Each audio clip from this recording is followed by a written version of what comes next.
When I learned my father Antonin had passed, I wrote 2 letters, one to my brother and one to my mother. It was the first time I had found the courage to face my mother, to open up to her. I wanted to show her who I was, convince her that I wasn't cursed, so I could be myself when I returned to the capital with Giselle. Dear Mother, there is something I wish to tell you, something that means a great deal to me.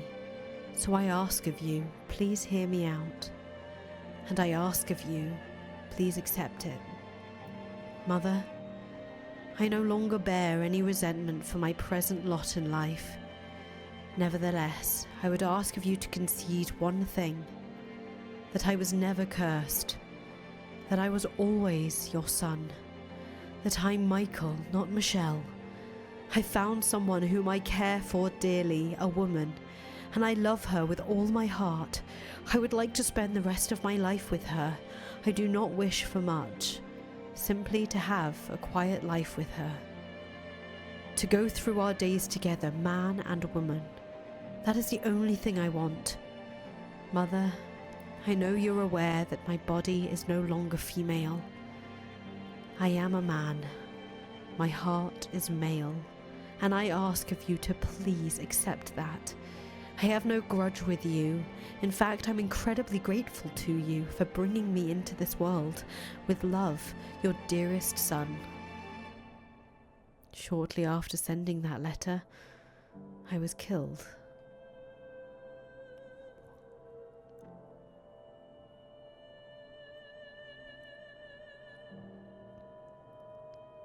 I'm dragged down, against my will, into the darkness.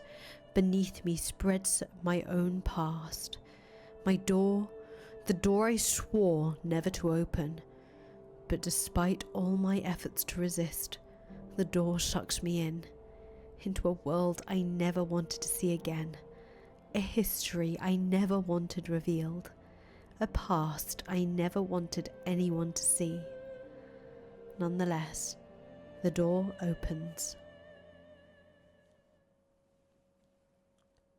The 7th door.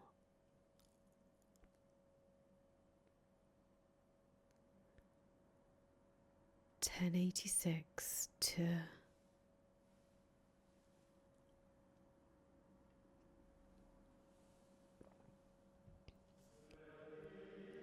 There were 2 things out of the ordinary about that baby.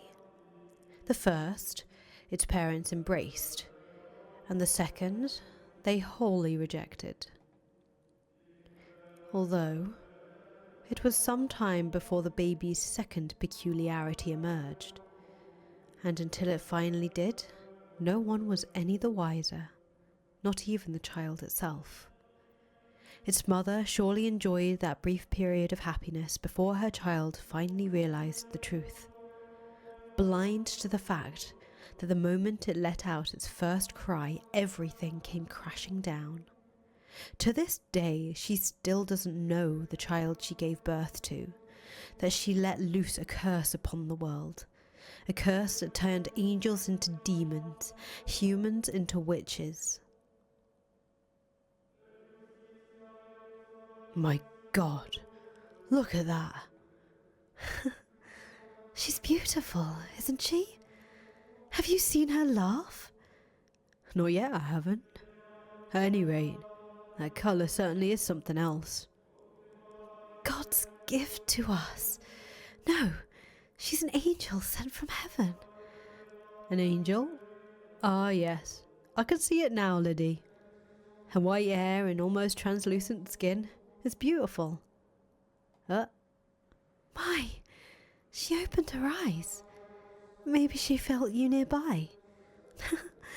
Do you like your father more than me? Is that it, sweetheart? Gorgeous, aren't they? Such a deep, enchanting colour. Like 2 little jewels. Ah, that they are. A magnificent shade of red. I've never seen anything like it. And this is our child. She's special. I can feel it. We have to take good care of her. She needs a name. One that's just as special as her. Have you already chosen, Antonin? You're the one begging for a girl. You do it. Besides, I already had to rack my brain for the boys' names. Now it's your turn. Are you really going to let me? My, that's quite a lot of pressure. Name her after an angel, then. Oh, I like that. All right, then. We'll call her Michelle, after the Archangel Michael. You'll grow up to be beautiful as an angel, my Michelle. I've always wanted a little girl. With her snowy white hair, skin so pale you could see the veins beneath it, and her ruby red eyes, she was a very peculiar looking little girl, and her mother showered her with love. She truly believed her daughter was an angel sent from above, born as a human child. The blessed babe, born a girl, was given an angel's name, Michelle. Me.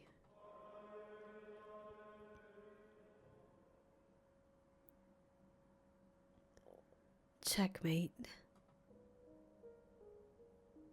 I see, that's what you did. Curses, I completely overlooked that. I thought you were advancing with your pawns, but that was all a diversion. You're too short-sighted, Didier.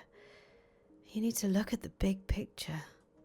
Sometimes it's the tactician and not the soldier holding the sword. You got me. You're quite good at this, Michelle. What inspired you to make such an aggressive strategy? It was not an inspiration. It was derivation. Derivation? Chess is in many ways similar to real war tactics. Ah, my military texts. You haven't read all of them, have you? I have nothing but time. Impressive. Even I haven't read all the books in my room. You planning to join the order with that kind of knowledge? You jest. You're the one who's going to be a knight, Didier. That I am. War is the men's job after all. I want you to be there to welcome me home. Didier! Oh, Didier! I'm in a bit of a bind. Oh, hello there, Michelle. I didn't know you were home, Georges. I just got back. Yep. Oh, playing chess again, are we? Let's see. What do we have here? Get away from the board. Yikes! You got trounced, huh? And you call yourself her big brother? As if you're any better. That's not funny, Georges. I cannot approve of someone who can't keep up with the flow of battle becoming a knight. Given our family's rank, you would eventually be put in charge of other soldiers. What? Are you worried about me? No, I'm saying... I've been blessed with such a caring sister. But fear not, I have a guardian angel after all. Where's the logic in that? Sorry to interrupt your, moment, but does nobody listen to me? Now, don't pout. So, what seems to be the problem, Georges? Oh, yeah, listen to this. The Royal Court is holding a swordsmanship show, and for some reason, I was selected to participate. How unfortunate for you. I can already see you on the ground, sobbing. Hey, now! That's just mean. Besides, my hands weren't meant to hold a sword. Look at these dainty fingers. They're covered in calluses. Dainty calluses? Tell me, why would they have an artist sword fight? That's the whole point, I would think. No need to get so worked up. No one's expecting you to win. Maybe not, but we do have a name to worry about. And you know what that means, don't you? I'm going to lose. That's a given. But I want to do it in style. I feel bad for your sword. Oh, don't be like that. Now come on, time's a-wasting. To the courtyard we go. Just so you know, if I train you, I'm going to train you right. All I want to know is how to look good. What is it, Michelle? May I what? Fine with me, but you know you can't go outside. I'll be watching from the hall. I can open one of the windows facing the courtyard. Still, you need to be careful. You can't spend too much time in the sun. I know.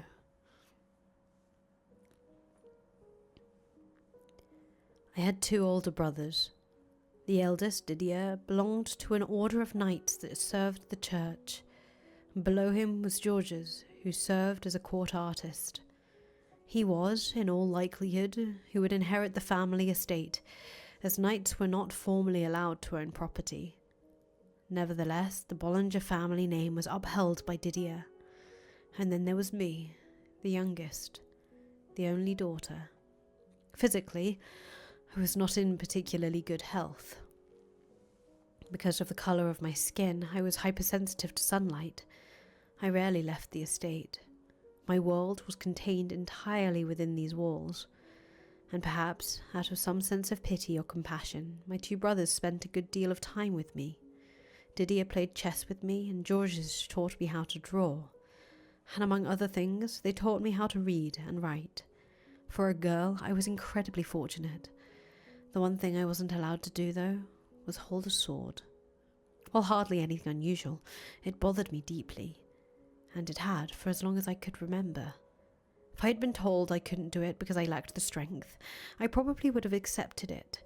But the reason given was not that I was weak, but that I was a girl. And with each passing year, that smouldering frustration in the back of my heart grew larger.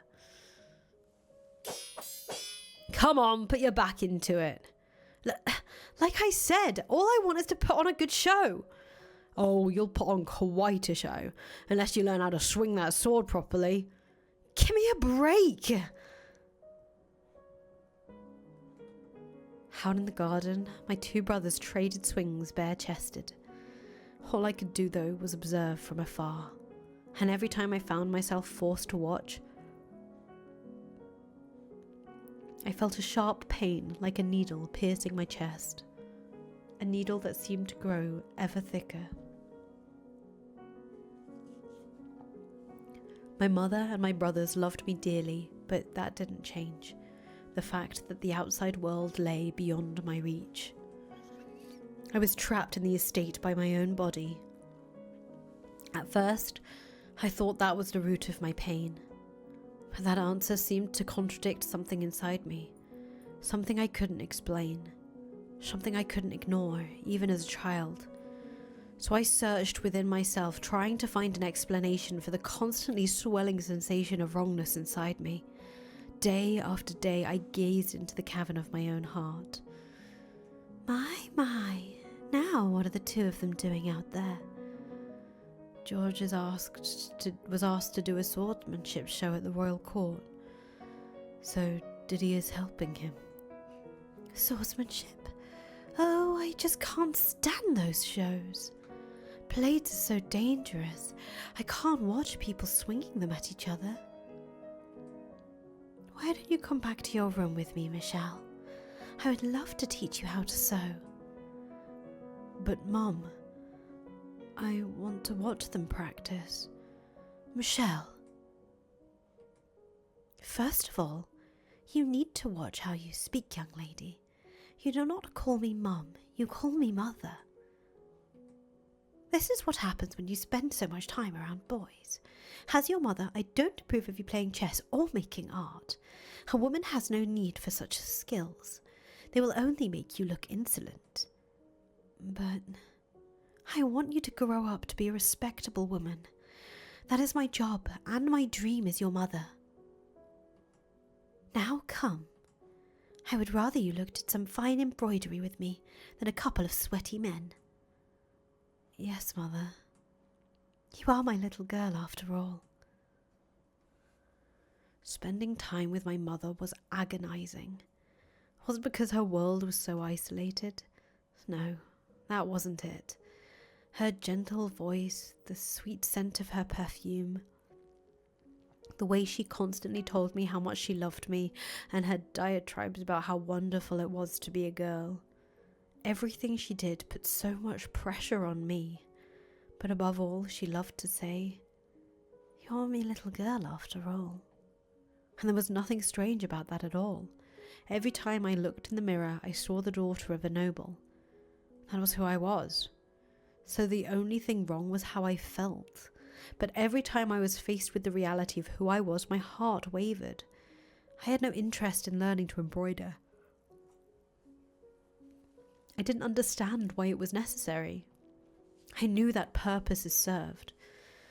Everything she taught me I would need when I was wed off to some noble boy, and it was my responsibility to learn those things. It didn't feel right, though. I couldn't even accept the fact that one day I would be married. It was but an ominous shadow lurking in my future. I would have preferred ravaging the books in Didier's room than having a conversation with my mother. Tales of heroes of old and dauntless soldiers, military texts written by tacticians in the midst of war. Thinking about them sent my heart aflutter and made me think about my brother. He was training to be a knight. I envisioned armour flecked with rust, a long sword glimmering with the blood of savages.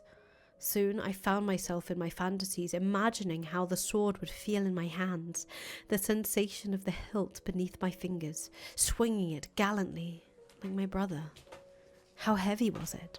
How much muscle would I need to carry? How much impact would I feel in my hands when I struck something? How restricted would my vision be wearing a helmet?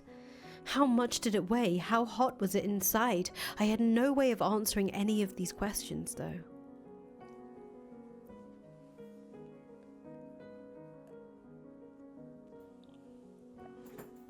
Oh, kill me now. I have some cloth if you'd like to wipe yourself off. Oh yeah, thanks. I'm so dead. You were at it for a long time. I've never known Dee to half-ass something once he gets started, which I guess is what makes him knight material, but are you opposed to him becoming a knight? Well, I kinda assumed he'd inherit the estate and handle taking care of everything. So it's like, why has he gotta go and be some priest's whipping boy? Don't tell him I said that, though. He wants to fight for the greater good. I don't know. Despite the name, he wouldn't be doing much fighting himself. Anywho, someone as passionate as him might be able to make changes for the better. Changes? He knows what condition the Order is in. That's why he's joining. Figure he wants to whip him into shape, melt him down and reforge the whole thing. So he might be able to change things. What? What are you muttering about, Michelle? Hey, whoa, hold it! The pain I felt in my chest when I smelled the sweat emanating from George's body. When I looked at his slender but distinctly male build, I was convinced it was admiration. Did I want to become a knight too? Maybe the discomfort I felt was because I wanted to be like him. Would it all go away if he were able to change the rules and I could join the Order as well? I was positive it would.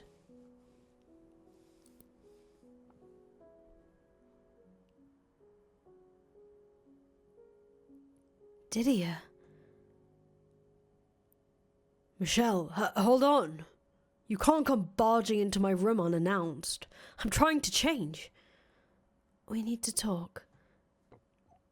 I said stop. You're a girl. You can't just walk in on a man as he's changing. I see no reason for you to be so self-conscious. Listen to me, Michelle. Georges tells me you're planning to overhaul the Order. He told you that? No, I hardly have such grand aspirations. Don't be coy. I believe you have what it takes to do it, Didier. What's got into you? You're unusually fiery today. So I want to ask you a favour. When you have enough influence in the Order, I would like you to make me a knight too. You what? I'm tired of the way Mother treats me. Always saying I can't do this or that because I'm a girl. I want to learn how to swing a sword. I don't want to do embroidery. I don't care about jewelry or fancy clothing. Michelle, what's gotten into you? I'm so much more interested in the world you live in, Didier. So please. Well, I'll be. I suppose we must have let ourselves spend too much time with you. Not you too. That's exactly what Mother said. First of all, Michelle, you don't have the strength to hold a sword. Then I'll train until I do. And if that doesn't work, I still have my mind. You know good and well I could... People are not chess pieces, Michelle. But Didier... But above all, you're missing the most important part. I will not, for any reason, become the kind of man who makes a woman take up a sword. Didier... This may seem normal to you growing up with two brothers, but I want you to listen to me, Michelle. Men and women walk different paths. Men wield swords and fight against dangerous enemies, and they do so to protect the weak, women and children. I am here to protect you, you and your mother. You're no different than her. You don't treat me any different than her. Honestly, what's gotten into you, Michelle? Why wouldn't I treat you like a daughter of the Bollinger estate? Your brother and I, we were never meant to make you think. Forget it. What? I'm sorry. I knew what I was asking was foolish. Oh? But I thought you would understand how I feel. Even just a little bit. What was I expecting him to understand? Even I didn't understand the things I felt. I wanted to know what had gotten into me far more than he did. What I had done was no better than throw a temper tantrum. Was I that desperate to become a knight? No, I had just thought that the key to the chains in my heart lay down that road, but ultimately there was nothing. Assuming Didier had agreed, and assuming I did become a knight, he wouldn't do anything for the core problem. As I dashed from my brother's room, I snuck a peek at him. His face was filled with an intense perplexity. And how could I blame him? I had tried to push a dozen different ideals onto him at once, filled myself with the vain hope that he would somehow be able to make sense of me, when I couldn't even make sense of myself. And now, bubbling with unwarranted anger at being let down, I fled to my own chambers. I can only imagine how frustrating that must have been for him. It was the spring of my 14th year. Heavy clouds filled the sky, blocking out the sun and giving the impression of late evening all throughout the day. I, for one, preferred it when the sun wasn't out. Not that sunlight would kill me, but if it was bright enough, the whole world was so white I could hardly see a thing. Which meant I could only go outside on days when the weather made most of everyone else gloomy. As I was meandering through the courtyard, I spotted someone I had never seen before. A warm breeze blew past, sending up a swirl of flower petals. The girl's dress hung lightly over her frame, tracing her gentle curves. "Who are you?" I asked bluntly, and the girl twirled around, smiling. "My apologies. You just have such a beautiful courtyard here. I let myself in for a little walk." Long chestnut hair flowed over round feminine shoulders. It swayed slightly in the wind. The cloud of melancholy dissipated in the light of her smile. "You must be Michelle. You're just as pretty as I've heard." "And you are?" "My name is Amy. It's a pleasure to finally meet you." Finally meet me? What was she talking about? As I stood there, baffled by this strange woman, she stepped towards me, kissing me softly on the cheek. "I'm thrilled to make your acquaintance, Michelle." Her voice was like someone pouring honey into my ear, electrifyingly sweet. "I'm George's fiancé." And it also struck another needle into my chest.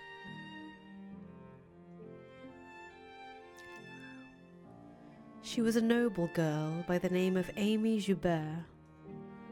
Though only 15, she was the very image of refined, polished to a shine. No one had told me my brother was to be married. It came out of nowhere, and it seemed I was the only one who didn't know. That evening, when the family gathered around the table for supper, Amy was there too, and they prepared an extravagant feast for the occasion. My father, Antonin, looked so proud of his two boys, Didier soon to receive his assignment, and Georges soon to be wed. The banquet proceeded smoothly, not a doubt in the air that we were a happy family, but my mind was elsewhere.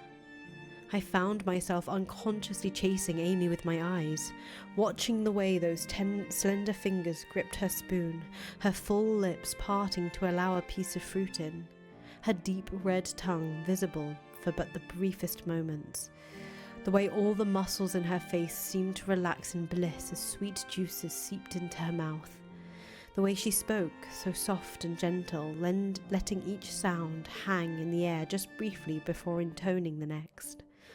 She was distinctly feminine, in a different way than my mother. Apparently, Amy was going to be living at the Bollinger estate for some time. Mother was pleased to have another girl around, or more specifically, she was relieved to have found someone other than my brothers for me to spend time with. I had assumed I would hate being around another girl. Surely she wouldn't be able to play chess after all. But for some reason, I felt much less suffocated around her than my mother.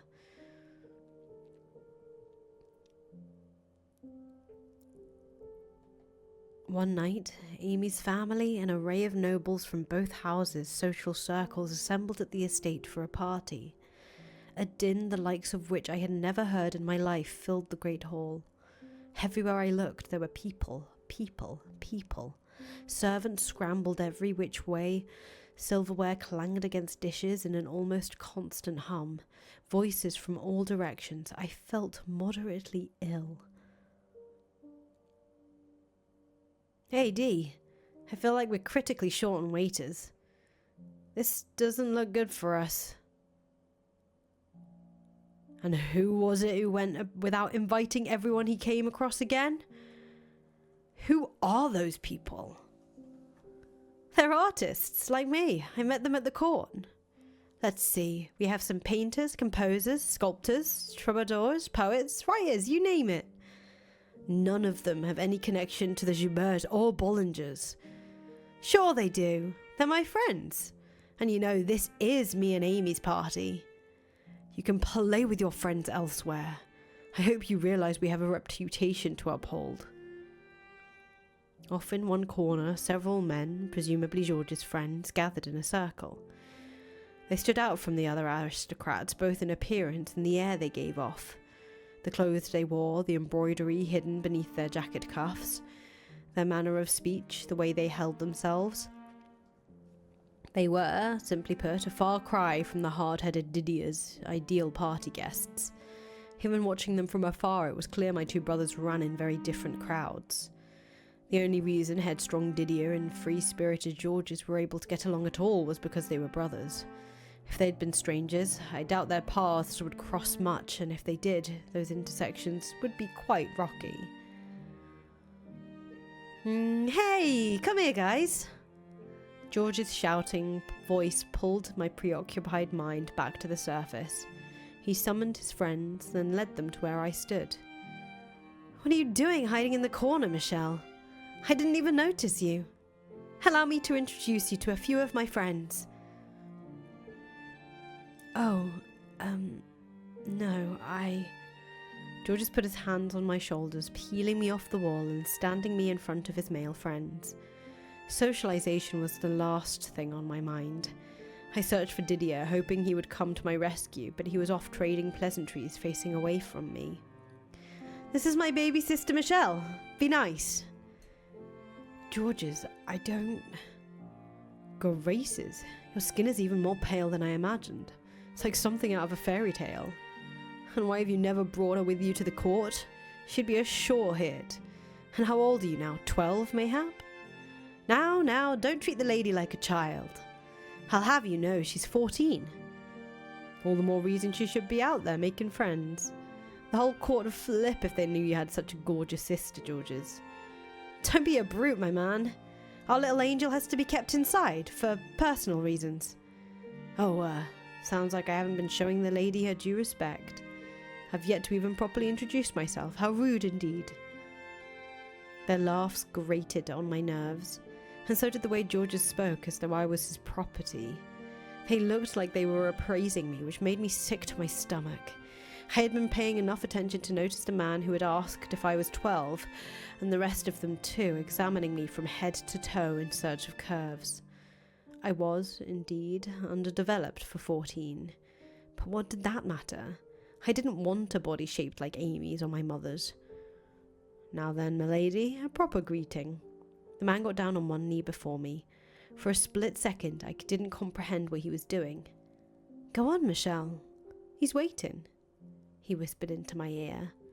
That was when it all came back to me. The traditional greeting performed between a man and a woman. Come on, Michelle. Don't tell me you forgot what to do. I knew the process. I had that knowledge. Mother had taught me the rules, shown me the procedure. I was to present my hand to the man for him to kiss. All I had to do was hold out my hand, but I was frozen. My body fought tooth and nail against the simple act. The thought of that man putting his lips on my skin sent a chill through me. Why? Why was this a traditional greeting? Why did I have to go through this? Michelle! But at the sound of George's frantic voice, my arm creaked up from my side. Then I remembered that despite being his friends, they were still nobility. As wanton as his social interactions may have been, he still had a reputation to maintain, and I understood that. I also understood that as their sister, it was my responsibility not to do anything that might tarnish either of my brothers' names. Also, by tradition, the man wasn't supposed to actually kiss the woman's hand. The proper way to do it required he simply mimic the act rather than make real contact. That much I could handle. The man kneeling before me gave an uncomfortable chuckle at my reluctance, shrugged, and reverently took my hand in his. And then he pressed his lips firmly against my skin. There was a vague warm sensation on the back of my hand for the briefest moment. What do you... Reflexively, I smacked the man's hand away. George's eyes went wide in horror, and the man gave another playful shrug. I was merely offering you a greeting, milady. Or is even that a new experience to you? Your innocence is truly precious. I was half a second away from throwing a barrage of insults, but I bit my tongue and stomped off instead. Michelle! Hey, come back, Michelle! I had spent all that time convincing myself I couldn't humiliate my brothers, but now I wouldn't hear a word of it. I had drawn a fair bit of attention, and other people tried to stop me too, but I brushed them all off, marching my way out of the great hall.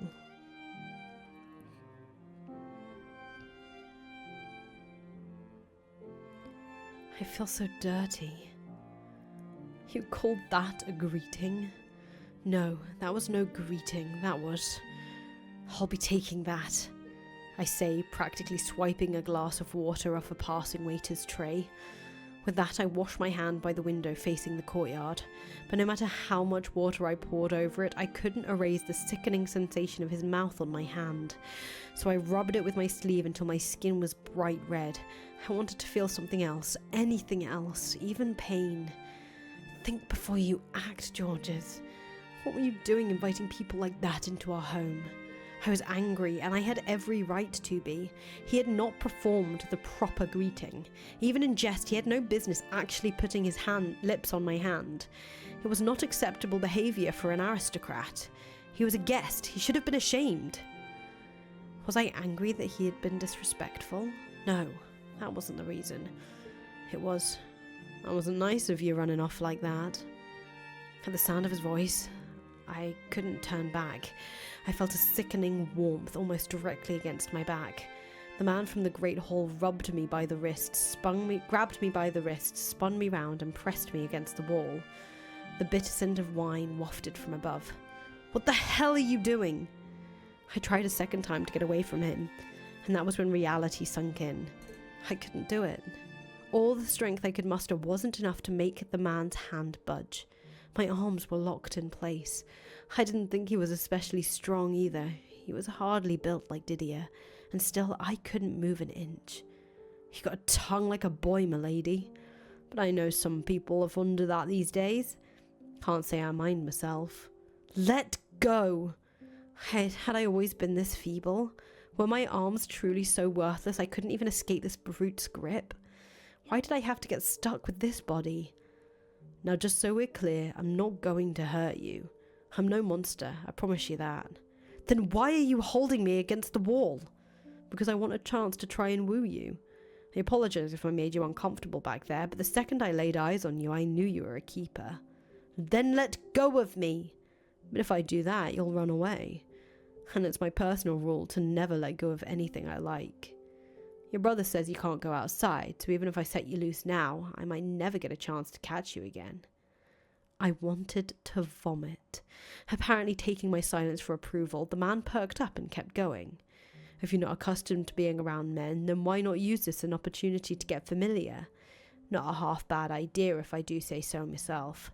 And I think we'd get along quite well. Besides, I'm a minstrel. Spend some time with me and I'll write you all the songs you could possibly want." Get away from me." "Ah, you really do have the most striking eyes. Makes me want to keep 'em all for myself. With a muse like that, I could write the most incredible songs you've ever heard." "I said get back, you creep."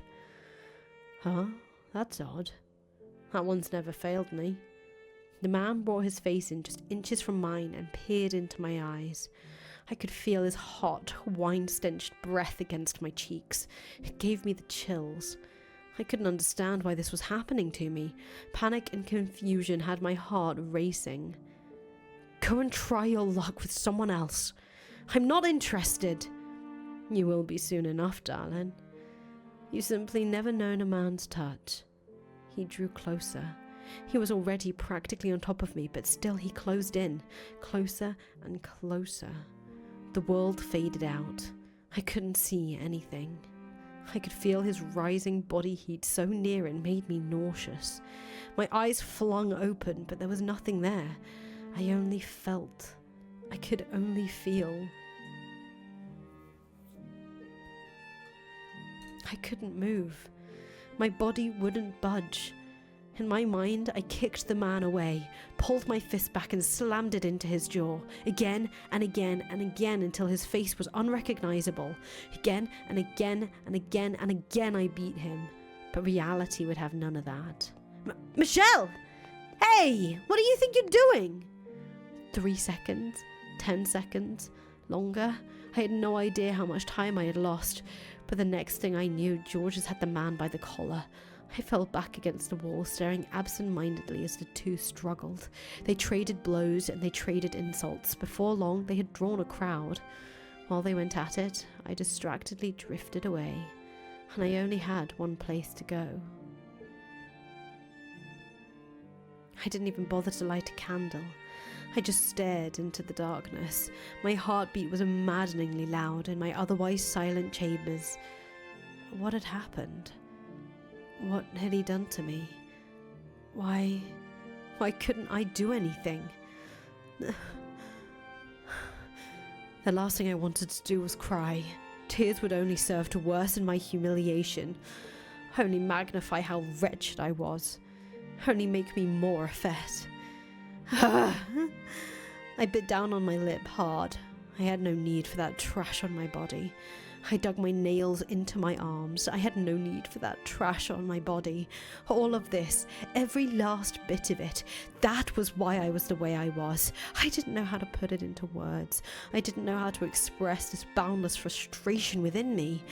But after enough wordless groaning, a single word slipped from my lips and it felt incredibly right. God damn it! I knew good and well a girl should not be using such words.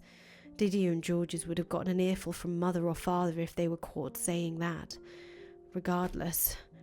God damn it! It was the most fitting word I could come up with to represent even the slightest bit of my anger and loathing. I knew all I was doing was shifting the blame, that all I would accomplish was making me look pitiful. But I would take that over crying like a girl any day. I let loose a sigh that was halfway to being a scream, then started clawing wildly at my hair. I wanted to yank out every last damn strand of it. I didn't want it. I didn't want any of it, any of this body. But in that case, what did I want from my body? Michelle? May I come in, Michelle? It was George's voice, slightly muffled through the door. The man who had invited those people into this house. I would be lying if I said I didn't hold that against him. Michelle? But at the same time, he had also come to my rescue. Besides, I hated myself the most. I despised myself for being so helpless. I'm sorry, Michelle. I didn't mean to hurt you. It's not locked. After a few moments of silence, Georges stepped into my room. Your hair's a mess, Michelle. And my God, you're bleeding. That was when I first noticed a stinging sensation in my lower lip. A metallic taste spread through my mouth. I had been biting it much harder than I realized, and there was a lot more blood than I expected. A trail of it was running down my chin, seconds from spilling onto my clothes when Georges wiped it away. I'm really sorry, Michelle. He can be a real ass when he drinks. And he's a bit of a womanizer at that. I never expected he'd try to go after you, though. I'm really sorry. I didn't mean for this to happen. But, you know, there's a chance he may have genuinely taken a liking to you. That just makes it worse. Sorry. You're right. You want to be with a man you like, I understand. He ran his hands through my hair as if trying to calm me down, at the same time cleaning up the mess I had made of it. It made me feel like I was some kind of plaything, a joke of a doll. I don't want to be with anyone. I would never, ever be comfortable with a man putting his hands on me like that. However, I'm sure you'll find someone eventually, Michelle. Someone that feels right for you. I feel kind of awful for introducing you to him, but there are plenty of men in the world. You might not be interested now, but that'll change soon. It's part of growing up. You'd be best off forgetting today ever happened. I was dead certain, but apparently that wasn't enough to convince him. The very idea that I might one day meet a man who I wanted to touch me made my skin crawl. Why? Why did I feel like this? Was I just not interested in men? No, if that were the case, I wouldn't admire my brother's bodies. I didn't have an aversion to men. In fact, I enjoyed spending time with my brothers far more than indulging my mother in her woman's world. What I couldn't stand was the particular look men would sometimes give me. But why? Why did I not like that? I had no answer. My thoughts were only going in circles. You okay, Michelle? He peered down at me, his face twisted in concern. But I couldn't answer him. How was I supposed to articulate this? My anger, my frustration, my irritation, my fear. I had no confidence he would understand. Georges, how's Michelle? Amy's voice came from the doorway. Inexplicably, I felt like someone had stuck their hand in my chest and was now squeezing my heart. Like I had just been caught in a compromising situation by the last person I wanted to see me. Oh yeah, she's doing good, aren't you? Yes, I'm fine. Glad to hear it. I was clearly lying, not even looking him in the eyes when I said that, but that seemed to have gone over George's head. Amy, on the other hand, you don't look fine at all, she said, a hint of pain in her voice, and then entered the room. "Georges, the father was asking for you. He says it's time to bring the gathering to a close. You should get going. I'll stay here with her." "Oh, is he? All right then. Sounds good." Once the sound of George's footsteps had faded into nothing, Amy took a seat beside me and, without warning, wrapped her arms around my shoulders. "It's much better to talk to another girl at times like these." My heart leapt into my throat, but beyond the shock, I also found myself welcoming the warmth. It was pleasant, unlike the man's. That must have been terrifying. But don't worry, you're safe now. It wasn't really, no. No need to pretend, sweetie. If a man had pinned me against a wall, I'd be scared too. I meant it. I wasn't scared. I'm just disappointed in myself. All right, I believe you. You're a strong girl, Michelle. There aren't many who wouldn't have been scared. I'll be sure to give Georges a stern talking to about his choice in friends.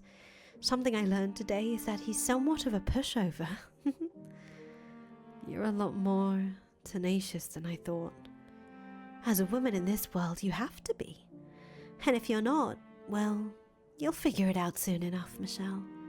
Of course, even as strong as you are, I'm sure it'll still be difficult to forget what happened to you today. Georges had told me to forget it as soon as possible, and Amy that I wouldn't be able to. Was it the difference in their individual perspectives?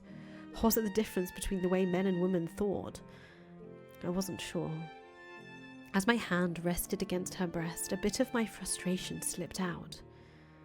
I couldn't move my arms at all. He didn't even seem all that strong.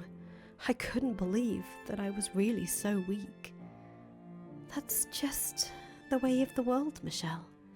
Men are physically stronger than women, so you'll almost never overpower one. You're not any weaker than a normal girl. Don't blame yourself. Though it wasn't the consolation I had hoped for, her words still filled me with warmth. I had exploited my own weakness to hear more of that soothing voice, and I alone knew how foolish I was in doing so.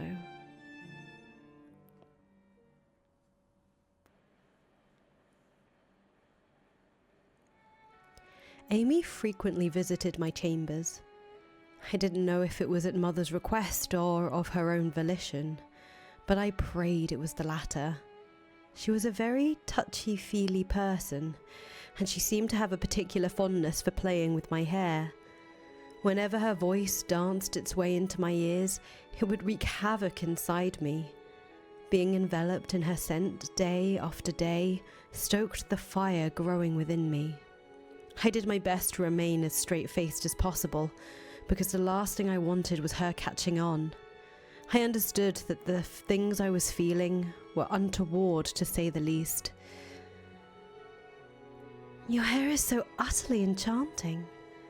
I've never seen hair so white before. I think having colour is much prettier. Oh? Well, Georges says white is the most difficult colour to make with paint. There's no greater challenge than capturing the beauty of true white. Living with such a splendid example of the colour must have given him a very high standard of quality. Say, Michelle, maybe you could tell me about yourself today. I would love to get to know you better. Tell you? About myself? Yeah, we could become even better friends if we found some mutual interests. I enjoy playing chess, and I consider myself quite good. Oh my, chess? I've never played. You're such a bright girl, Michelle. Would you like to try? I could teach you. I appreciate the offer, but I think I'll pass. I doubt I would be any good. Oh, okay. What else is there? Say, your favourite kind of flower? Fragrance? Colour of gemstone? Are there any embroidery patterns you're particularly skilled at? I don't have any favourites, no. And I'm not especially good with a needle either. No? Do you have shaky hands then? I wouldn't say that, no. I'm fairly good with a knife, I think. A knife? Oh, like a kitchen knife? No, a sculpting knife. Sculpting? Is that really so strange? It is a bit unusual, I'd say. But George's does it all the time. His room is practically made of wood chips and charcoal and paint. George's is an artist. And a man. There's nothing unusual about him doing some sculpting. Why is it okay for him but not me? Does being a girl really make that much of a difference? Well, why don't we practice embroidery together, Michelle? I get the feeling you've spent too much time with your brothers. But now, you have me. I'm sure it won't be long before you appreciate how much fun cooking and needlework can be. She sounds just like Mother. And she gives the same reason too. Because I'm a girl. But that's not an explanation. It's a vague generalization. That said, if I agree, I can spend more time with her. Okay. Wonderful.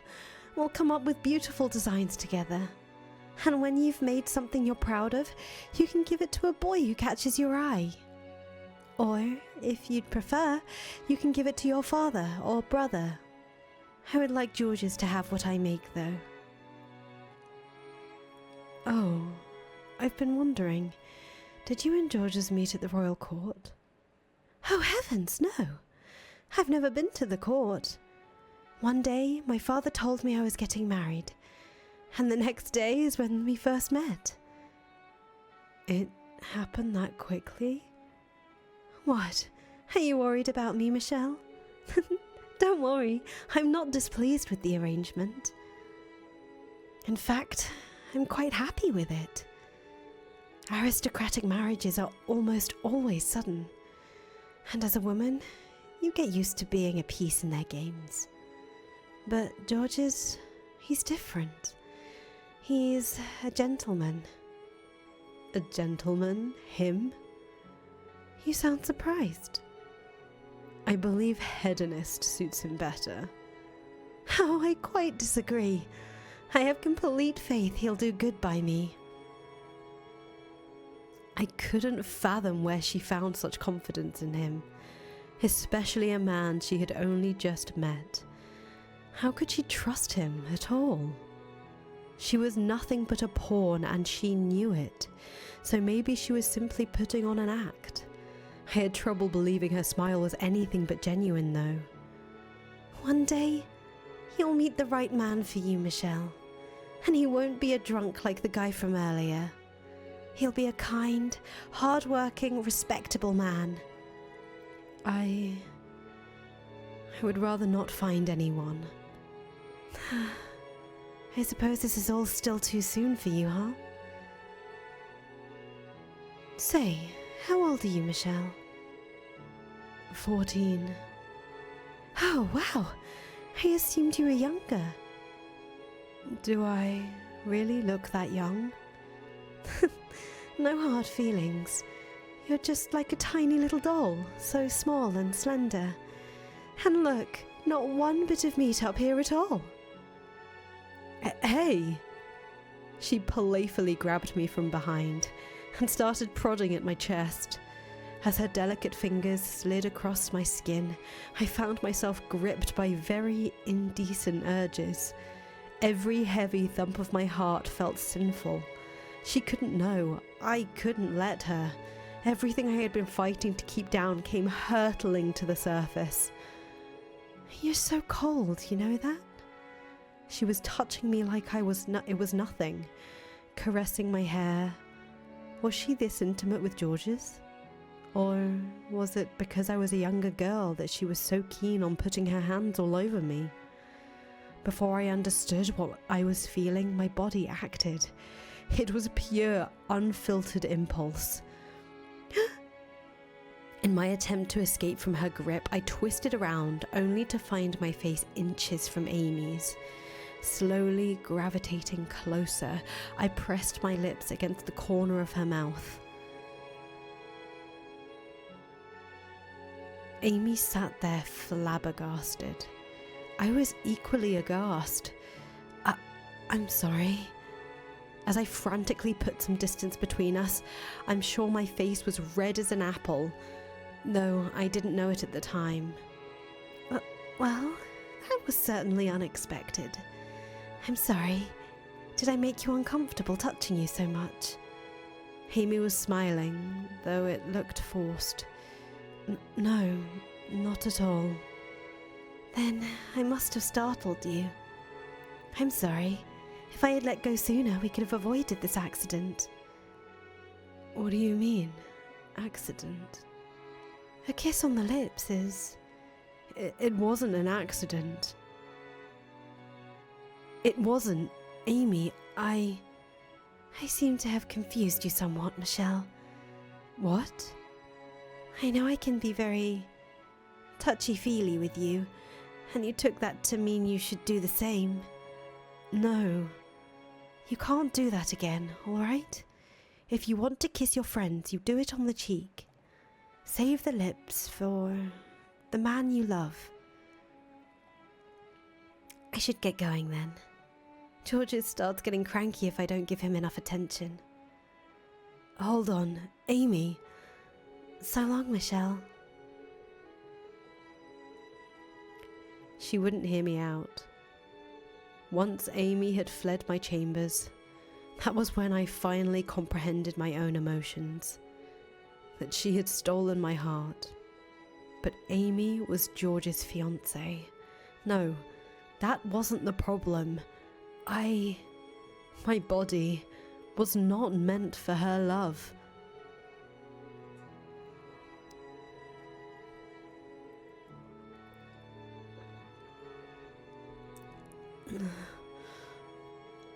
I awoke in the middle of the night to pain in my joints.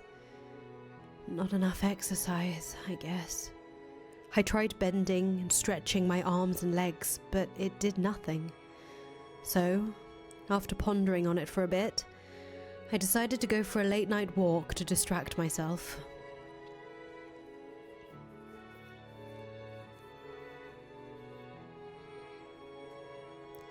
As I approached the corridor adjacent to the courtyard, I heard a woman's voice.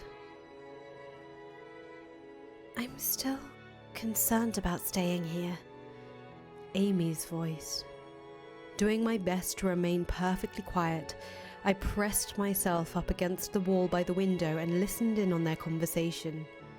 I knew it was improper to eavesdrop, but the sound of her voice had me frozen in place. It's Michelle. I'm afraid I've confused her. A tiny jolt ran down my spine, my muscles all tensing up at once. The sound of my name rising to her lips, but not in the way I would have liked. She kissed me. Well, almost, but how could I have guessed she thought of me that way? Mother told me she didn't have any female friends, and asked me to be one for her, which is why... So she had only been coming to see me because Mother had asked her to. I'd been afraid of that. Afraid that she wasn't there to be with me. That she had no fondness for me.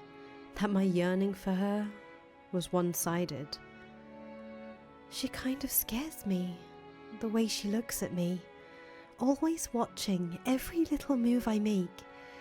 I'm sensitive to that sort of thing. I can tell what's going through Michelle's mind. I managed to deflect it this time, but I should have never gotten friendly with her. She had seen through me from day one, understood what I was feeling before I even had. It's disgusting. Homosexuality. Homosexuality? Did I hear her right? Something inside me crumbled, and with it came an intense sense of wrongness. There it was again, that overpowering discomfort, that fear coursing through my veins, that repulsion, that irritation, that apprehension. What on earth was I? Did I view Amy as a member of the same sex? Were the things I felt homosexual? I heard Amy sigh from beyond the window. Then the man beside her, who she was confiding all this in, replied, "She's still just a child." That voice, and one with underdeveloped social skills besides. Understand that she's going to do and say some improper things. It's not uncommon for a child to mistake admiration for love. And I didn't know this until recently, but when she gets into her head, she has a tendency to run with it without thinking. Was not the man's I had assumed it was. The other day, she asked me to let her be a knight.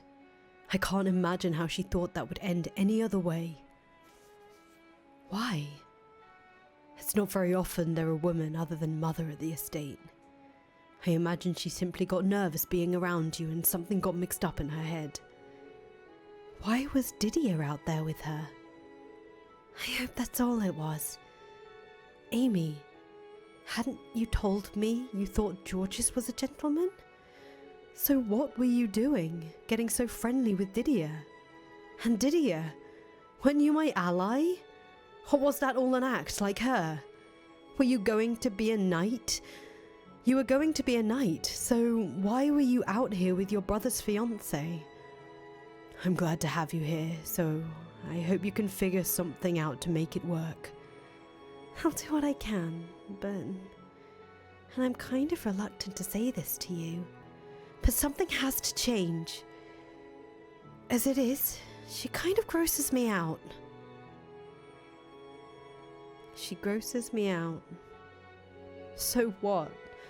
I was some kind of sick, disgusting creature? All I had done was show feelings for her. I couldn't be Georges or Didier. The needles piercing me expanded, both in size and number.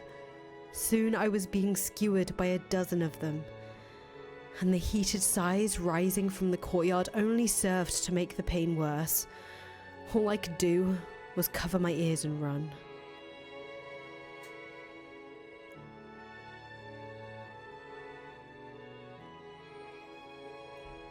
Why? What were you doing out there, Didier? How am I gross, Amy? It's not real. It's all a bunch of lies. This entire house is nothing but a fraud. None of it was ever real. The family gatherings, Amy's smiles, Didier's kindness, George's. What about George's? Did he agree to the marriage knowing about them? What the hell are they thinking? You want to know who's really disgusting? God damn it! I will not cry. I will not cry! I can't let myself. Girls cry. Tears are for girls, not for me. I bit down hard on my lip, wrapped myself in my sheets and pressed my hands hard over my ears, squeezed my eyes shut as tight as I could manage, tried to get away from the things I had seen. Images of them embracing in the night threatened to float back to the surface, but I shook my head, casting them off. Praying I wouldn't have any nightmares, I drifted off to sleep.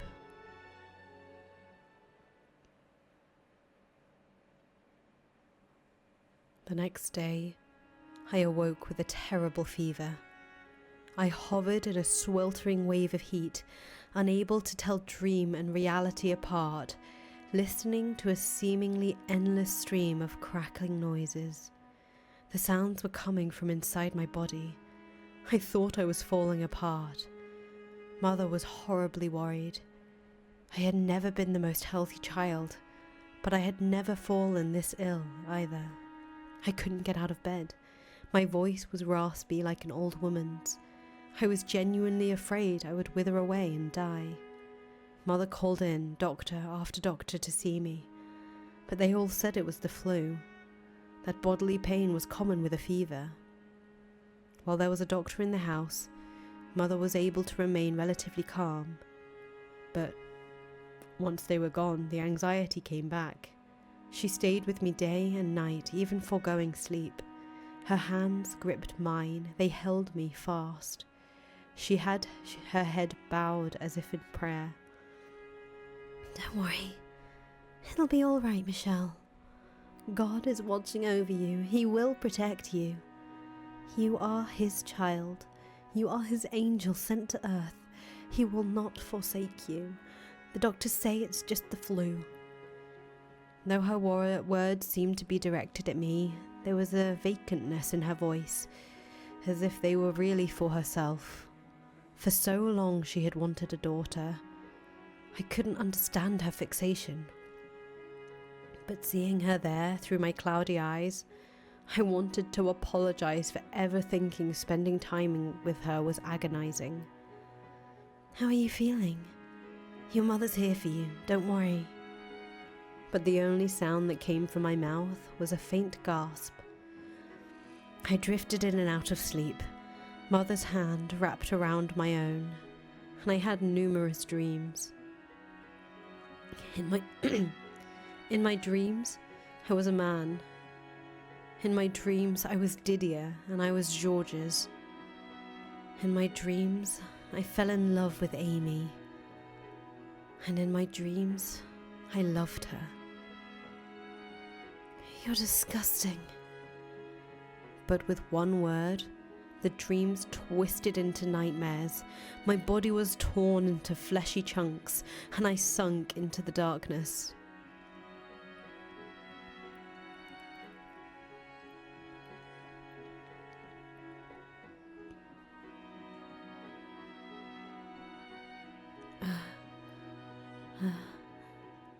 Several days later, my fever was gone, like it had never been there. However, what the? My voice did not recover. And when I attempted to climb from my bed, the murderous pain in my joints came rushing back. Instead of my feet, I landed on my face. Ugh! My voice was unbelievably deep. And the pain only got worse. Every time I took a breath, it felt like someone hammering a spike into the back of my neck. It felt like my body was falling apart, like my dreams were becoming reality. "Michelle! Michelle!" When Mother scrambled into my chambers, I remembered the time she had spent at my bedside, and a wave of relief came over me. I reached my hand out in a show of vulnerability, but she didn't take it. She couldn't take it. Mother. What? What's wrong with your voice, Michelle? Oh, I see. You're still not feeling well, are you, Michelle? A look of restrained fear on her face. Mother stepped toward me, placing her hand on my forehead. Her palm felt hot against my skin. "You don't have a fever." But I hurt all over. My joints. You're still sick, Michelle. But don't worry, you'll be fine in no time. Now back to bed with you. You're a girl. You're a girl, so you shouldn't be sitting on the floor. It's bad for your back. As Mother repeated the phrase, "you're a girl," again and again, that nagging sense that something wasn't quite right grew more distinct. Was I really sick? Was this actually my voice now? And if it was, what was I turning into? My voice was certainly not a girl's voice.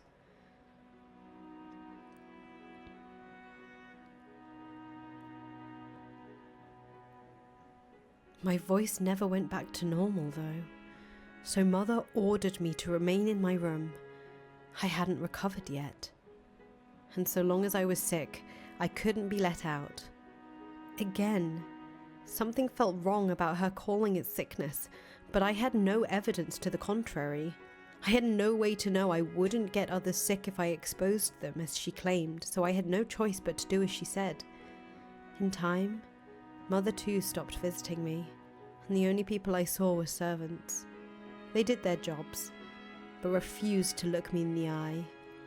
No one else came to see me though, not Amy, Didier, or George's. 1 month passed, then 2, then 3. Occasionally the pain in my joints would withdraw. At other times it would worsen.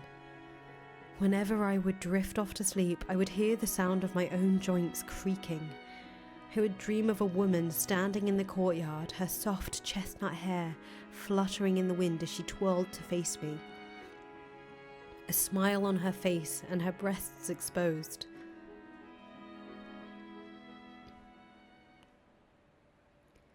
One day, after around 6 months of servants refusing to make eye contact, I stopped one and made a request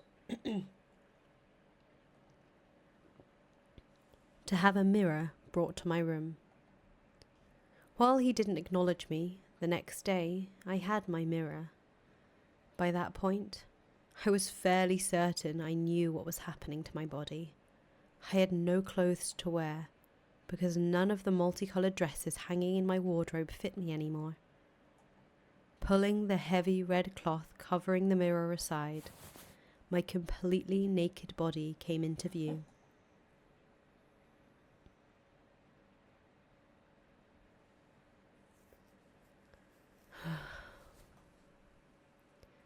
Something resembling a mix of a chuckle and a sigh of pity spilled from my lips.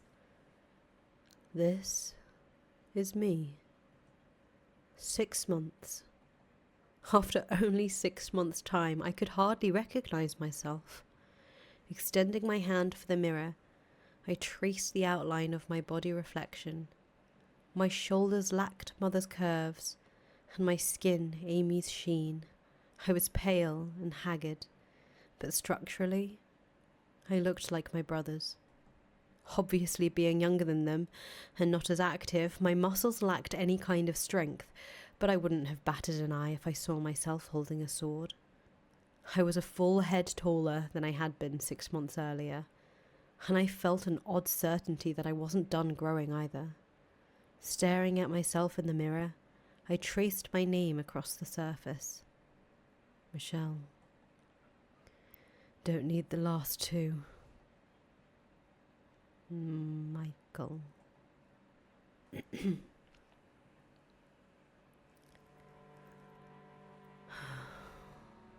For the first time in my life, I liked my name.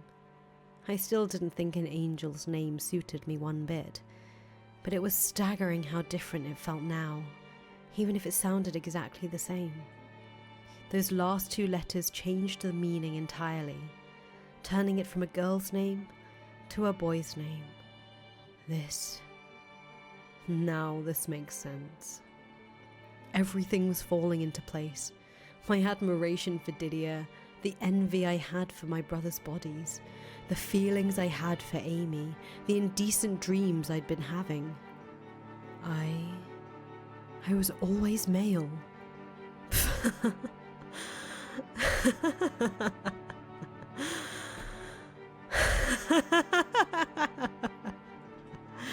I cackled like a fool for the first time in my life.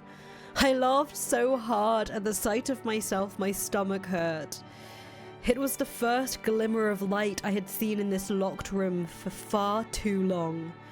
This is what I was supposed to look like. My life up until 6 months ago, constricted and uncomfortable. My life as a girl was all a lie.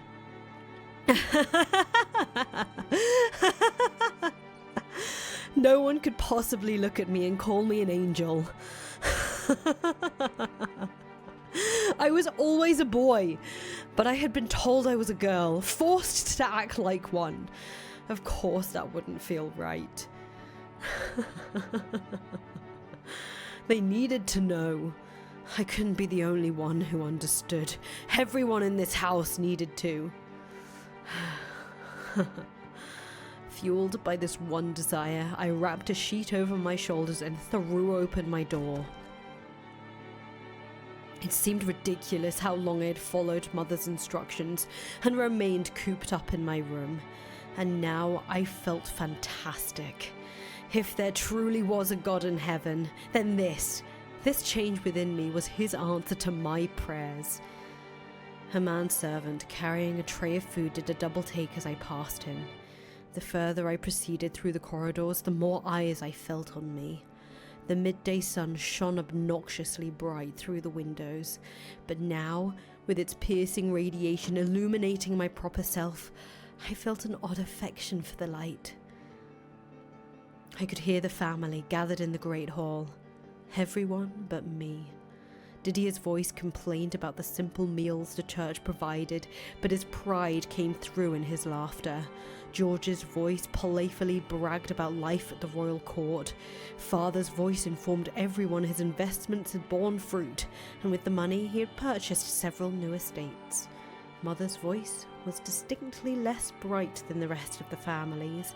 She gave vague, empty indications she was listening, though mostly stayed out of the conversation.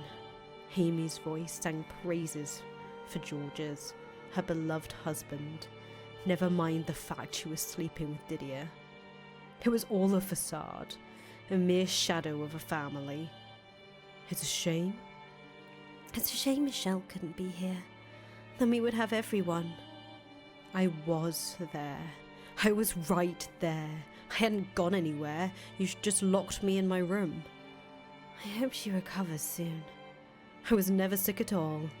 The child you called Michelle was actually your son. That was all there was to it. Huh? What? Everyone's gazes concentrated on me. I gave them all a quick glance, and then, with my deepened voice, I said,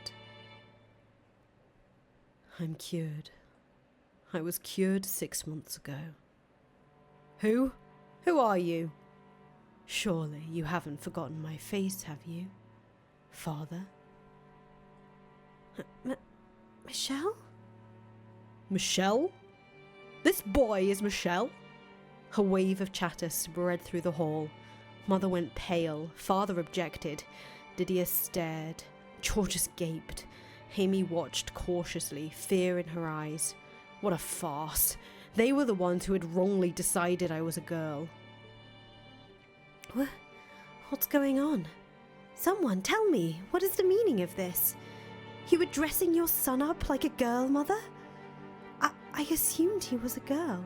Otherwise I wouldn't have put my hands on him like that. You lied to me. I would never have agreed to it had I known. No, you're wrong. She's Michelle. Michelle is my daughter. You call that a girl? All these months I was worried because you said he was sick, but that was all a lie. You couldn't pass him off as a girl anymore, so you locked him up in his room. Is that what this is? And you could have just stayed there. What possessed you to show yourself now? Stop that. Don't look at me. Don't give me that look. You said you can tell what's going on through my mind, didn't you? What? Then you should know exactly how I feel about you right now. Don't be so damned full of yourself. I have no interest in a whore like you. So why don't you go cry into Didier's arms? You! What? What? Huh? What are you talking about? Why? Why Didier? Why not me? What? Hey, anyone want to explain that for me? What had once been a nice family meal was now utter chaos. For the briefest moment, I felt sorry for Georges, but that whispered away almost immediately. There was a crash from the table, and dishes fell shattering against the floor. Cursed. A chilling darkness oozed from her voice. She's cursed. She was my daughter. I saw her with my own eyes. I gave birth to her. She was a girl. Michelle was a girl. A malevolent curse has been placed on her. When Mother lifted her head, I had difficulty believing that was the same woman who had sat by my bedside as I lay sick, sacrificing sleep to care for me. Her hair was a frazzled mess, and deep creases covered her face. Restrain her! Throw her in her room and lock the door! She's a girl! A girl! She was a girl, I swear it! Open your eyes! Do I sound like a girl? Do I look anything like a girl? Mother's cries sent me into a frenzy. I ripped the sheet off my shoulders, throwing it to the floor. I am not a girl! And shouted.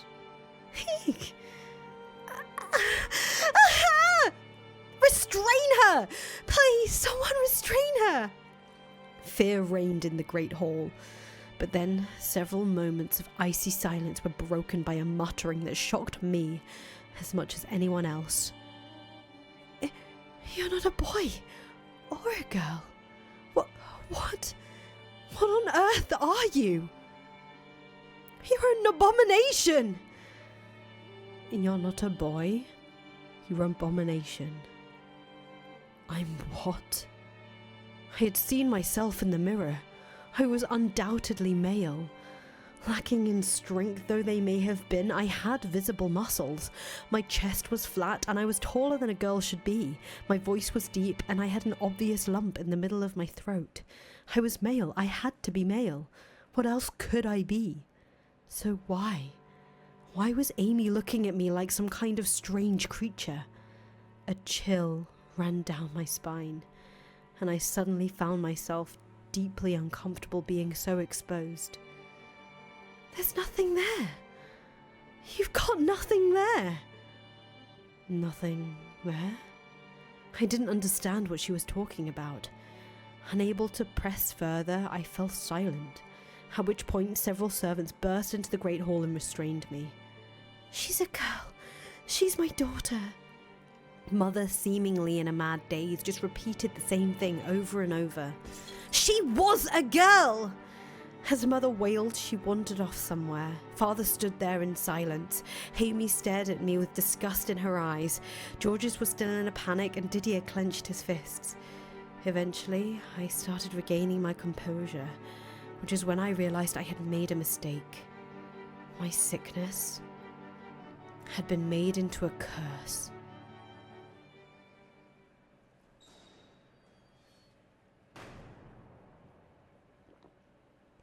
I was once more caged up in my room. In addition to the door being locked from the outside, the windows were boarded over so no one else could see in, leaving me in perpetual darkness. I received no visitors except the servants, and again, none of them would look me in the eye. Every day was the same, day in and day out. Day in and day out. The only time the routine changed was when, on occasion, a servant would arrive bearing a letter. It was my mother's handwriting on the parchment. We lived in the same house, yet she refused to show herself before me. I had no choice but to respond to her letters. She demanded I speak like a girl, and I didn't have the strength to defy her. There was a constant sense of urgency to her letters, like she might fall apart completely at any second. And so I did as she said. I signed each letter Michelle, the female name she bestowed upon me at birth, which I so despised. Every time I used that name, I felt like I was denying my own identity. On paper, she expressed her concern for me, but that concern only served to cause me more pain. So every time I took my quill, my hands trembled. Mother prayed daily that my curse might one day be broken. Am I cursed? Is that why my body changed? Was it not because I was male? There's nothing there. What did she mean by that? Why did she look at me the way she did? How am I an abomination? Why? I don't understand. Someone, anyone, please tell me. Someone, please!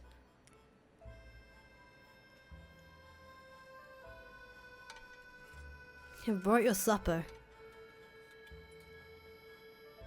I will be back shortly to receive your dishes. I'll be going then. Wait. What? Wait a minute. Yes? What do you need, Michelle? Are you a man or a woman? Pardon? Which are you? I am exactly what I appear to be. Which are you? I'm a man. If that is all, I'll be going now. Clothes off. What?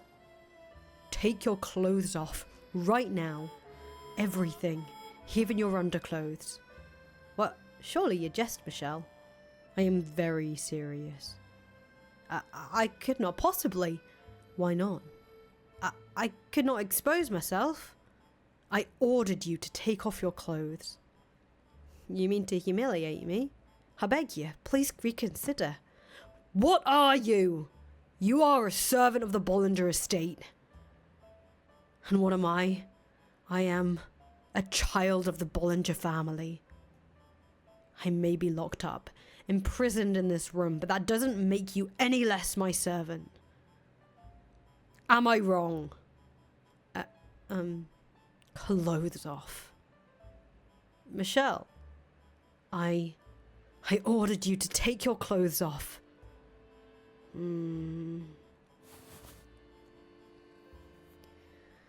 Not even the tiniest slither of guilt arose in my conscience. I felt no shame in what I was doing. All that mattered to me was figuring out what Amy had meant. I wanted to find the truth. Not knowing, I would have been better off in the dark. His face twisted in humiliation. The servant undressed before me.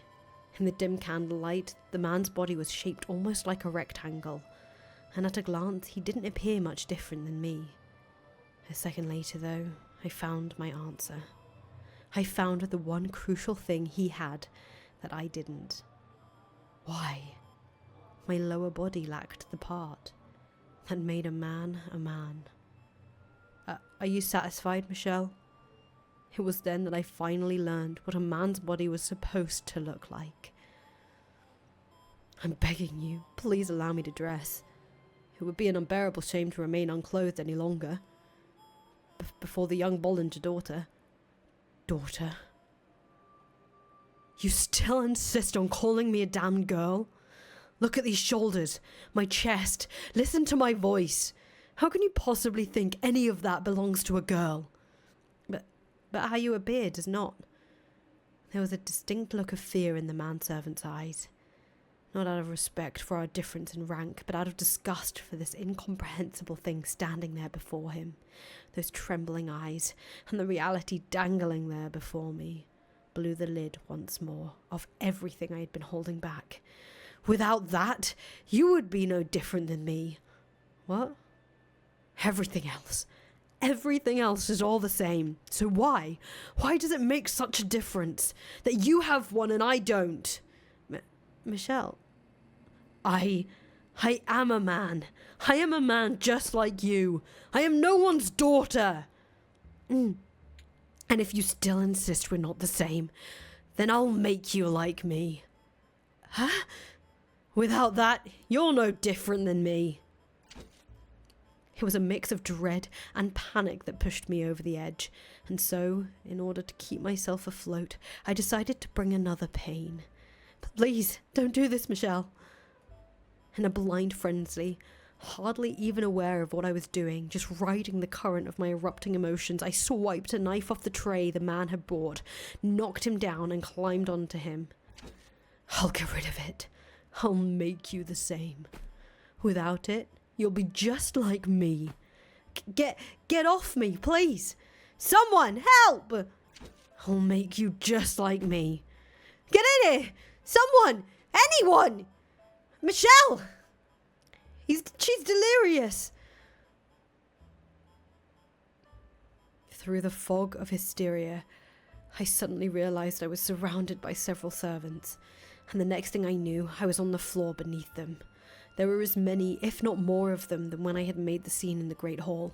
A dozen manservants stared down at me, their eyes filled with fear and revulsion. And in the shadows beyond the crowd, I saw Mother looking in on me with vacant eyes. Mother. Mother, why?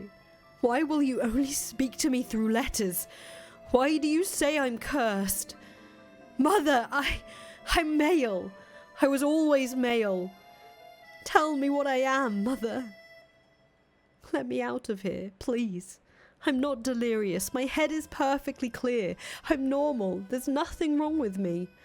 I'm not cursed. Mother, say something. Mother!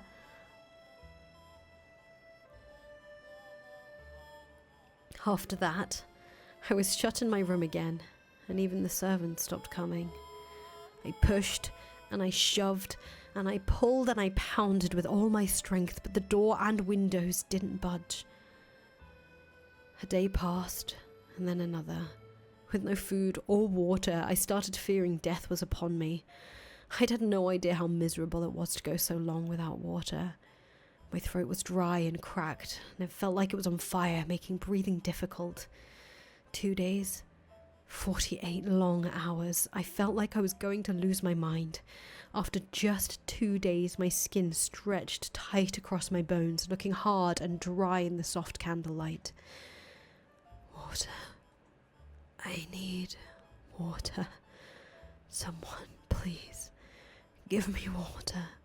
Why? Won't anyone bring me any? Why? My family had abandoned me and were leaving me to die in this room. When I realized that, I broke into uncontrollable shaking.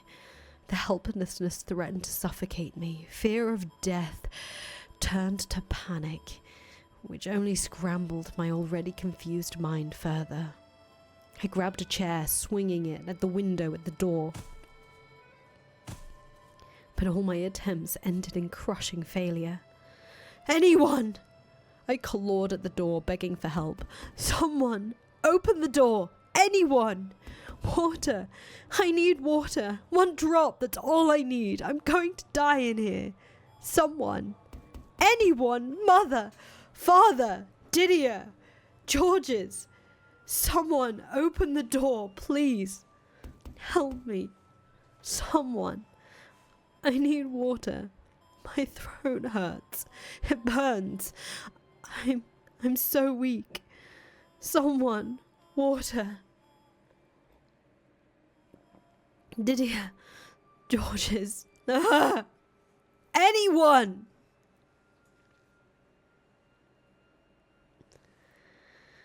But not a single soul came to the door. With no food or water, the 3rd day came and went, and then the 4th. By that point, I was unexpectedly devoid of any sense of dignity, and I sat there covered in all manner of human filth, as my body quickly wasted away.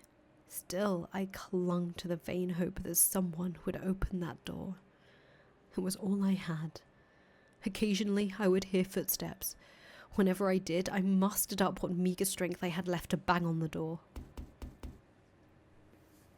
Whoever's there, please, open the door. I'm begging you, someone. But my pleas fell on deaf ears. Though they didn't respond to me, I could hear the Abigails muttering to one another in the corridor. Did you hear that? Yes, I did. I wonder what's gotten into Lady Michelle. They say she was cursed. Maybe she sold her soul to the devil. How dreadful. We should stay away from that door, if we don't want to be cursed too. I am not. I'm not cursed. I did not sell my soul to the devil. I'm kind of scared. I might have to find work somewhere else. Gotta make sure we stay away from that door. Why? Do you think I'm cursed? I never did anything wrong. Lady Michelle has lost her mind. She's deranged. I'm scared even thinking about her. I'm not deranged. My mind is perfectly fine. She's right crazy. She's right mad. No, I'm not. I'm perfectly normal.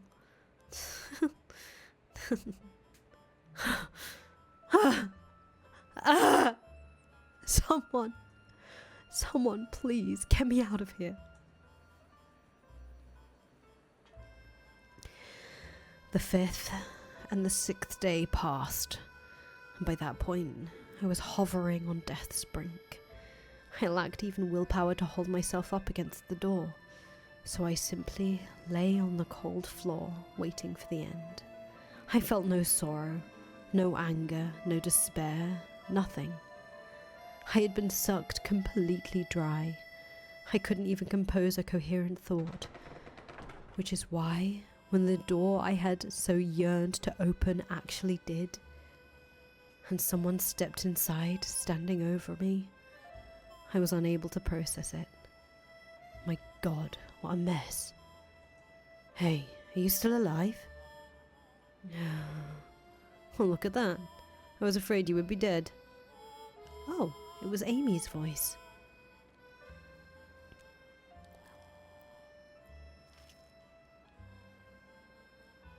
I'm sorry, really.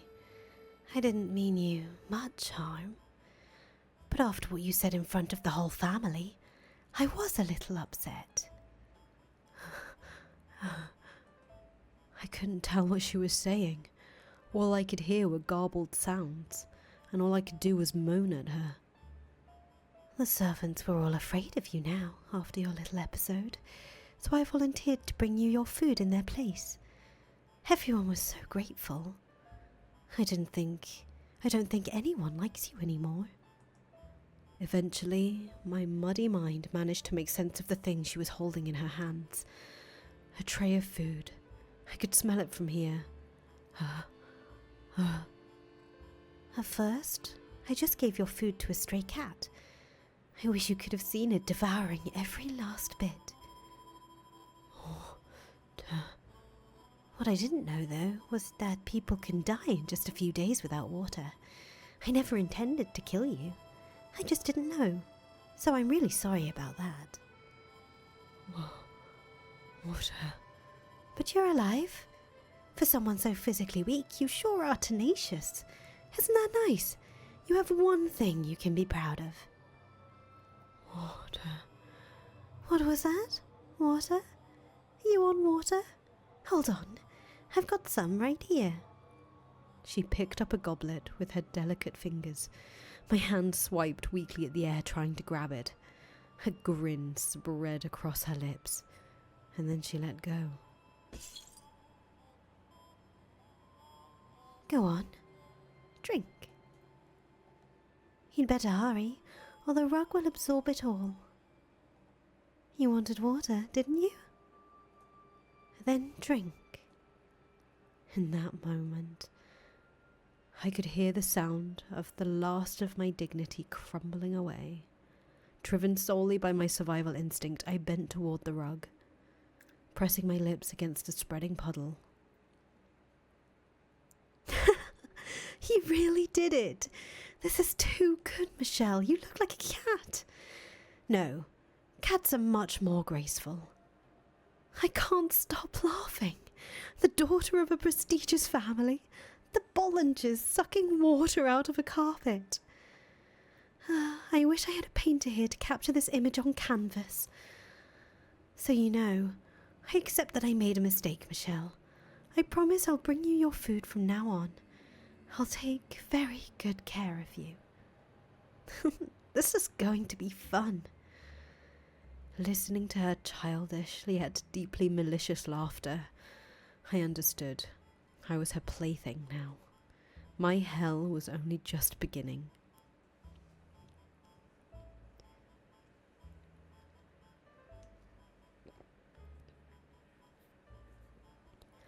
Having gotten food and water, my body recovered somewhat. But I was hardly in peak condition. That would take some time, given how badly malnourished I had been. Amy continued to treat me like her pet, constantly stoking the flame of rage within me. But I was too weak to stay on my feet for long, and talking hurt my throat. I assume it was a calculated effort on her part to maintain power over me, to keep me as miserable as possible. She always had a smirk on her face as she gazed down on me.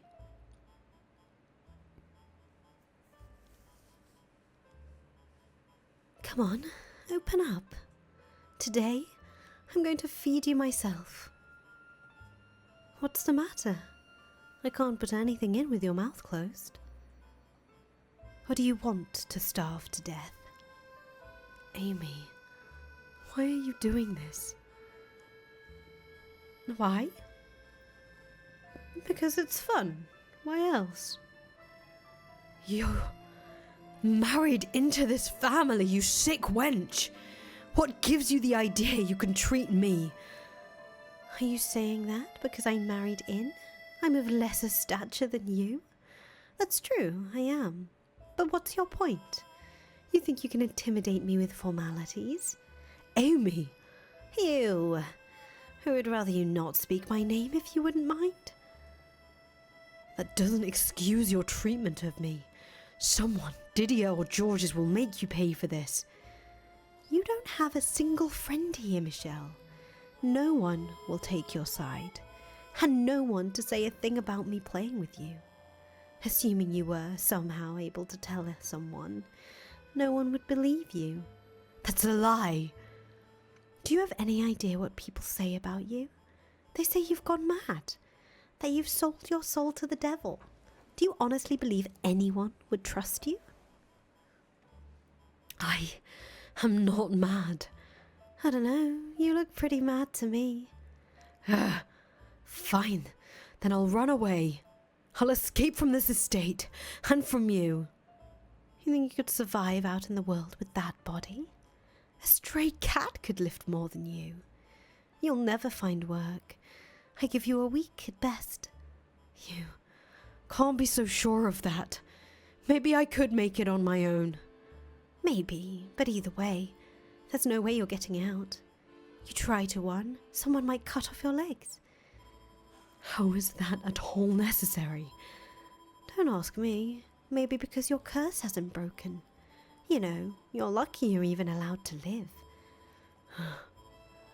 And you should be grateful for me for volunteering to take care of you. Nobody else wanted to have anything to do with it. So if you want to keep living, you have to show me some respect, and you have to do everything I tell you to. Understood?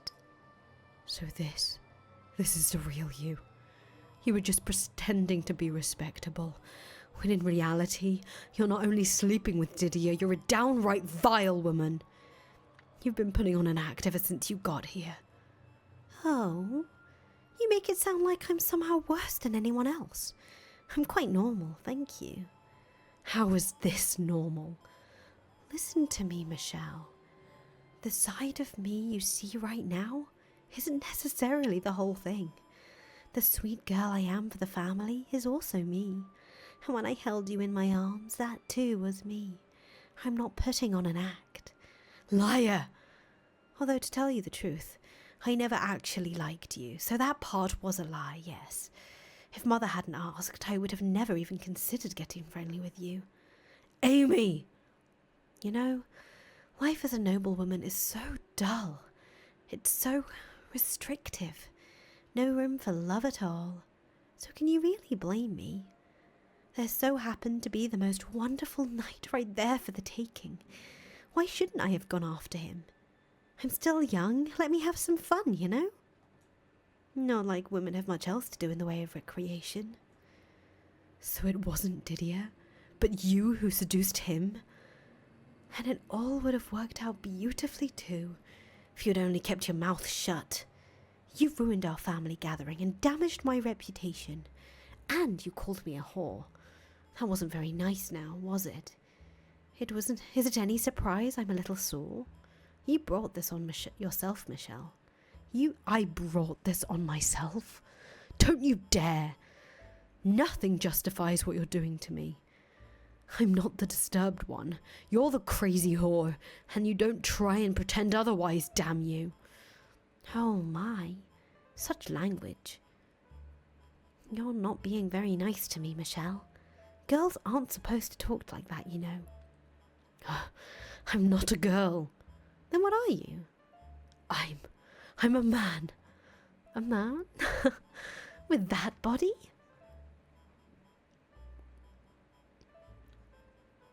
Amy quietly rose, grabbed me by the hair and shoved me to the floor. Let go of me! You call yourself a man? You can't even get out of a girl's grip. I'm not all that strong either. In fact, I'd say I'm rather weak. Just a small, powerless girl. If you were a man, you'd have had no problem breaking free, malnourished or otherwise. But you can't. Get! She traced the lines of my emaciated ribs with her nails, travelling slowly down my chest. But even ignoring that, you're missing the most important part. Stop! Get off me! I tried to shove her aside with all the strength I could squeeze out of my arms, but as Amy has said, I couldn't even overpower a girl. All I could do was lie there beneath her and beg. Get off me! Groaning in anger and frustration. Her fingers came to a stop just above my navel. She looked up at me with a sweet smile and then pulled her hand away. And just as a wave of relief spread through me, she shoved me back, jumped up, and slammed her foot between my legs. Ugh! I shuddered as the pain jolted up my spine. Amy looked down on me as I screamed. A smirk spread across her face. Oh my, does that hurt? There's a surprise. Even without boy parts, it still hurts? Stop, please. And she didn't stop at stepping on me. I'm begging you, stop, please. She dug her toes into my flesh. What are you exactly, Michelle? From the feel of it, you don't quite have proper girl parts either. Amy, please. On top of the physical pain, unbearable humiliation and shame corroded away at my spirit. What a strange creature you are. Stop! If I could have died right there and then, honestly, that would have been preferable to the emotional hell she was putting me through. You should take a look at yourself in a mirror, Michelle. You're crying, sobbing like a sad little girl. Not much of a boy, are you? And you lusted after me with this body? Seriously, you're disgusting. I can't believe you actually had the gall to fall for me.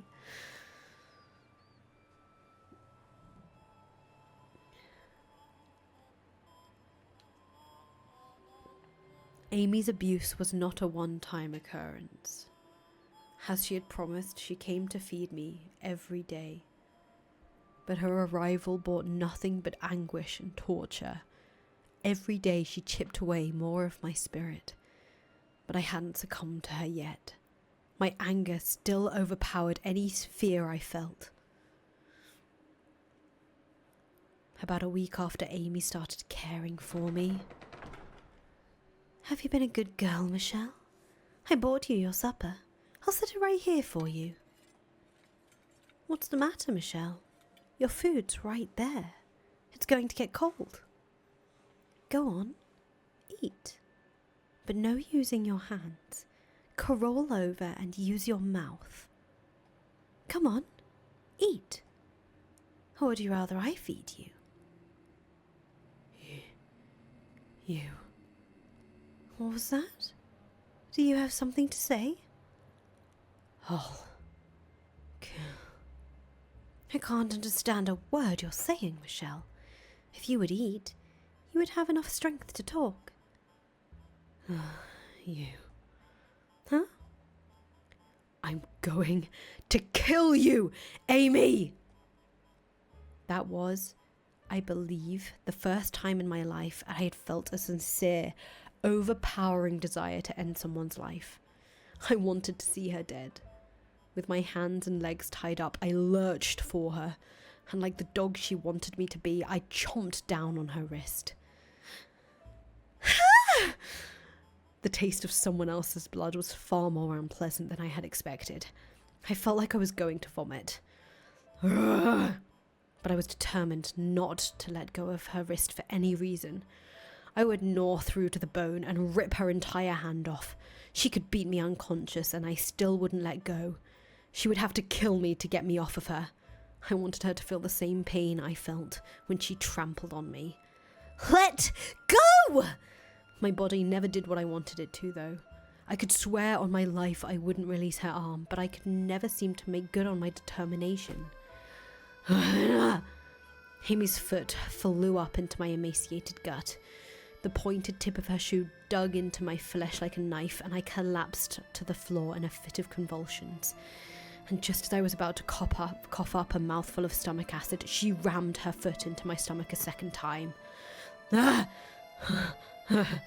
She didn't even give me enough strength to get to my feet, let alone fight back, before she kicked me again. And again, and again, and again, and again. Stop! My gut, my chest, my legs, and my face. What's wrong with you? Don't you get it? You're not the one in control here. You should be thanking me. What you did to me that day was incredibly hurtful. Yet here I am, bringing you your food. Can you not see just how kind-hearted I am? So why would you go and bite me? What would possess you to do such a thing? Gasping for breath, my consciousness slipping away from me, I caught a glimpse of Amy's eyes as she swung her leg back for another kick, and when I did, a single word rose to my mind. Demon. Isn't that something? You can't even stand up to a girl.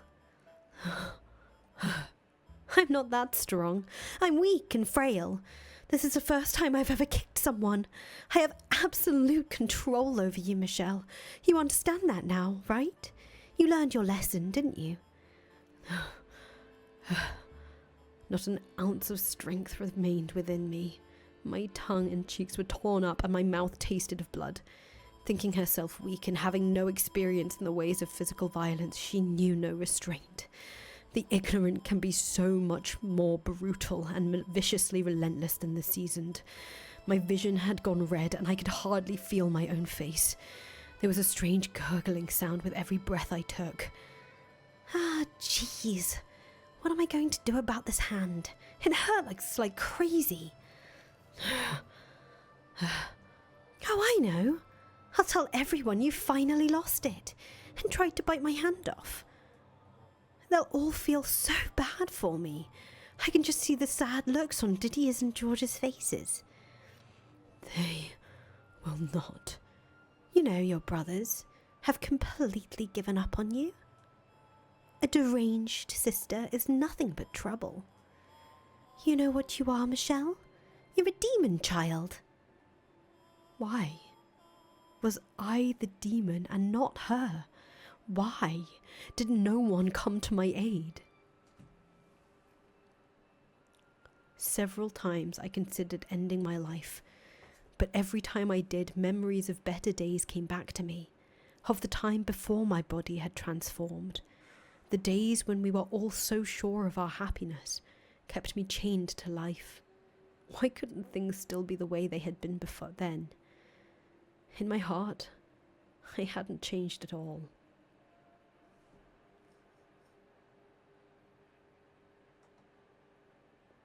So how had things ended up like this?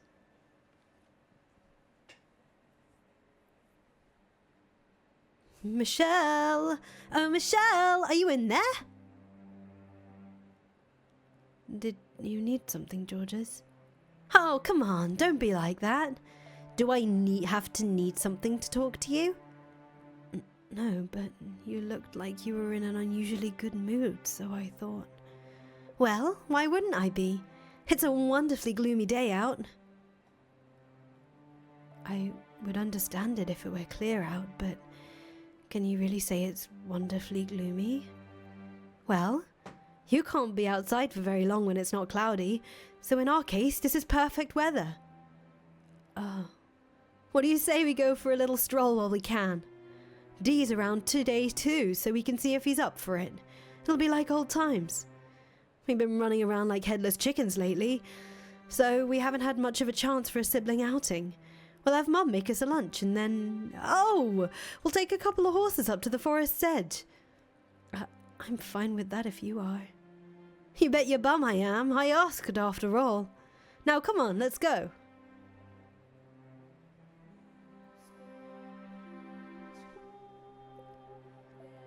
An outing, you say? Yep. Hop on a couple of horses and head for the forest. We haven't done this in a while, so I figured why not? I see. Well, if Michelle's coming, I see no reason to say no. Let's set off right away. Whoa, slow down there. Are you saying you wouldn't go if it was just me? It's Michelle or nothing? Of course. Why on earth would I want to go horse riding alone with you? I would rather drown myself. La gasp! Didier? Could I perhaps make a small request? Go on, let's hear it. Do you mind if I hold the horse's reins? Oh, that's all? By all means. I'll be there behind you to make sure nothing happens, so have at it. But do be warned, my horse is a bit temperamental. If you're not gentle, he'll start getting moody with you. I doubt that'll be a problem for you though, Michelle. I'll be careful.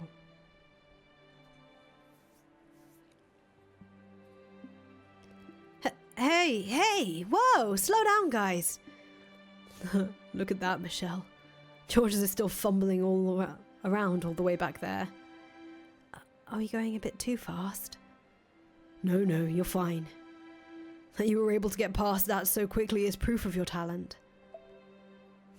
Finally, caught up. This isn't a race, you know. Why can't we enjoy the scenery, indulge in some nice pathos? A warrior and his horse need not of pathos. Isn't that right, Michelle? It certainly is, Didier. Come on, you guys, be nice. This was my idea. You've really taken after old D, haven't you, Michelle? I, for one, would rather see you admiring flowers or dancing with butterflies, or gazing out at a beautiful sunset or enjoying poetry. More pathos, my dear sister, and less barbarism. Longswords, suit of armour, and tales of heroic knights are so much more appealing, though. Even let him get his claws in too deep, Michelle. Oh dear, oh my, I'm going to have 2 meathead siblings before I know it. What did you just call me? Now, you two. Why don't we stop here for a picnic? Seconded! My stomach's been rumbling up a storm. I took a few bites earlier because I was about to die back there. I hope your horse throws you into a river.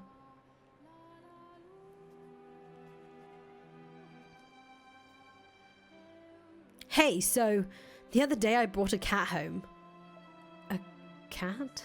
Yep, speckled from head to tail and ugly as a witch's arse. I was going to keep it in my room, but Mum flipped when she saw it. Keep that filthy thing out of my house. Wish there was something we could do about how much of a clean freak she is. George is. Try not to stress Mother too much. You're unpredictable enough as it is. It would be nice, though, to have a cat, I mean. You think so? Then how about this? We'll keep it in the courtyard. I'll feed it on days when it's clear, and you can do it when it's cloudy, Michelle. I don't know what cats eat, though. I bet he liked pastries. Do you want to kill the cursed thing? I cannot approve of anyone taking care of an animal who thinks that's a good idea. Sorry. Oh, pull the stick out of your ass, Dee. Life's all about experimentation. Live and learn. Don't experiment on animals. Well, if you're going to be like that, how about you help out too? You can keep an eye on us and make sure we don't do anything stupid. Now you're trying to drag me into this? Already done. You're in. It's settled. Damn it, Georges. Now we need to come up with a name. Any ideas, Michelle? Well, you want me to name it? Not very often you get to give another living thing a name. Well, I guess you might have a few more chances down the road. Consider this practice. Something elegant and beautiful. You've got this. Now, Georges, don't put so much pressure on her. You have a point, though. It is a good opportunity. Don't stress too much about it, Michelle. Just choose something you like. You said the cat was speckled and ugly. Yep, one look and you'll be laughing so hard you can't breathe. All right, then. Ugly Speckles. That's its name? It would seem you do not have a future in the arts, Michelle. But you said it was ugly and speckled, Georges. I did, yes. You could have tried a little harder than that, though. But you know, why not? Ugly speckled as is. It's actually kind of charming when you say it out loud. Ugly Speckles. It's not that funny. It is quite something indeed. The more I think about it, the more I... Not you too, Didier. We should bring Ugly Speckles on our next outing. Sitting together beneath the clouds having lunch. That we should. When Michelle's gotten a little bigger, let's do this again. The three of us and our ugly speckled cat. You said it. We're all good friends here after all. I've never been your friend, though. God, must you always be such a jerk?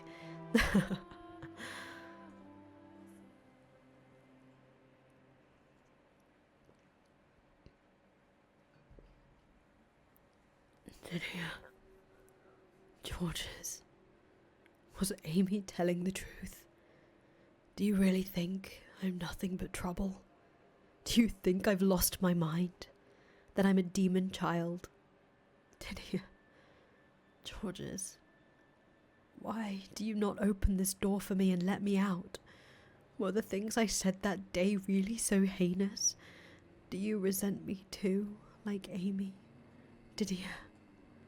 Georges. How do you think about me now? Is this body really so unusual? If I hadn't undergone the transformation I did, would things still have been the way they were before?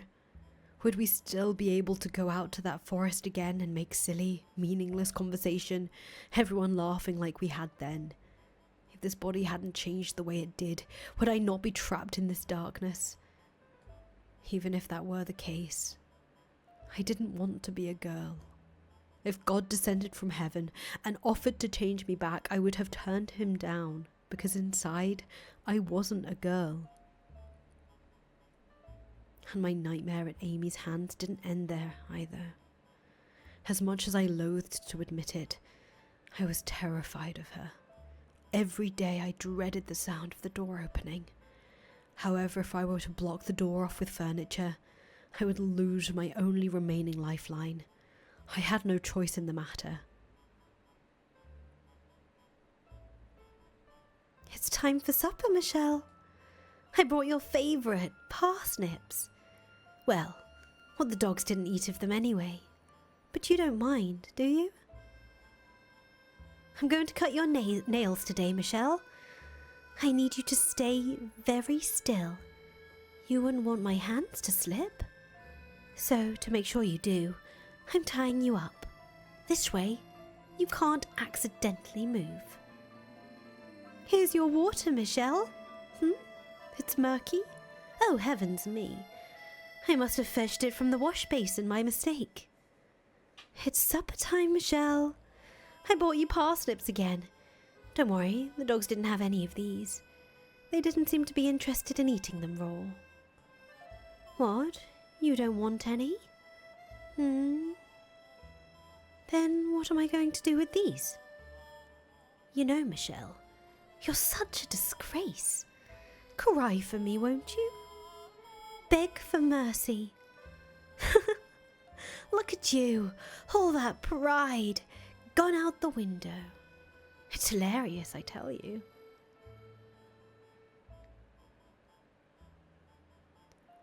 She did everything imaginable to torture me, both physically and emotionally. To be honest, it was rather impressive in a sick way how she was able to come up with so many different ways to torment me. And she knew precisely what caused me the most pain. My body, and the discrepancy between what I was and what I felt I was. She delighted in telling me I wasn't male, and sometimes in showing me. But I don't think I need to describe the things she did to me in any more detail. I could think of only one way to keep myself from breaking down. I completely stopped talking, stopped struggling. Then one day, after about 6 months or so, she said with a disinterested sigh, "I'm done." And that was the last of it. By swallowing my pride and not resisting, I was able to escape from her grip. Once she was gone, the servants took over attending to me again. I was still imprisoned, but now there was a serenity in my solitude. I didn't speak with anyone. I didn't make eye contact. I didn't do anything. I just lived. But even though I had peace, I still feared Amy having a change of heart. I trembled at the possibility that one day it might be her that opened the door. But above all, I hated, despised the fact that I lived in fear of such a girl. An overwhelming self-loathing threatened to crush me. I had recurring nightmares about the things Amy had done to me. The wounds she gave me did not heal. They only grew worse, eating away at me day after day. I was beginning to lose confidence in my own sanity in the silent darkness, where there was no sense of time. The line between dream and reality blurred. I often found myself screaming, crying into empty air. I clawed at my skin, pulled out my hair, paced back and forth across the room, pounded at the door yelling for help, screamed some more. It was the very image of pitiful, absolute wretchedness. And every time I did, I'm sure there was someone on the other side of the door whispering about how poor Michelle had lost her mind. Eventually, I gave up entirely.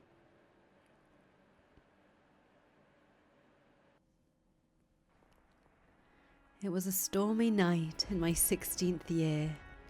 I'd been confined for more than 2 years at that point. Heavy rain poured against the windows like thousands of little spears. I was sitting quietly on my bed, unable to fall asleep, when suddenly there was a loud banging on the door. "Michael! Michael, are you awake?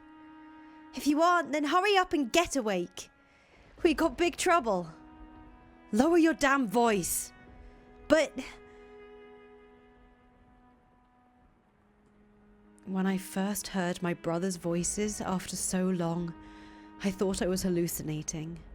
In 2 years, they had never once come for me, no matter how hard I pounded on the door, no matter how many times I called for them. And after all that time, I didn't expect that to ever change. I had given up, assumed they had long since cast me aside. Unable to bring myself to say anything, I simply stared at the door.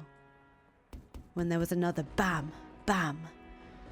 The sound was half consumed by a crack of thunder, giving it an indescribably eerie quality. "Please say something, Michael. Seriously, there's no time. You can hear us in there, can't you? You're there behind the door, aren't you? Come on, just one word, Michael." "Is it really you, Didier? Georges?" For a moment, they seemed to be at a loss for words. Probably because they almost didn't recognize my voice. But it was only a heartbeat, and then Didier spoke. "There's a carriage waiting outside. I'm going to unlock the door so you can leave in it." "Why?" Because Dad's talking crazy. He's saying the Bollinger family has no need for a demon child, that you're a mark of shame on our name. So he's gonna have you executed. Georges! Father wants me dead. It felt like the floor had fallen out from under me. Executed? Demon child? Mark of shame?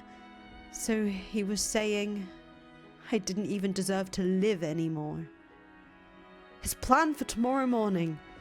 We only just found out ourselves, which is why he prepared a way for me to escape. But why? Why? Do you even need to ask? Because we're family. Something terrible has gotten into Father. I clenched my teeth, fighting back a bitter, angry sigh. But I couldn't keep all those emotions bottled up for long. A maelstrom of feelings I thought I had lost in my 2 years of imprisonment swirled up inside me, spilling from my lips. Why? Why are you doing this now? If you really felt that way, then why didn't you come sooner? 2 years I spent locked in this room. Do you have any idea how I felt in that time? Any idea how hard I had to fight to endure? How many times I cried for your help? How hard I pounded on the door begging to be set free? But never, never once did you come. Not even once. Michael, I scare you, don't I? You think I've gone insane, that I've lost my mind, that I sold my soul to the devil, don't you? No, Michael, we don't. Then why? Why didn't you come and set me free? Michael, No, we don't think you've lost your mind at all. So you didn't want to see me then? You didn't want to face what I'd become? Tell me I'm wrong, Didier, Georges. You left me here, abandoned me for 2 whole years, locked me away so you didn't have to see me. I'm sorry. I'm just, really busy with my art. I've been getting a ton of commissions down at the court, and Didier's a knight now, so he's up to his neck in expeditions. I'm really sorry. As am I. I cannot say that you are wrong. After what happened, I wasn't sure how I was supposed to act around you. I'm still not sure, even now. I knew I had to find the time to collect myself, but I kept putting it off, vainly hoping that time would take care of it all. And for that, I owe you an apology. But you need to understand, I do not agree with Father's decision. I do not want to lose you. I don't think you're a demon child. And Georges feels the same. Neither of us want to see you dead. What he said, Michael. There's not much time. We need to get you out of here. I bit down hard on my lower lip, hard enough to draw blood. It was that, or start sobbing. It's a little late for that. Michael, if you don't get out of here, you're going to be killed. If I'm not an angel sent from heaven, or a demon child, then what am I? What on earth am I? What are you? You're a Bollinger. You're our family. And that's all there is to it. I pray you can forgive me for reverting my eyes for so long. Can I trust you? Can I trust that even if the whole world says I'm cursed, that you'll always be on my side? That you'll always be my brothers? Can I put my trust in you once more, Didier, Georges? You absolutely can, Michael. I swear to God on high. And I swear to the God of art. Michael, I have no other choice, do I? I couldn't talk Father out of it, could I? I would rather you didn't try. He is not a man to change his mind. If you were to show up before him, he would likely draw his sword on you himself. He would destroy Mother. I'm sorry. We're not doing this only for you. Okay, I'll go. Oh, thank goodness. The carriage will take you to a mansion, Michael. It's a property Father purchased some time ago, but due to rumours about the house, it's abandoned. No one wants to buy it from him either, and that's unlikely to change. It's the ideal place to keep you out of sight. What kind of rumours? Well, no point in keeping it a secret. He has a right to know. They say a witch lives there. A witch? I think it's all just made up, personally. I went to check the place out, and there is no one there. It was a little dreary, to be sure. I had hoped to have a better place arranged for you, but there wasn't enough time. This is only temporary, Michael. I cannot say how long it will be, but Father will pass away eventually. And when he does, Georges will inherit the estate, and that will mean you can return. So I ask that you hold out until that time. If I don't leave, I'm going to be executed. So send me anywhere. I won't complain. I'm glad to hear you say that. I will talk to Father and ensure he does not suspect anything. We'll make this work, don't you worry. And the long and short of it is, Dad simply wants you erased from the family. Georges! Sorry. I wasn't trying to be mean. But anywho, once I take over, we're in the clear. You'll be acknowledged as a Bollinger. I see. Okay then. Can I open the door now? Just a minute. Huh? You're still not ready? I don't have any clothing. Right. You wouldn't, huh? How tall are you now, Michael? Around the same height as you, I think. You're taller than me? Damn! Alright, I'll bring you some of my clothes. Thank you. Wow. I don't think I ever heard you say thank you without putting up a fight, Michael. That's not true. I don't think. I'll be back soon. Get what you need together. Alright.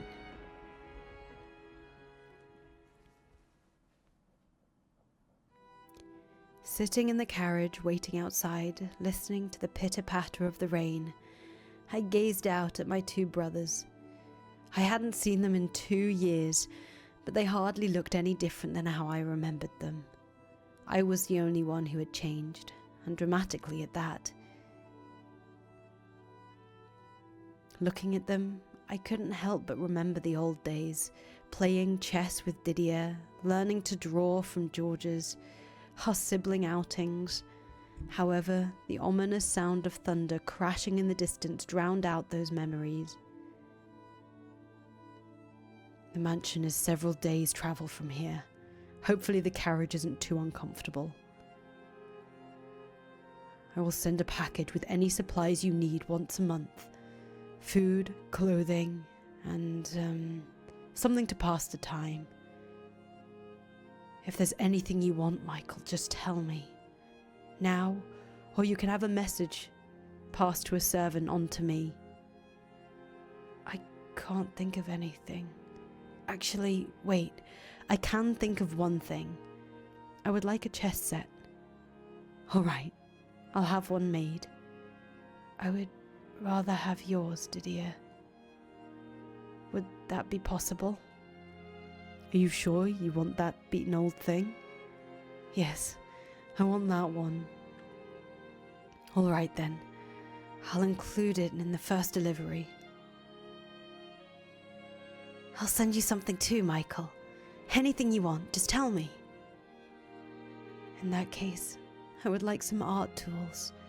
I'm nowhere near as much of an artist as you are, Georges, so they don't have to be anything special.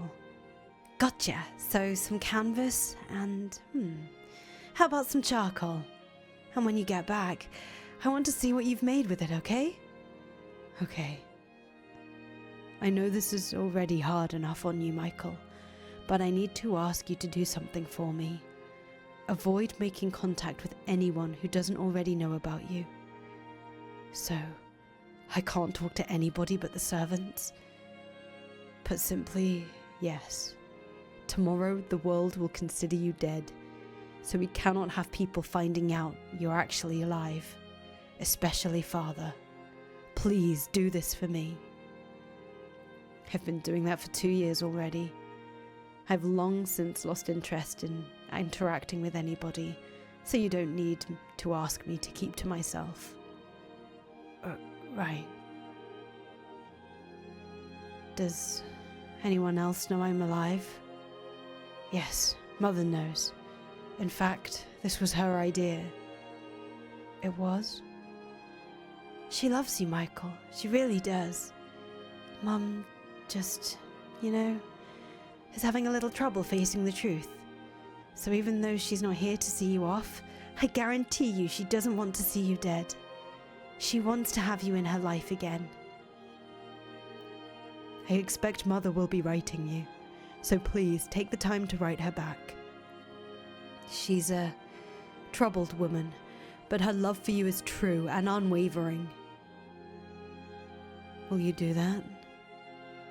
Just a quick little, hey, got your letter, doing great, will suffice. All right. Just so you know, it kills me and Dee that we can't stand up to Dad.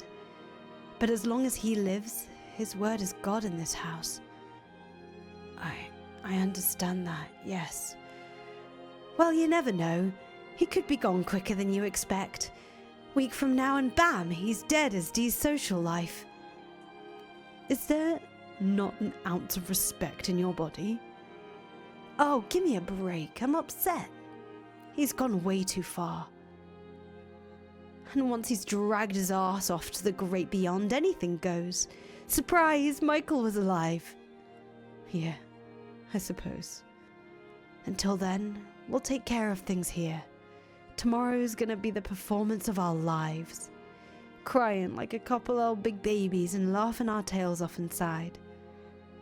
You'll forgive me if I have trouble trusting that loose tongue of yours. Psh, I'm not stupid.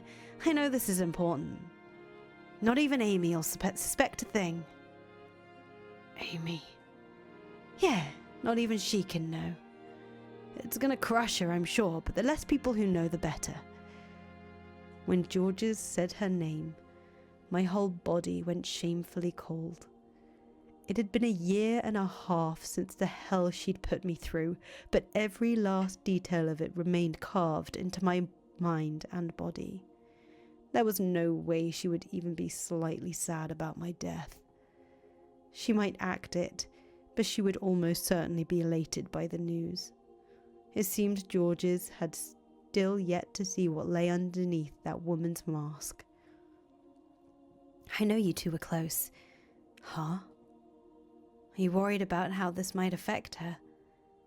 What? She cared for you for about 6 months, didn't she? When you wouldn't let the servants in. What?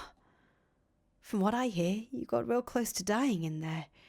You wouldn't even eat unless she was there. Who the hell told you that? What? Did something happen between you two, Michael? Amy didn't do a damn. Never mind.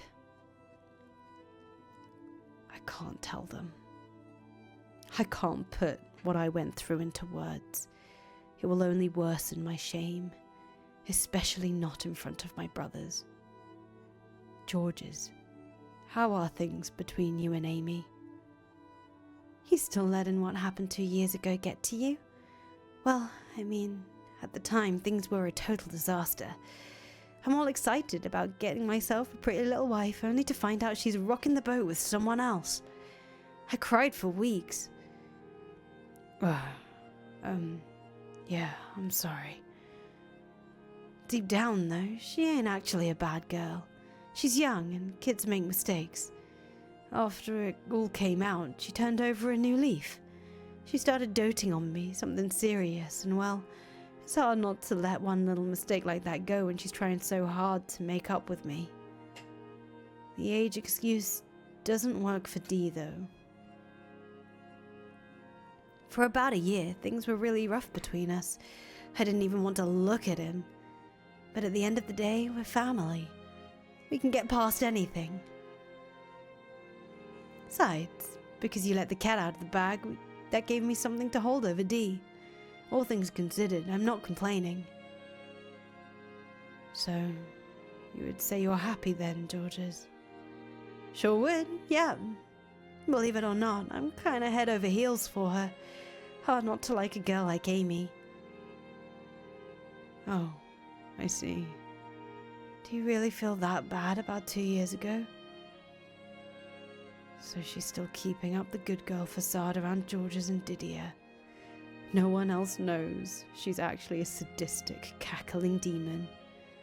There's nothing less trustworthy in the world than a woman who's always smiling. But if Georges thinks he's happy, I can't take that away from him. Michael? Oh, right, yes. I do feel guilty about the way I lost control of my emotions and took it out on you guys. It happens to everyone. In fact, you could stand to do a little more shouting and fussing. Then you could... because I have underdeveloped social skills. You heard that? You've got one hell of a nasty streak, Auntie. I'm glad to hear you're still on good terms. It wasn't my intention to pit the two of you against each other. We know. The blame falls on my shoulders. I want you to know something, Michael. Although your transformation was too much for Mother and Father to accept, with enough time, everything will go back to the way it was before, just like it did for myself and Georges. None of this is your fault. It was all unfortunate timing. God's a little bit of a jerk too. Try not to forget I am a knight, Georges. In time. In time. Speaking of which, we don't have much left. I'm gonna tell the coachman to set off, okay? Didier? Yes? Tell me the truth. With the three of us, will we ever meet again? Why would you ever ask that? Of course we will. Not a chance I'm letting this be our last family get-together. One last question then. Yes? Am I your brother? Well, I mean, look at you. Don't look like much of a sister to me. So yeah, I'd say you are. I see. So long then. Farewell. And may good health bless you until we meet again. Until then, Michael. Farewell. Before seeing me off for good, they both gave me strong, firm hugs. Didier first, and then Georges. The warmth I felt in their arms, in my family's arms, slowly spread through my chilled body, which made it that much more difficult to part ways. The wheels of the carriage rattled against the wet, stone-paved road. I stuck my head out the window, watching as they shrunk into the distance, standing there in the rain until they were completely out of view. A tightness filled my breast. Every glimmer of hope I had for my new life was matched by an equal degree of darkness and uncertainty. Would I ever make it back home? And if I did, would people still call me a demon child? Having to write Mother was another uncomfortable weight on my soul. The thought of having to play a girl for her made me sick. Georges had acted like it would be nothing, but it wasn't that easy. It was more than mere pretend. Didier had said that with time things would change, but how could he be certain that those changes would be for the better? The wooden wheels turned, carrying me away to that cursed mansion.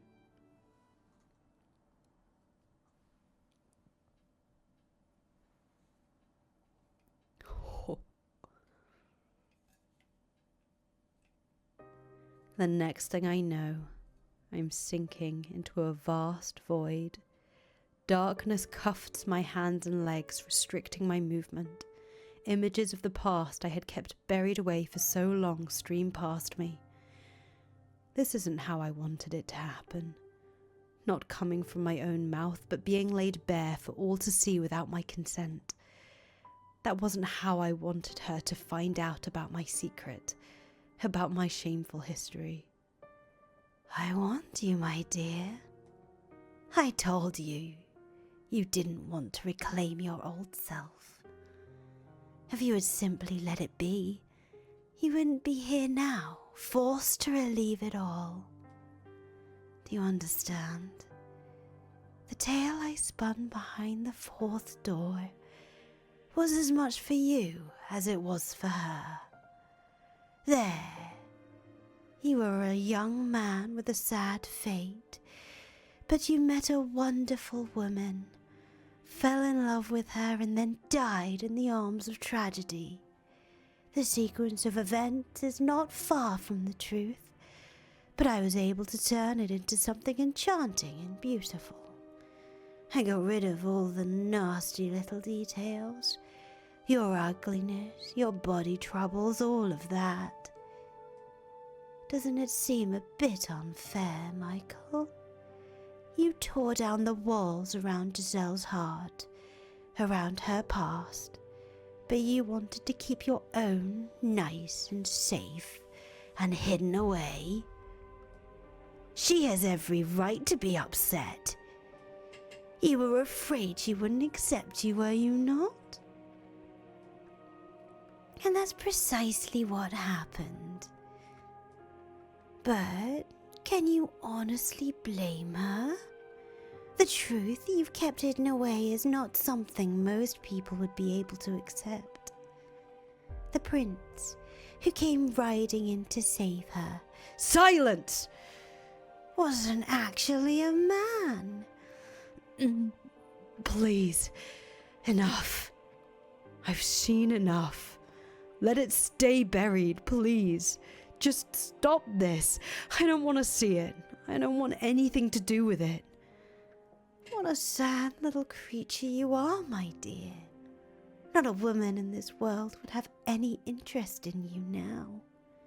You've surrounded yourself with layer upon layer of walls, covered yourself with this patchwork, barely held together quilt of masks, and that's the only thing keeping you together.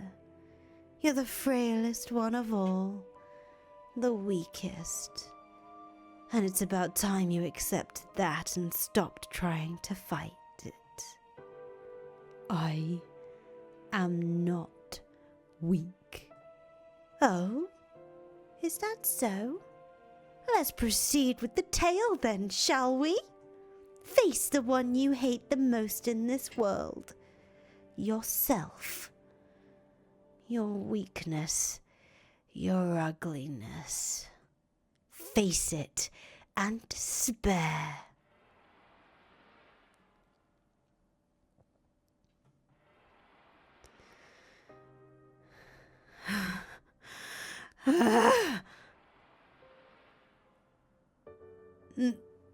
Don't!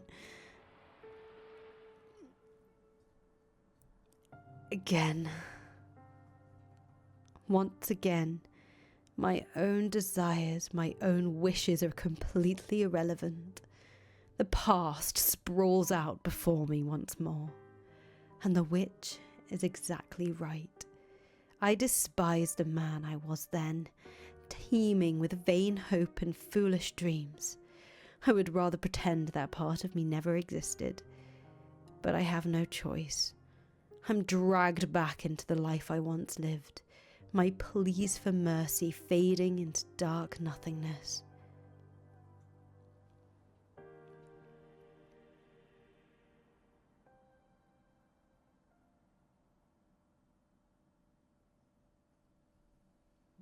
I couldn't remember how long it had been since the capital had disappeared into the distance, but I'd been on the road for some time now. We'd long since left paved roads behind. The carriage rocked back and forth as it proceeded down the rough dirt path.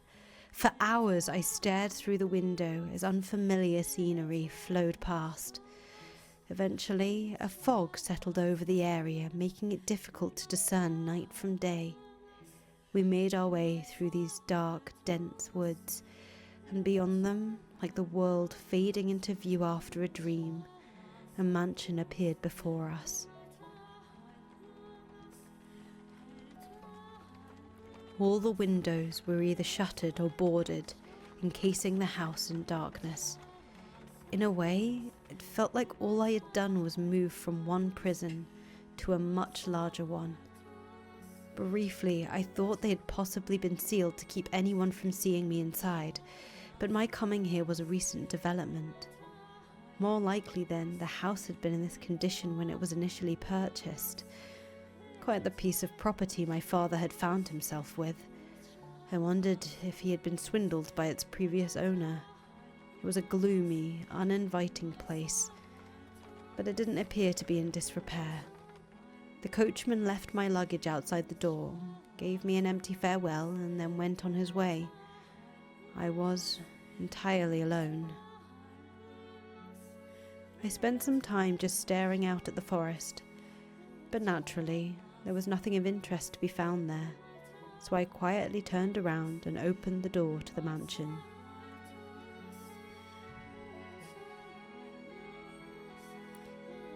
It's certainly dark. I could barely see my own feet. Briefly, I considered trying to unshutter a window or two, but ended up deciding against it. The less inviting the place looked, the easier it would be for me to avoid contact with the outside world as Didier had recommended.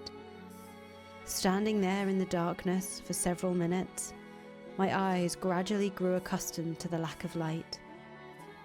While it was hardly ideal, it was sufficient to take a look around the house. The inside didn't seem to have received the same level of care as the outside. Everything was dusty, and the air was many years stale. But I wasn't in a cleaning mood. So I dug through my luggage for a bundle of candles, lighting one with a flint. A stained glass window?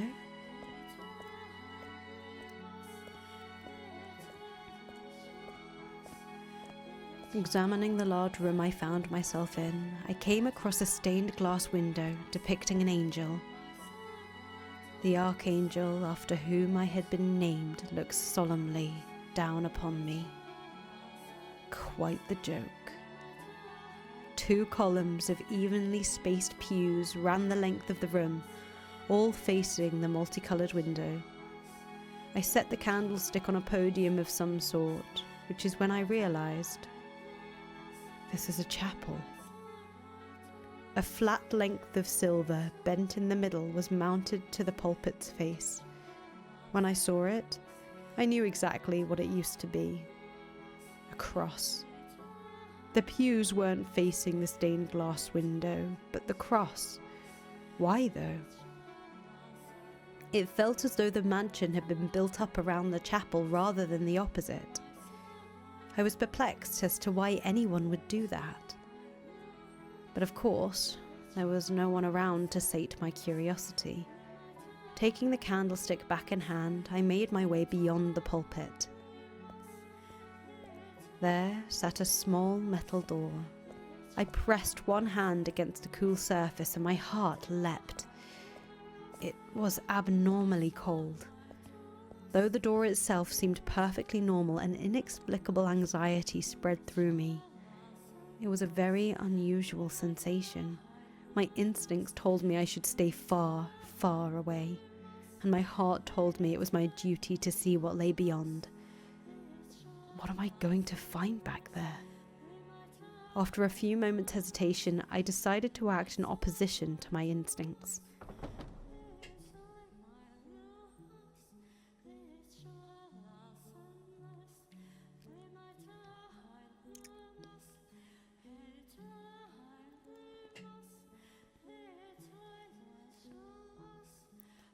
I was looking at a long spiral staircase.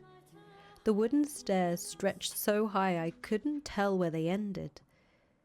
An observation tower, perhaps?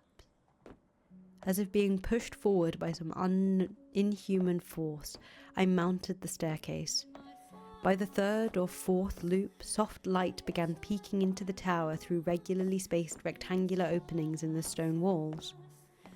Through one such window, I gazed outside, and far off in the distance, beyond the seemingly endless ocean of trees, I saw a small village. Nowhere I'm ever going to go. So many stairs. It had been quite some time since I had exerted myself this much. I hardly had any opportunity locked away in my chambers. With every step I took, I could hear my joints creaking and my muscles screaming. It was long since out of breath, only staying upright with the help of the wall.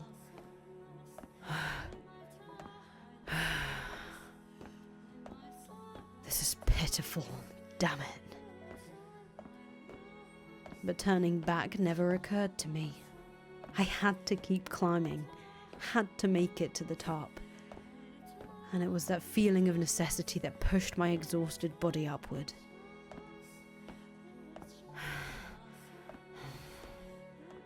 By the time I reached the top, I was practically gasping for air. Sweat streamed down my forehead. I wiped it aside, turning my gaze toward yet another door. But unlike the first, what on earth? A tangle of rope covered the surface. Layers upon layers of it, making its intent abundantly clear. Nothing shall come in or out. It didn't look like it had been put there recently either, as much of it was rotted through. Out of curiosity, I grabbed at the coil and yanked. The rope snapped in several pieces, chunks falling limply to the floor. That wasn't enough to allow the door to open, though. People only sealed doors like this for a reason. Largely because they didn't want or couldn't allow others to see what was behind them. Like what they did to me. For a few moments, I felt as though I was looking down at myself from outside my body. If it hadn't been this man, but someone else standing there, they would have turned back at the sight of a sealed-off door, acting as though nothing was there. Or would they have done as I did? I ground my teeth, a mix of annoyance and bitterness rushing through me. But I did not hesitate. I held the flame of the candle up to the wall of rope, careful not to set the whole thing ablaze. Slowly, carefully burning through them one by one. It was repetitive and time-consuming, but I persisted, wiping away sheets of sweat before it streamed into my eyes. The sun was well on its way down before I finally managed to expose the door. I took a deep breath, looked up at it, and gulped. There was something indescribably chilling about the door, and then I pushed it open.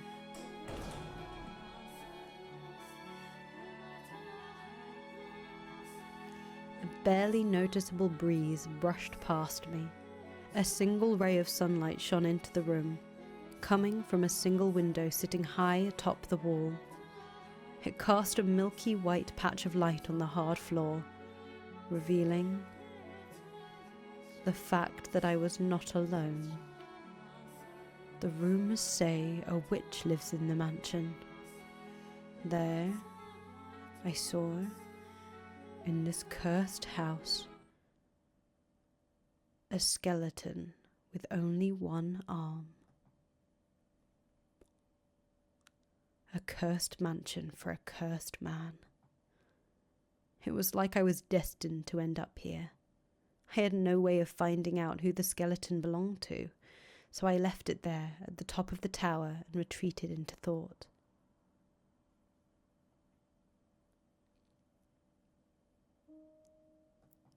I wondered to myself, how had the one-armed person died? How had they felt locked in that room, staring up at that sole window so far out of reach? About the only thing they would have seen was the sky and the occasional bird. Had they yearned for more light, or had they come to despise the tiny patch of it that trickled into the room? Had they been of some sort of wicked criminal imprisoned for wrongdoing? Not all prisoners are necessarily bad people. Having been branded with a non-existent curse, I couldn't help but think that perhaps something similar had happened to whoever they were, vainly reaching out for the sun, constantly praying for rescue that would never come. What had gone through their mind as they withered away? Would anyone ever come for me? Would my brothers keep their word? Or would I, years from now, end up another pile of dry bones somewhere in this house? Wanted, unwanted, and alone. Robbed of all hope, with no one but the darkness to talk to as it sunk its teeth deeper and deeper into me. That corpse could be me in the future. Didier, Georges, did you really send me here to keep me hidden? Or is this to be my grave? Can I put my faith in you? Can I trust you when you say I'll be able to return? That everyone will happily accept me? That we'll all be together again? That we'll play chess and we'll draw pictures? That nobody will be left out? All I really wanted was for people to accept me for who I was, to accept that I was a man, no, that I had grown to resemble a man, that I had the heart of a man, that I didn't need anything else. I didn't want to cause anyone anguish. I didn't want to hate anyone. I simply wished to be who I was, no, who I wanted to be. And I didn't want to be treated like I was strange or different. If that was asking too much, then at the very least, I wanted to have one person in my life who truly understood me. Didier, Georges, I pray you can be that for me. Lurking quietly in the mansion's all-encompassing darkness, I waited and hoped that the day might arrive when I could come out of hiding. However, 1, 2, 3 years later, I had still not been set free. Once only my mother wrote me, and in all her letters she said the same thing. When your curse is broken, come back home, sweetheart. When your curse is broken, I want you back in my life. When your curse is broken, everything will be back to normal. I wait expectantly for the day you are free from that terrible curse. The curse would never be broken, though. What I was now was what I was meant to be. All that time I had spent as a girl, none of that was real. Didier had said he didn't think I was cursed. My brothers didn't think I was some hellish demon child. So no, the curse would never be broken, because there was no curse to break. I wasn't cursed at all. There was no damn curse.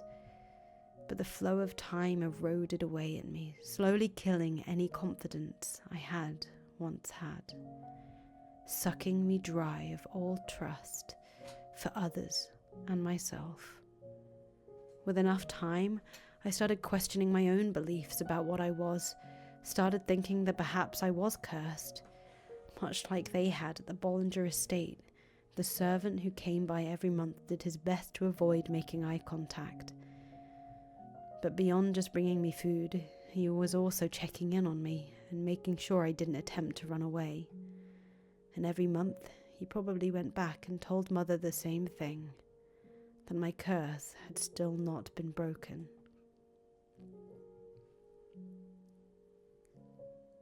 Do you have the answers I seek, O Father in heaven? If you do, I ask of you to guide me, to please tell me what I am. If I truly am cursed, and perhaps you could tell me how much my soul weighs too.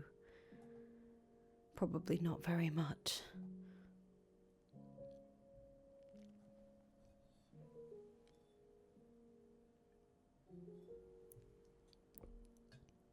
I spent enough time alone in that dark mansion to drive anyone mad.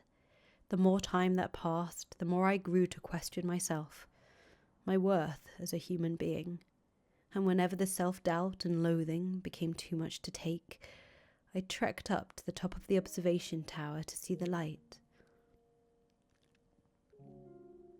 Sitting there on the hard floor, I would place my hand on the skeleton's leg, its shoulder, its hand. From the size of the bones, whoever it was appeared to have been young when their life withered away. Poor child. Even I feel blessed compared to you. Oh, how miserable it must have been, locked away up in this tower, to have your arm mercilessly severed. You have my pity, though.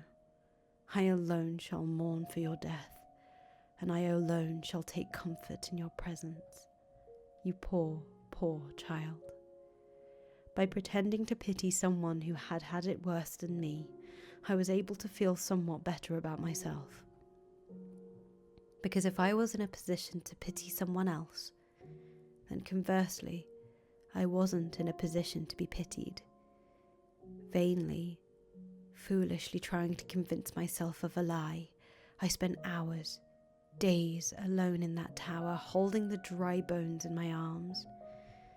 Now there was a sight to lend credence to my alleged madness. Over time, the air in the mansion seemed to thicken, as if the fog were condensing. Water pushed out all the air, swallowing me up, suffocating me. A putrid mire. I was trapped at the bottom of this thick, black sludge. Soon, I lost track of the passage of time, my only landmarks being the dates on my mother's letters. Before I knew it, 8 years had passed.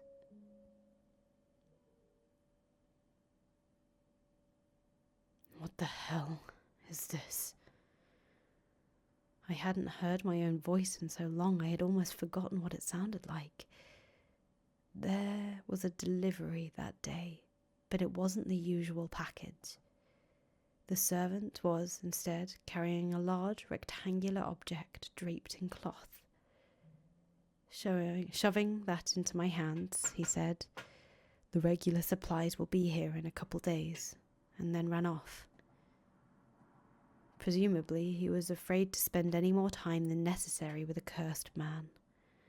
But I didn't bother to say anything about it. I knew it was a waste of breath, and I was not inclined to hold it against him if he didn't want to look me in the eye to exchange words. All I could reasonably do was sit back and bear it.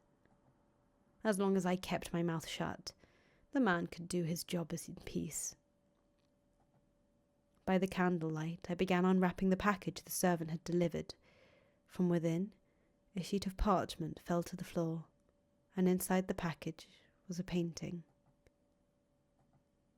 Just looking at it, I couldn't tell what it was, aside from the fact it was a portrait of a woman.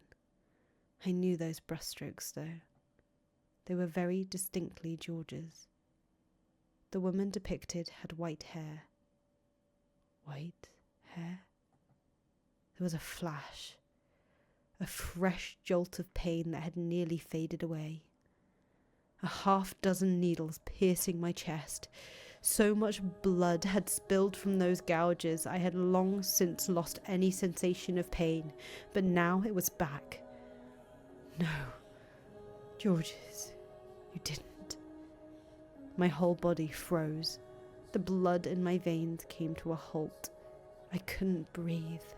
I was drowning in a pool of imaginary water. I crouched down to pick up the sheet of parchment. It was a letter in Mother's handwriting. The first line read, as it did in all her correspondence: My beloved daughter Michelle, every day I pray that your curse might be broken, but lately I have come to think that perhaps the reason you remain cursed is because you have forgotten what you are supposed to be. So long have you spent in that accursed form. It is little surprise you would lose sight of yourself. How can you return to your true self if you do not even remember what that is? So I asked Georges to paint you a picture, hoping it might help you break free of your curse. You are a beautiful young woman, my dear Michelle. I presume you have already seen the painting. It's lovely, wouldn't you agree? That flowing white hair and skin like glass, those deep, enchanting red eyes, those slender fingers and modest feminine frame, those soft lips. It is not you when you were younger, though. Instead, I had him imagine what you would look like now. This is what you will look like when your curse is broken. Isn't that wonderful? Imagine it. Envision yourself, your true self. Remember who you are. Recall your true self. I wait eagerly until the day you come back to me, looking as beautiful as you do in this painting. My dear, sweet Michelle, this is you. This is the real you. You are beautiful, my little girl, and I love you dearly. That awful fuss all those years ago. We can pretend none of that ever happened. Forget all about the dreadful things that curse made you. Become the girl you used to be, the girl you were meant to be, so we can once more be a happy family. I'm waiting, forever waiting for you.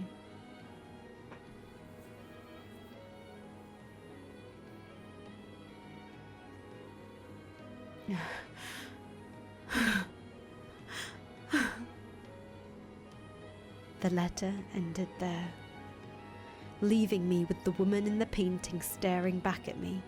Her eyes seemed to insist that I was not me, that she was the real me, and I was nothing more than a fraud. Laughing at me, scoffing at me for ever thinking I was anything but female, mocking me for stubbornly insisting I wanted to be a man. The pain in my chest swirled, spilling from my mouth in grunts and moans. And then... I screamed from the bottom of my lungs. Why? Why? Why? Why? I yanked at my hair. Why, Georges? Slammed the painting against the floor. You said I could believe you. You swore to the art of God. So why? Why would you do this to me? You said yourself that you didn't think I was cursed. You acknowledged me as your brother. You know that isn't me. So why? Why would you make this?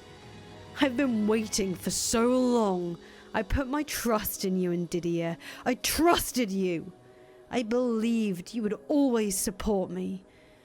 Was that all a lie? Deep down, you really think I'm cursed, just like Mother. And that's why you haven't written to me. Why you haven't answered any of my letters. Where did my faith get me? Why did you even help me escape? Was it all for show? Was my execution just a lie? An excuse for you to send me somewhere far away? Well, was it? Tell me, Georges. Tell me the truth. What about you, Didier? Where do you stand? No, this isn't real. My voice was getting hoarse. I didn't have the strength to hold it in, and everything came spilling out of me, squeezed out by the phantom water. And the white-haired girl in the painting just stared back at me, smiling. I bit down on my lip as hard as I could. A metallic taste spread through my mouth, drops of blood trickling on the floor. Pulling the knife I used to open the monthly deliveries from my waistband, I lifted it high into the air, gathering what remained of my strength. This isn't me! And slashed the woman's face with it. This isn't me!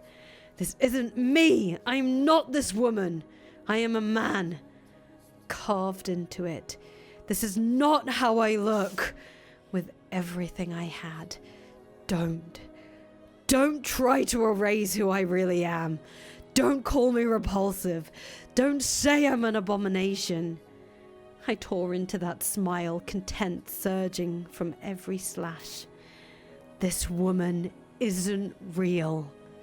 I wanted to curse the whole damn world, every last thing, this wretched mire that had become of my life, my brothers for happily going about their lives as I suffered here in the darkness, my delusional mother for refusing to acknowledge who I was, my father for trying to have me killed, Amy for making me realize I was a man and then for torturing me for coming out about it. Everyone. I didn't care anymore. I wanted everyone who had ever wronged me to suffer the same way I had. I can make that happen. A voice rang out. I can curse them for you, my dear. It was a woman's voice, muffled, like there were several walls between me and her. Who's there? I swiped my candlestick, thrusting it forward to the sides behind me, but there was no one else around. Give it a little thought.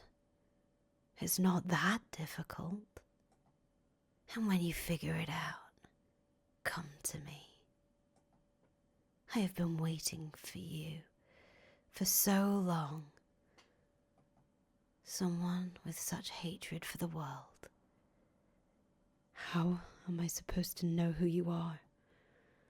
How could you not, my dear? You visited me so many times, held me in your arms, whispered poor child into my ear again and again. What? No, that's not possible. I see. I finally, truly lost my mind. If that's what you wish to believe, that's your choice. But the way I see it, if you had truly lost your mind, you wouldn't be in so much pain. The voice, still muffled and unclear, seemed to be coming from somewhere, far away, and very close by at the same time. Find your way to me. And open the door once more. Let me out of my cage. Give me your hand.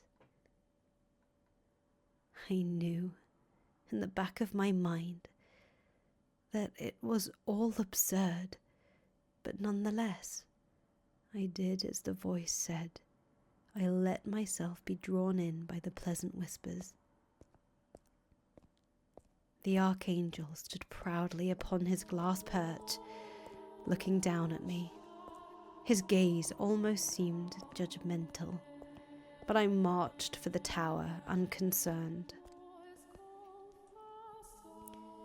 For so long, I have been waiting for the day I would be rid of this darkness, for the day someone would truly set me free. When you arrived at this house, I felt the hands of fate at work, that you were led here, that you were meant to come to this place. You've been through so much to get here. I know your pain. I know how it feels to be locked up, to be tortured and used for others' gain. You are the only one to ever have pity for me, and I shall be the only one to have compassion for you. You are the only one to stay at my side, and I shall do the same for you. You can give me life again. You can resurrect me.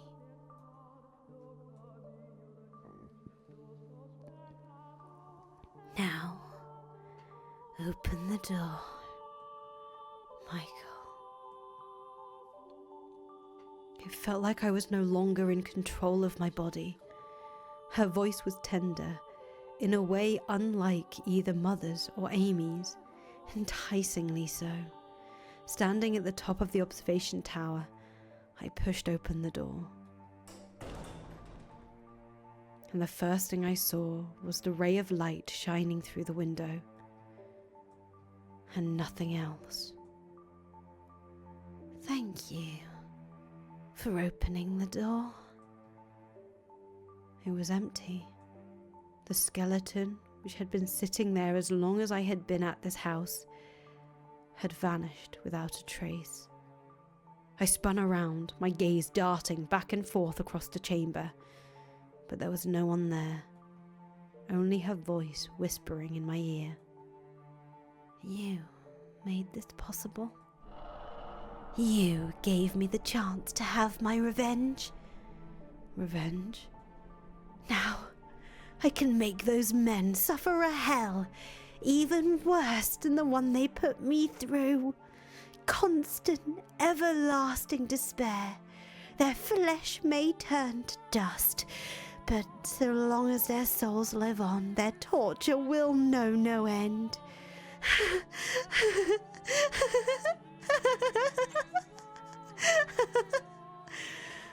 The tenderness in her voice crumbled away, leaving only raw loathing behind.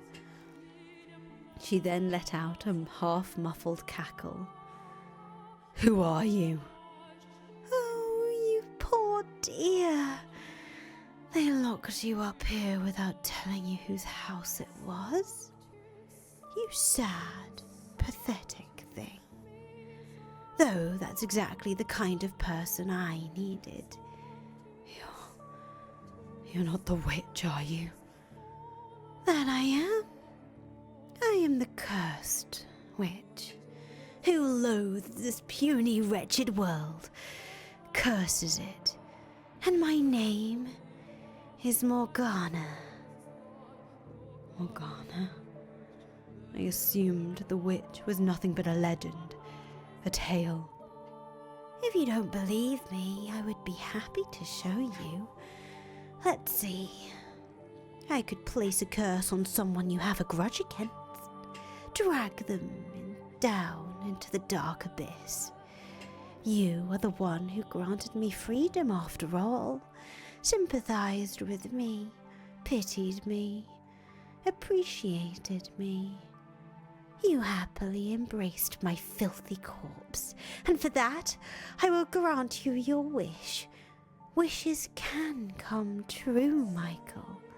Much the same way I was able to come back to life. If you remain steadfast in your desires, they will become reality. For devotion and yearning are the fountain from which miracles spring.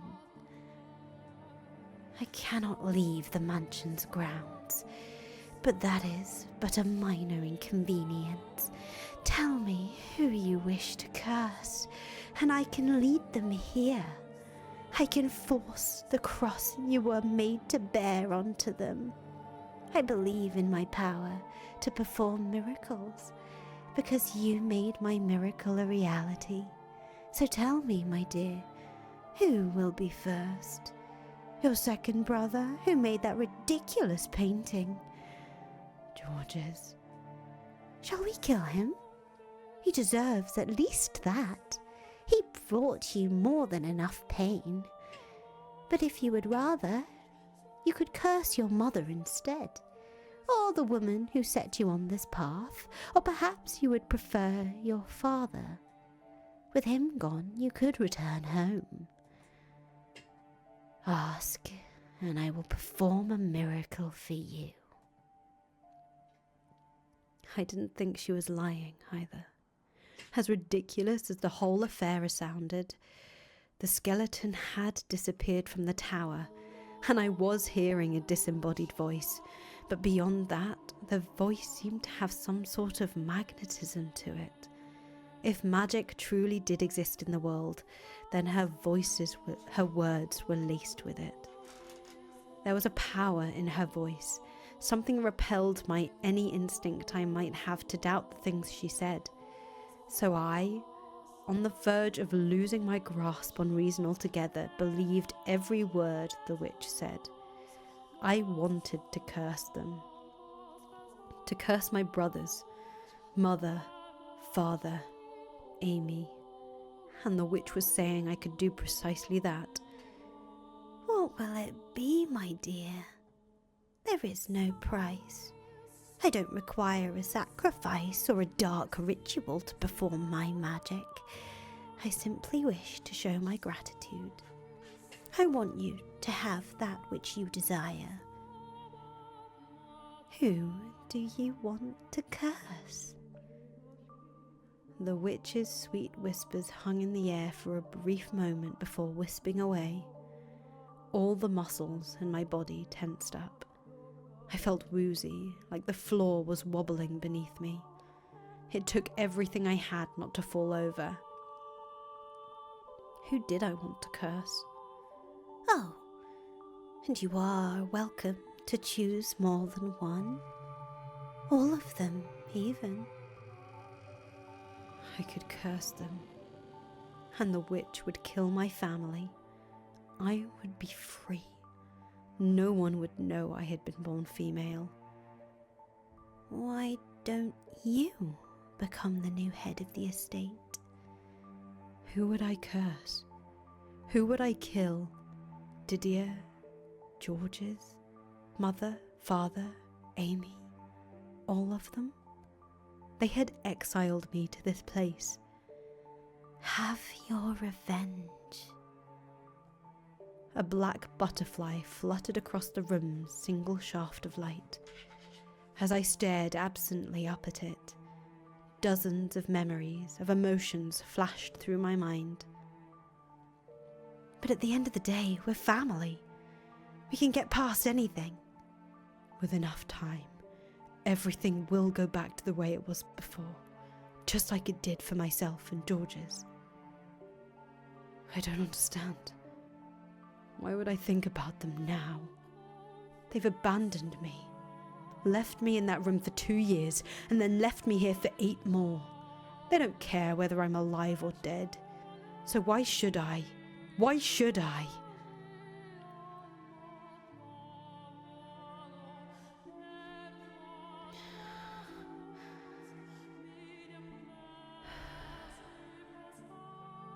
Have you made up your mind? I have. Then, tell me, my dear, who will it be? Who will you curse? No one. I cannot curse anyone, Morgana. Surely you jest. I know just how much you wish to see them dead. I felt your hatred, your despair. And you mean to tell me you can't curse them? It struck me just now that I can't do that to family. I cannot curse my own family.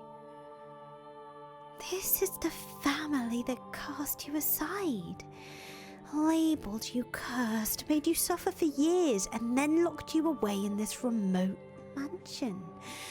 And they don't even feel the slightest bit remorseful about any of it.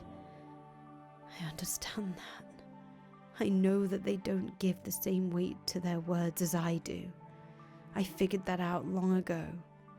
I know I'm alone in my prayers, that they don't want the same things I do, that I trusted them more than they ever deserved. So why then can you not curse them? Because I don't want to hate them. I don't want to bring them suffering. On the contrary, I want them to be happy. You have no place in that happiness, though. It is a happiness that rests upon your misfortune. Why, then, should you not drag them down so you can find respite for yourself? I would find no respite by cursing them. How can you be so sure of that, my dear? I most certainly found a great deal of it myself. You're trying to follow your conscience. I can see that, but that good is superficial, and all it does is shackle you. Remove the shackles, and everything will be so much easier. Nothing you say can convince me to kill my family. Why not someone who isn't family then? Surely you can think of at least one person you would like to see dead. Oh, I most certainly can. I could kill her 12 times and that wouldn't be enough. But just because I would be happy with her death doesn't mean there aren't people who would be sad to lose her. Remove any one person from that group and the whole thing could come crashing down, all because I couldn't restrain my own hatred. Your concern for them will devour you. Don't think I'm not aware of that. You aren't. You don't know that at all. The only reason you give them any consideration is because deep down, you still have hope. But hope has a way of forsaking those who have it and gave it home. You have a problem, and you need to take care of it before it kills you. You and I, we were cut from the same cloth. While you may still care for your family now, in time, you will come to curse them. Consider that a warning, Michael. Your hatred, your curse is what brought me back to life. And there is no getting around that. You do have plenty of time, though. No need to rush to a decision. I'll show you what it is you truly desire, deep, deep down. And I'll show you again and again until you finally acknowledge it. The black butterfly hovering up by the window disappeared, and the witch's voice grew distant, overwhelmed. I collapsed to the floor, unconscious. Had I really said that I did out of love for my family? Or was I just afraid of crossing that line? Was Morgana right? Was my heart now home to a terrible monster? If I actually had resurrected the witch with my hatred, maybe that was what I was now. Darkness seeped down over me once more. I was again encased in a pool of despair. Slowly, ever so slowly, it wore away at me, eroding me into nothing. If I didn't come up for air, I soon would take the witch's offer. Cackling like a demon, I would place a curse on someone. I would kill them. Reviving her was a mistake I never should have made, and not for the greater good or anything so noble. No, every time she spoke, a little more of my spirit died.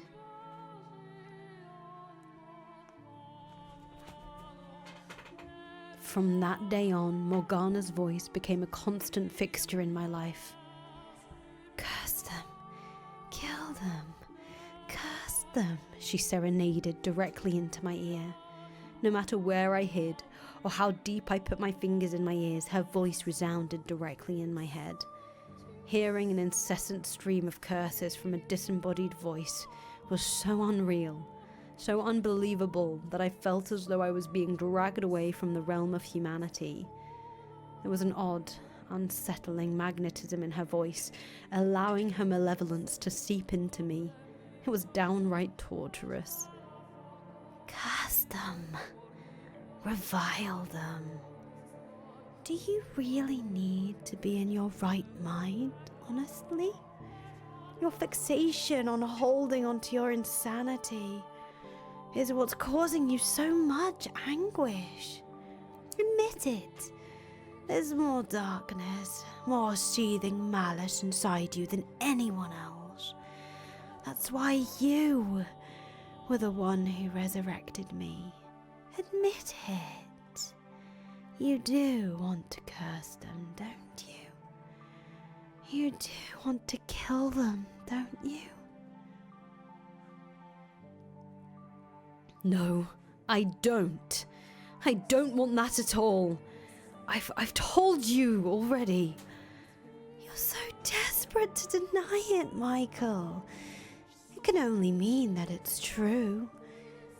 You would be able to maintain your calm if you were truly free of guilt.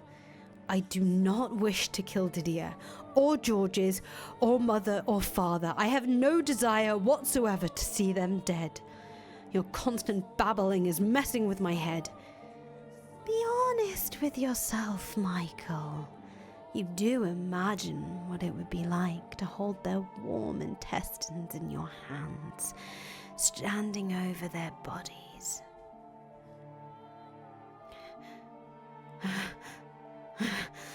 No, I don't. That's not what I want. Don't lie, Michael.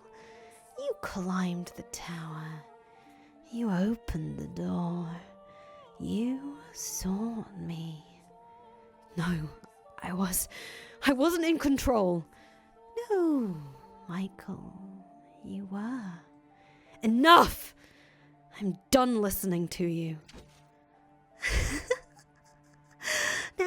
Now, don't take your anger out on inanimate objects, Michael.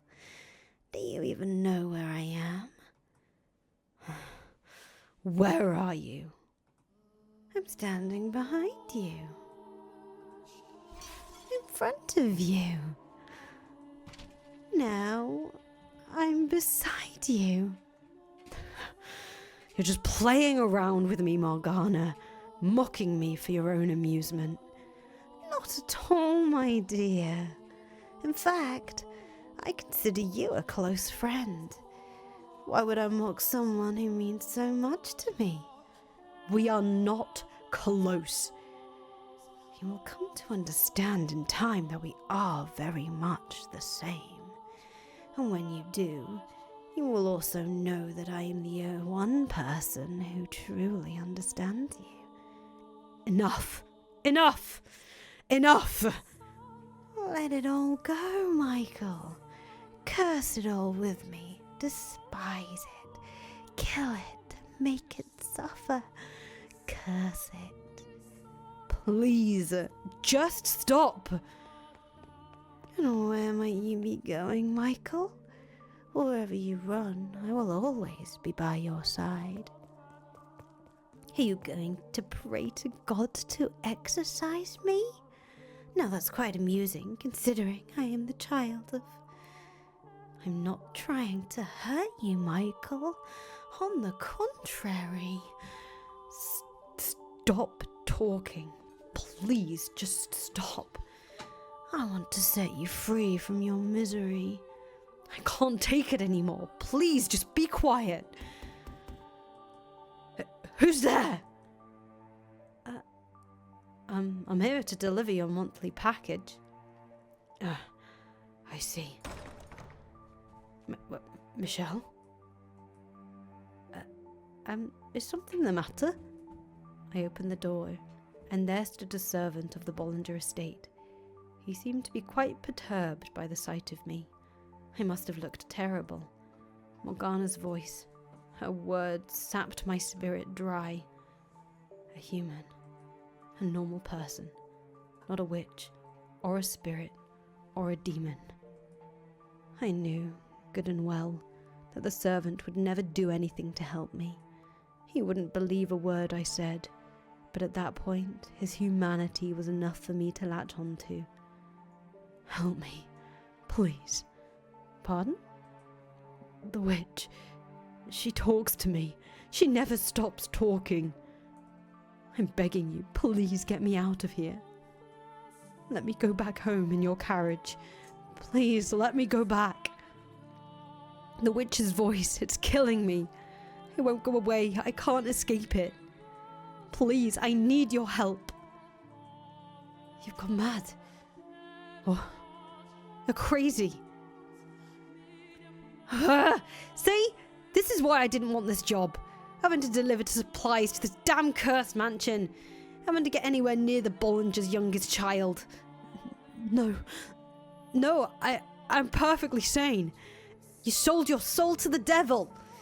Don't think I'm in the dark about that. No, I did no such thing. You're completely insane. No, I'm done with this damn job. It's not worth all the riches in the world. Not if it means I have to be around a lunatic like you for even a minute. Why? I'm not crazy. I am perfectly sane. I am not mad. Michael, your mind is far, far from sound. I won't hear it. I'm not mad, damn it. I'm not insane.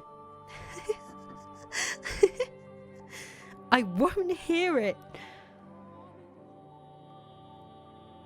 The witch spent nearly every waking moment of every day at my side, talking and talking and talking about how mean-spirited humans were, how ugly they were, an endless loop of vitriol, and she never seemed to tire of it either.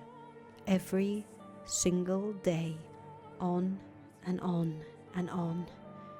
She also made a point of reminding me about myself, everything I was trying to get away from. But as much as I fought to ignore her, to not let the things she said in, she slipped past every wall I built up, her every word warping me. There was no escape. Curse them.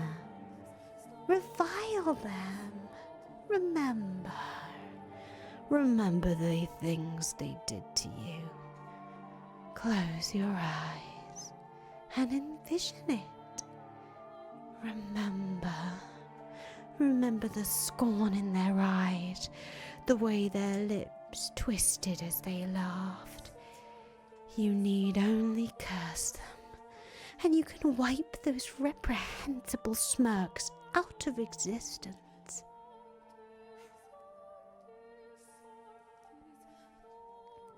I'm serious. Please stop this, Morgana. Please stop talking to me. I'm begging you. I seriously can't take it anymore.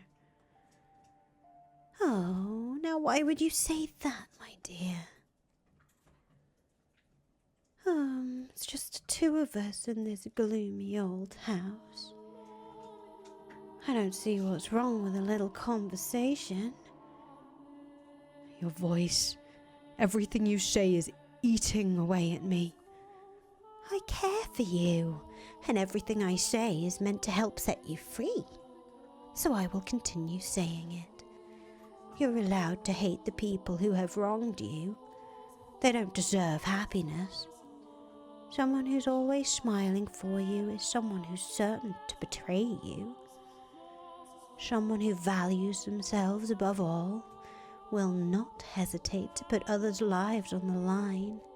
Someone who covets wealth and power will sacrifice his friends and family to obtain it. These are the kinds of people you once surrounded yourself with. I have told you repeatedly that I will not curse anyone. Why must you be so stubborn, my dear? I could ask you the same. Why won't you just leave me be? Because I can't stand to see you like this. With one word, you could be free of your pain. But because you insist on shackling yourself to your idea of family, you're making yourself miserable.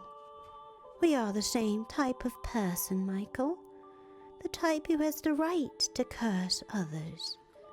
Regardless of what kind of childhood you had, or how much hatred it instilled in you. Michael, you are a cursed man named after an angel. You need to realize how twisted you are. And soon. I am not twisted. Do you honestly still believe you're normal?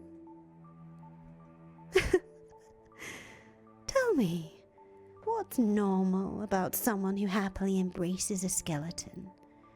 Tell me, what's normal about someone who hacks away at a girl's face with a knife? You are not normal, and I will repeat it as many times as I have to. You need to accept that. Why must you hold so tightly to your insanity? If you would just let go, you wouldn't have to suffer. No one is going to come and save you, my dear. The only thing that can save you anymore is your loathing. We are the same. I am nothing like you. I am not a witch. I'm not cursed. I'm human. I am a human. Man? Yes, a man. With that body?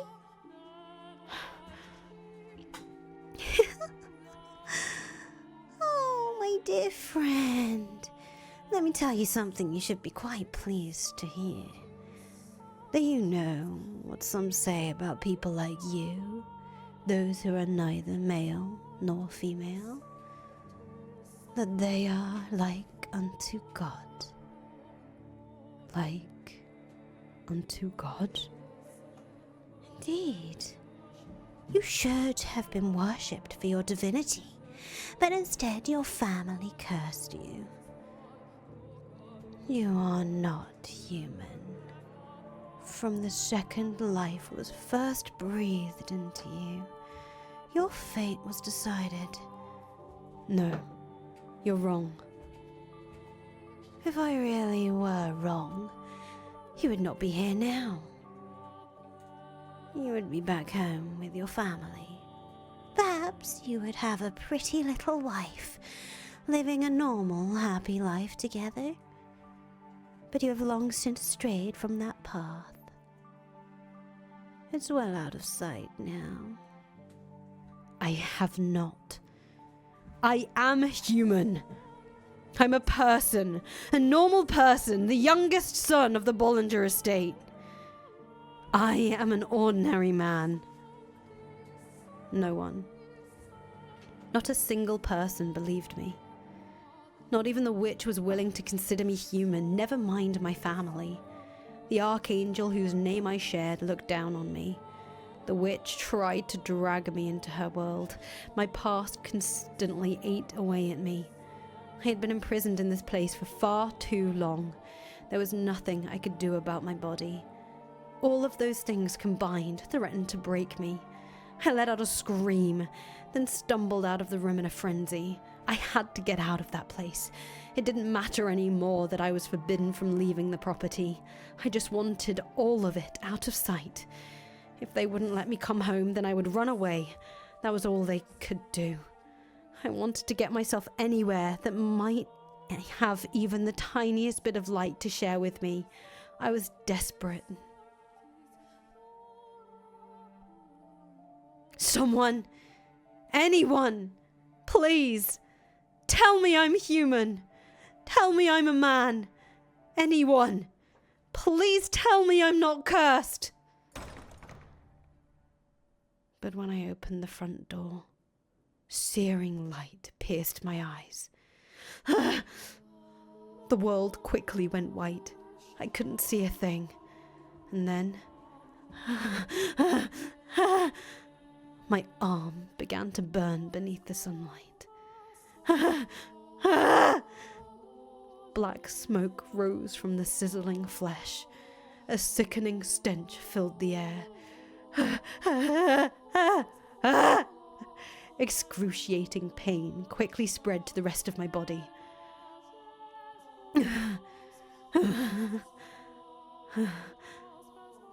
Why am I? Water. I slammed the door shut, restoring darkness. Gasping and groaning, I trudged back into the house in search of water, which I'm sure the witch Morgana observed with a great deal of pity. I don't think you're in need of any water. Take another look at yourself.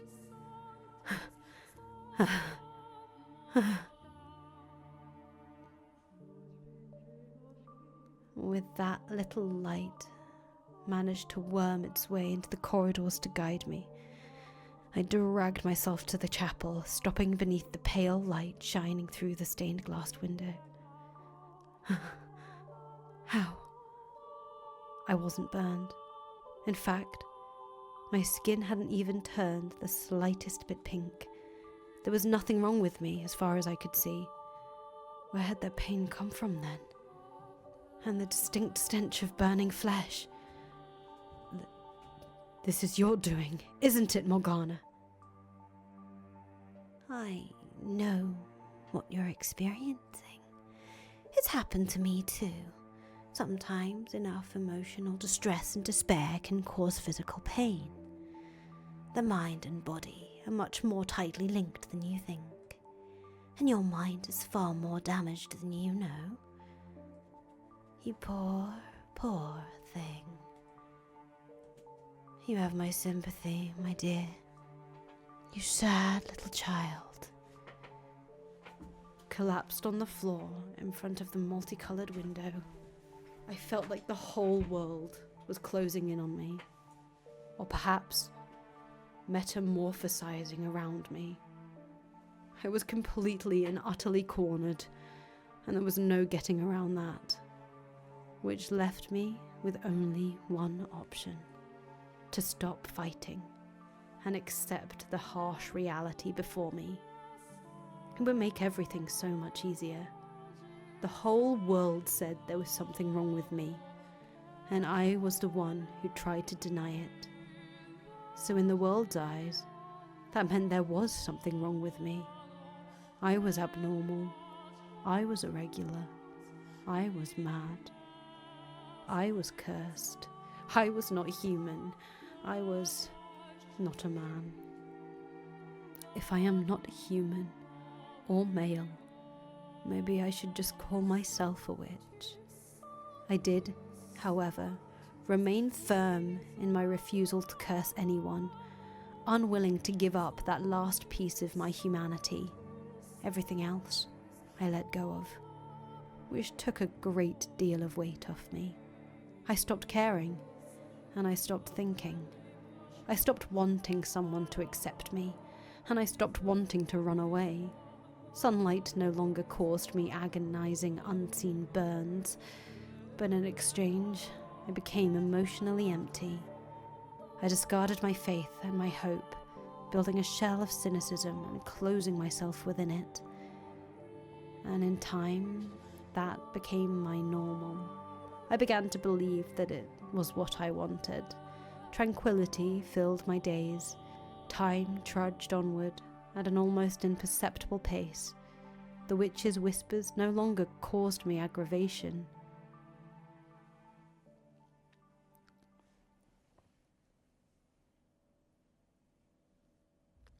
Essentially, nothing of note happened over the next 2 years. At one point, a man with an unusual disease stumbled across the mansion while wandering through the forest, but there was little more to be said about that, for nothing at all could have convinced me to care about someone else. I spent much of my time sitting before the fireplace. I had covered the stained glass window with drapes, loath to even think about that damned archangel. Staring at the dancing flames, I was able to forget the passage of time, watching, unblinking, as the red and orange tongues flicked back and forth. They seemed to spread outward from the fireplace, consuming me, whether by the raging infernos of hell or the cleansing fires of purgatory. The thought of being swallowed up and burned to ashes by a massive conflagration was quite pleasant, but those visions never became reality. Tell me, Michael, what are you thinking right now? Do you still not want to curse them? Look at yourself, Michael. Look at how you're living. Do you really want this life? Have you ever thought about dying? Michael, would you like to die? That's the right answer. God has said that taking one's own life is a sin, after all. That's good, Michael. You've made the right decision. And I shall be here with you until the very end, my dear friend. Honestly, part of me did desire death. I just didn't have enough energy to take my own life. My mind and spirit were too far decayed.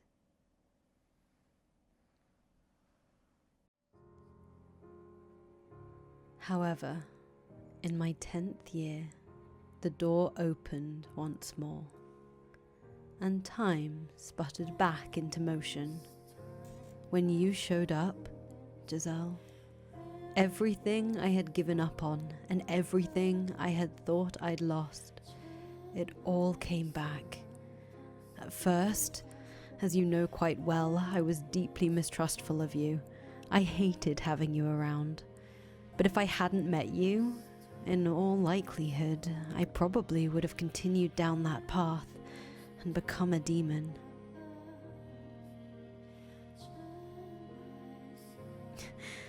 But you seem to me like a rather handsome man. I think I get what you're trying to say, but my mental image of a witch is definitely more a woman. So you're not a witch. To tell you the truth, I didn't know who might be here, which had me rather scared. But I think I can make this work. It's a pleasure to meet you, Master.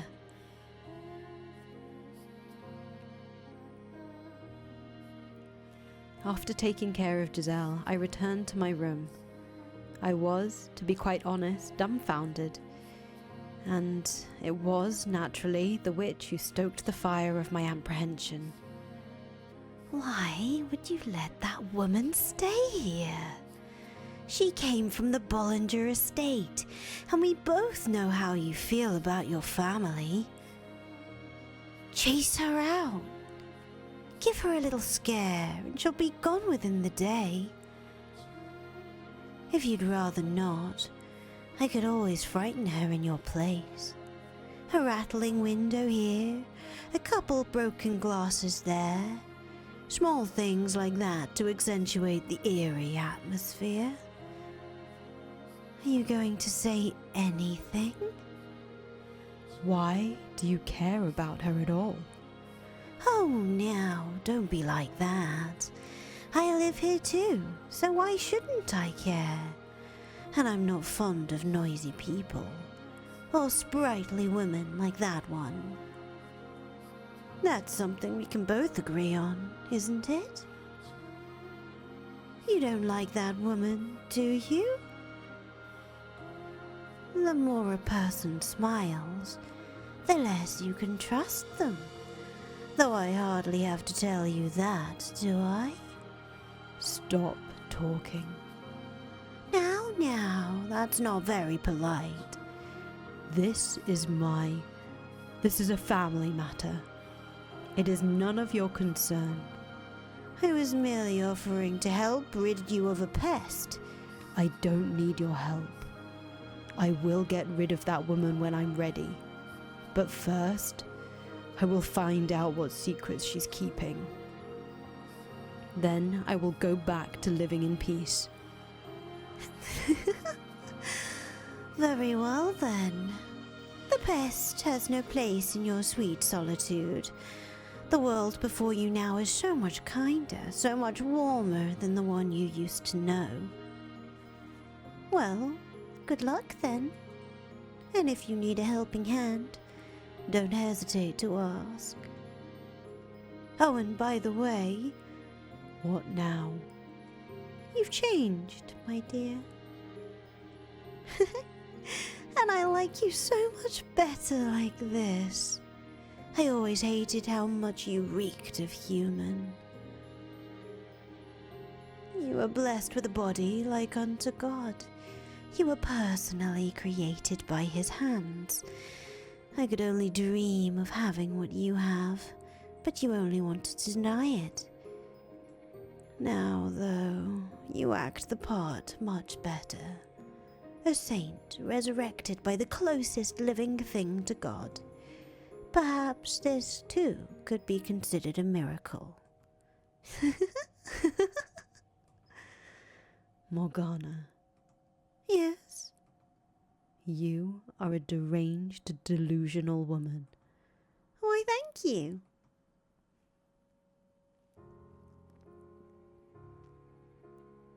Giselle was a woman who smiled a great deal. Her jade eyes seemed to glimmer every time she made a new face, and the more she smiled, the more vibrantly she spoke, the more suspicious I came. I couldn't trust someone who smiled that much, especially not a woman, and the way she kept trying to get friendly with me didn't help that impression at all. I had a hard time believing she honestly wanted to get to know me. I couldn't help but think she was trying to fish for information. Anyone who tried to get close to me had to have some ulterior motive, like Amy, who had only done so to satisfy Mother. Perhaps my mistrust could have been considered paranoia, but even 10 years later, flashes of that nightmare would still come back to me from time to time. It would take more than a few attempts at being nice for me to trust this stranger.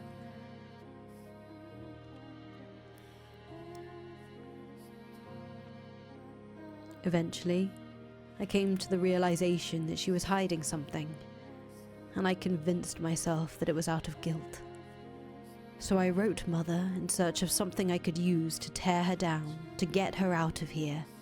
I should have listened to Giselle, rather than Mother or the witch.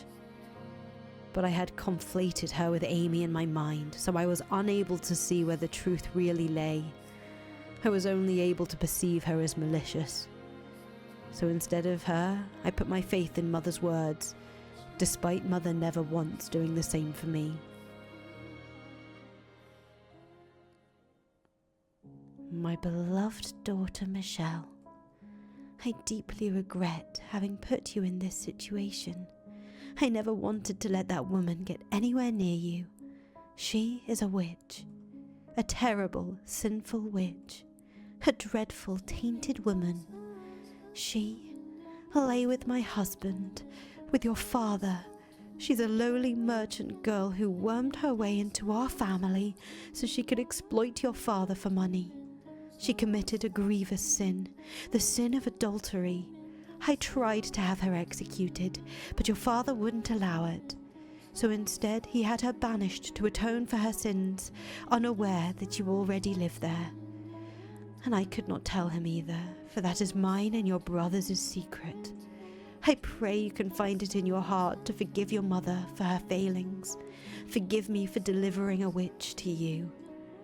I would not be surprised if she tried snooping around.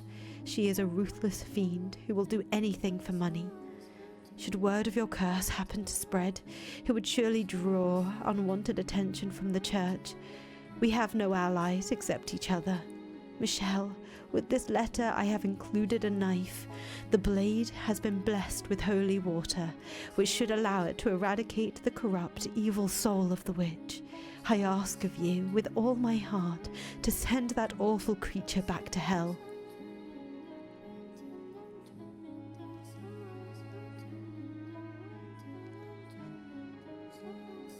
It was storming that night. Erratic claps of thunder ripping through the sky. Giselle had let out a panicked scream, shoving me back, and the look in her eyes kicked into motion emotions I had thought I'd lost. I knew that face. I knew that scream, because that face had once been mine. I had screamed with that same utter despair at the world. Back to the way things were. Yes, finally. It's quiet again. I'm honestly surprised she stayed as long as she did. In a way, her tenacity is rather impressive. Not many would persist for so long in the face of such obvious disinterest. But you know, no one would try to get friendly with you without good reason. Information about you carries considerable weight outside these walls. But the look on her face then? Was that really her just putting on an act because I revealed her scheming? If you think she was afraid of you, you're mistaken. That's how people behave when their sins are brought to light. She was screaming though. and she looked genuinely terrified when she knocked my hand away. You're not going to let a woman's screams cloud your judgment, are you? A woman can make a weapon out of anything. Tears, a smile, fear. The day she arrived, you recognized her smile as fake. So surely you aren't going to fall for this? I'm not falling for anything. I feel like I know that frenzied panic. Something doesn't add up. Just nothing, my dear. In fact, what perplexes me is why you didn't simply kill her when you had the chance.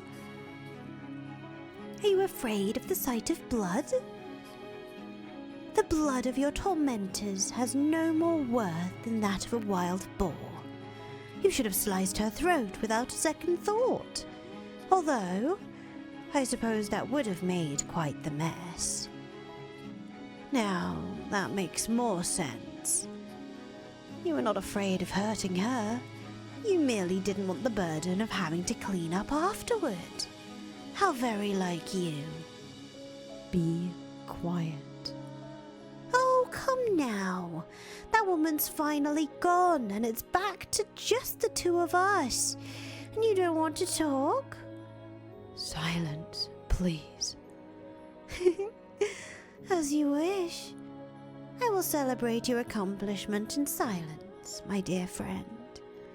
I imagine she's out there, half buried in the cold earth by now.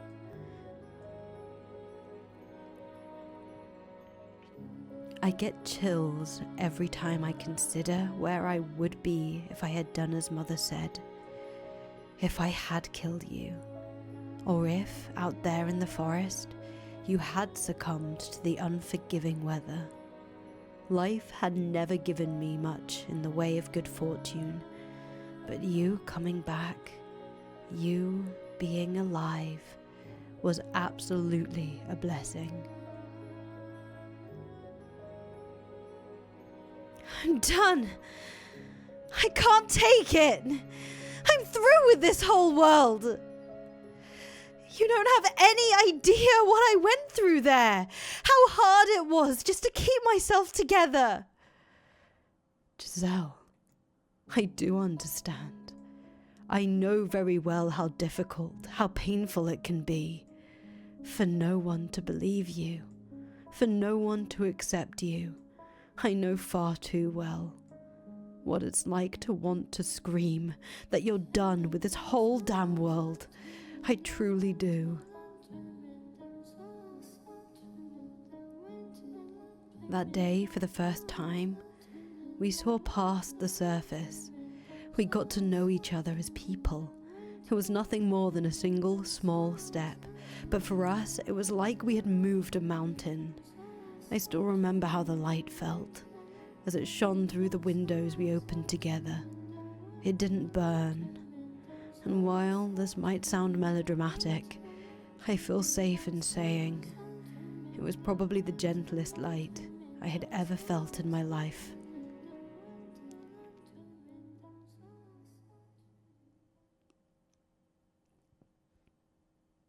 Following my reconciliation with Giselle, I started turning back into my old self. Well, I suppose that's not quite correct. I felt a comfort and peace with myself I'd never had before. That may have been the first time I was really human. Having someone else around began to feel normal. It was something I was certain I would never have. It was incredible. Though to someone else, our time together may have seemed frivolous and empty, our conversations meaningless chatter. I never thought the day would come when someone would laugh at something I said. When someone would smile at the sight of me, however trivial. Seeing Giselle smile made me happy. Oh, darn it. Where'd you get off to? Are you here?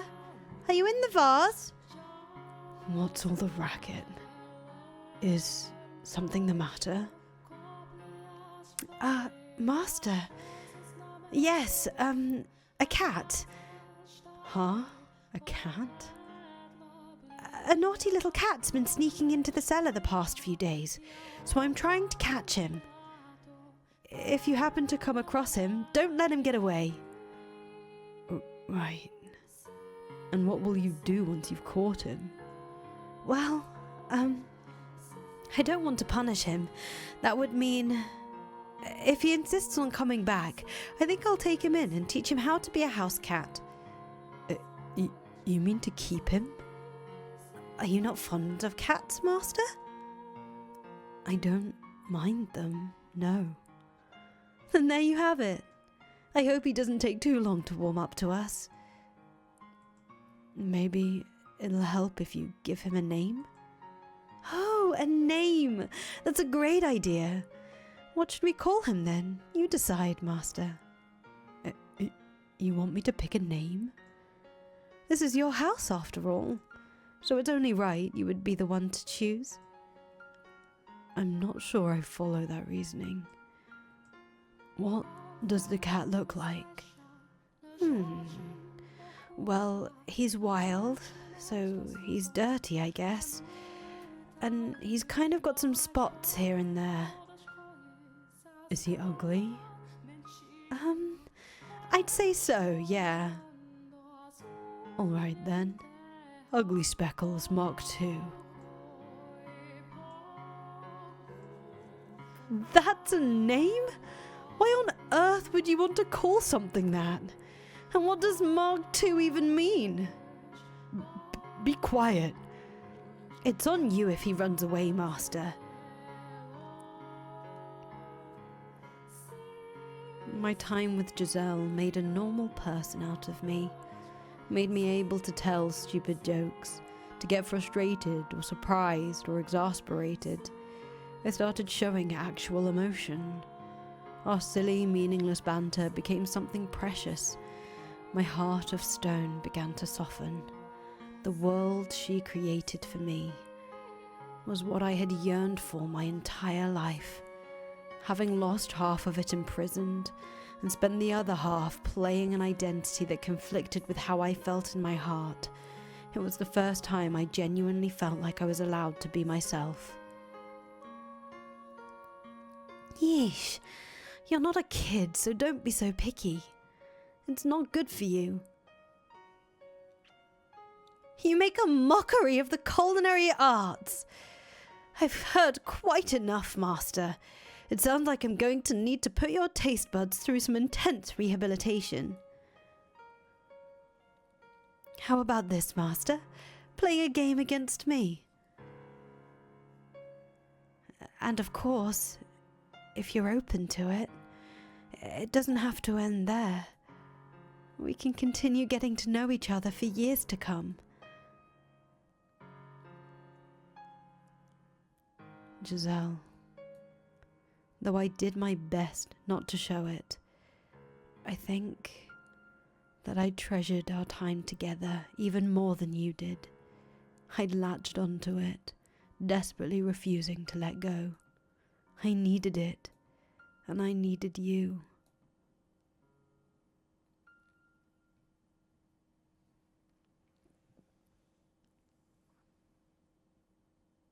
Are you listening, Morgana? I can hear you just fine, my dear. Now, what brings you all the way up here? You know you can call me from anywhere in the house. My bonds to this tower have been broken. This is a conversation we can only have here. The place where we first met. It's time for us to part ways. My desires have changed since our first encounter. I wish to be a person. To be a man? Exactly. When I'm with Giselle, I am that. She makes me into the person I always wanted to be. And now you wish to be rid of me, so you can complete your descent into the realm of the unclean? I do. up here just to tell me that? A needless formality. I'm sorry, Michael, but we are kindred spirits, as much as you may want to deny it. You could be second to only God, yet you spurn his gift. I am nothing like you. I am a human, nothing more. I shall not condemn you for your unyielding resolve, but rather pity you for being so utterly blind. Allow me to make a prediction before I depart, Michael, cursed namesake of an archangel. You may think that you're making some sort of progress, but the fact of the matter is, you've gone nowhere. Would that smile of Giselle's be able to withstand your secret? You know better than anyone that no one can accept what you are, not even her. You will never be with anyone. I understand that. No, Michael, you don't understand. But you will, soon enough.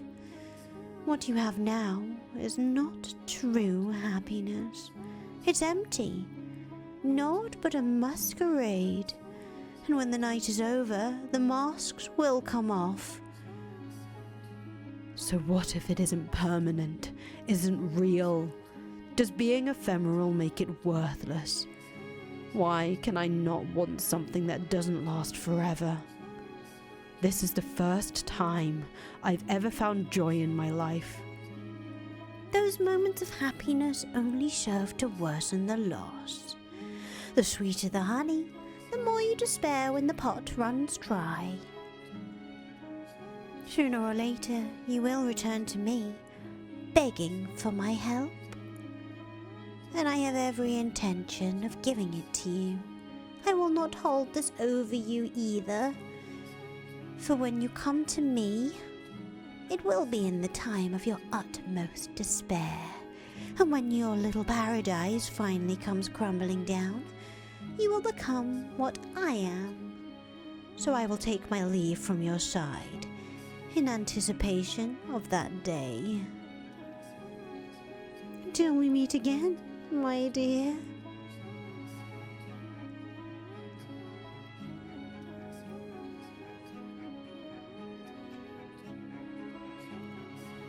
Oh, hello, Master. I was just looking for you. I heated up some wine and thought you might... is something the matter? No, I'm fine. Thank you. No, it's nothing. All I did was warm it over the fire. Are you sure nothing's the matter? I shouldn't be hearing the witch's voice anymore. So yes, I am fine. Oh, wow. That's wonderful news, Master. It is.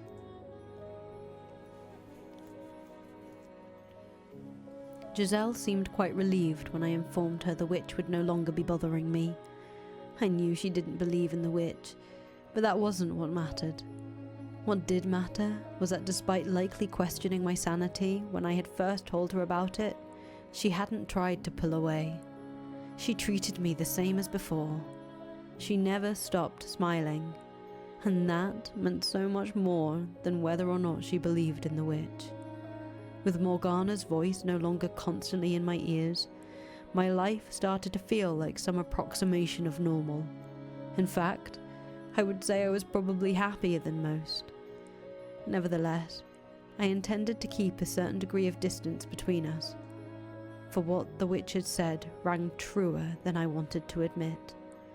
You will never be with anyone.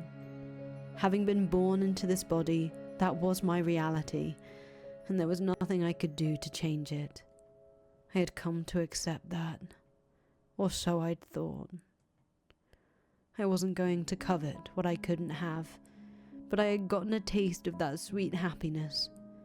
I had started to develop a great affection for that smile, and as much as I tried to tell myself I was just getting caught up in the moment, that the feelings would pass in time, I found myself unable to restrain the swelling of emotions within me.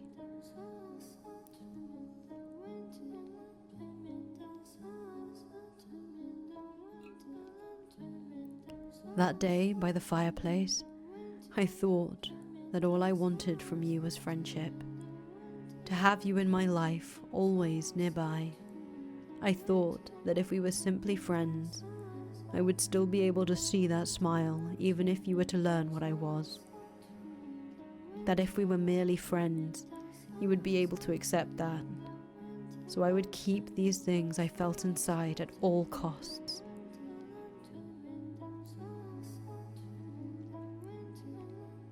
However, with each passing day, with each gentle smile, my affection for you swelled. It reached the point where, as hard as I tried to keep it contained, all it would take was the slightest nudge for it to come spilling out. And it made me desire what was out of reach. I was convinced I had changed, because this happiness had become my everyday. I had no right to any such thing, but I came to wish that I could be the center of your life. I yearned for you, and I wanted you to yearn for me. And like the fool I am, I thought that with you it might even be possible.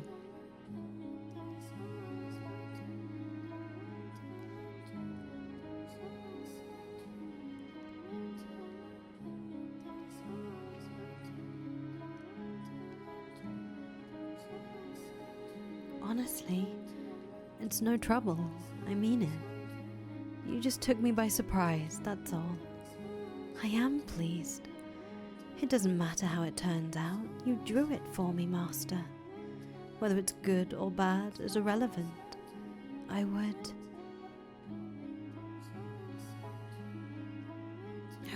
be happy with anything drawn for me by the man I love.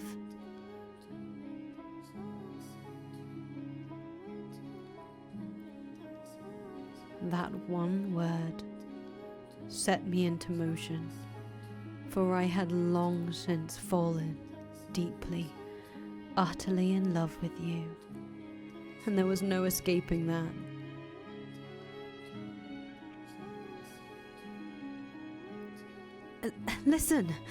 Listen very carefully.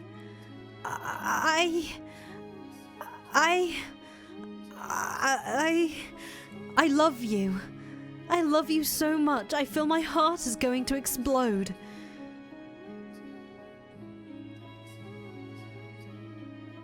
Nevertheless, there was also no escaping my past, what I was.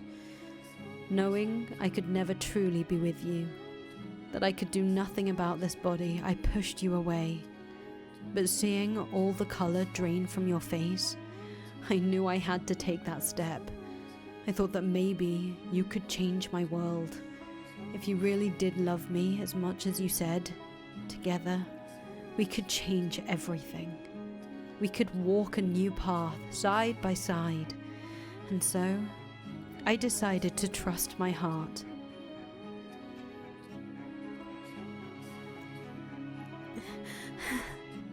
I'm in heaven.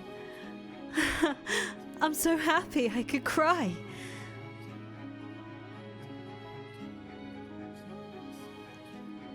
I too was elated.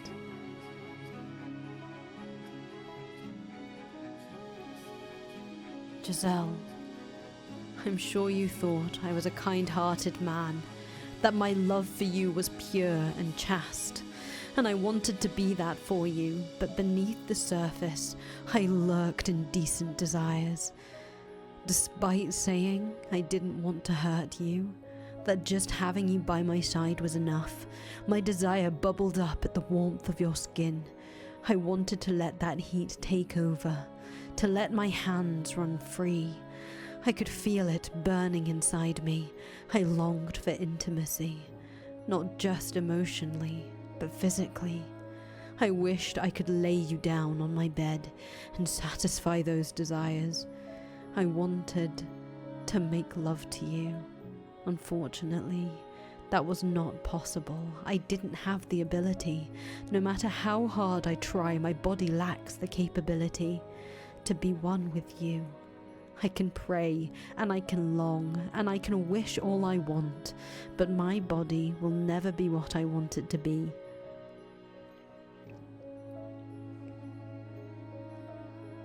I am grey. Though I have always known my true colour, I have no way of becoming it. My heart has always known what I am, but the world refuses to accept it. Every time I claim I'm normal, 5 say I'm an abomination. Would it really have been too much to ask for me to be born normal? To let me be who I truly am? Is that really so much to ask? Things began to change when I learned my father, Antonin, had passed away. Georges would, I assumed, be busy preparing to take his place. And if what he had said was true, then I would be welcomed back to the estate. I would no longer be a demon child, but a member of the Bollinger family once more. Deep down, though, I couldn't completely believe it would actually happen. After 11 years in exile, I had no idea how they felt about me anymore. Would they even remember a promise they had made so long ago? Fear that they wouldn't threaten to consume me, but Giselle, as often seemed to do, put my mind at ease. No matter where you go, you'll be there with me, Michael. It's true, I am nervous not knowing what the future holds, but not in a scared, something might happen kind of way. It's more of a jittery, excited anxiousness. I'm confident the two of us can overcome anything, no matter what obstacles may come our way. Together, we can create an even more wonderful future. Could I believe her? Could I have faith in her wonderful future? That she would always be there with me? That we would return to the estate and finally move on with our lives? That together we could create a future? No, that wasn't a question. I wanted to have faith. I wanted to believe as much as she did. I wanted to believe that even if I was grey, I could have a normal life together with her. She had rescued me from the depths of hell, and now I wanted to make her happy.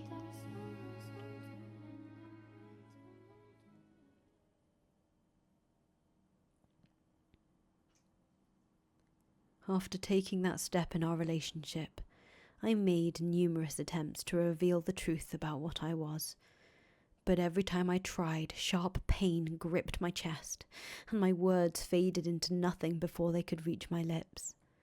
I knew that if our relationship were to continue, I would have to tell her eventually, but merely imagining her face twisted in disgust nearly crushed me. She was everything to me. And so, as we were prepared for our departure, I decided it was time to make some changes. It was time for me to break out of my rut, and what happened next depended largely on whether Mother and my brothers were willing to accept me as a man. The course my future took was in their hands, in their hearts. If they couldn't accept me, then I couldn't return home.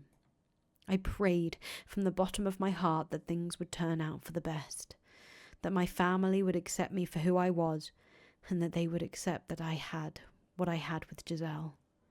I decided I would tell Giselle everything after I received their responses, and I hoped dearly that she would join me wherever I ended up. I couldn't provide Giselle the same kind of happiness a normal man could, but if she and my family accepted me, I would do anything I could to build a happy family with her in my own way. And so I sat down to write. Dear Mother, there is something I wish to tell you, something that means a great deal to me. So I ask of you, please hear me out. And I ask of you, please accept it. Mother, I no longer bear any resentment for my present lot in life. Nevertheless, I would ask of you to concede one thing, that I was never cursed, that I was always your son, that I am Michael, not Michelle. I have found someone whom I care for dearly, a woman, and I love her with all my heart. I would like to spend the rest of my life with her. I do not wish for much, simply to have a quiet life with her, to go through our days together, man and woman. That is the one thing I want. Mother, I know you're aware that my body is no longer female. I am a man. My heart is male, and I ask of you to please accept that. I have no grudge with you. In fact, I'm incredibly grateful to you for bringing me into this world. With love, your dearest son. But rather than a reply, I received a visit from knights ordered to kill me.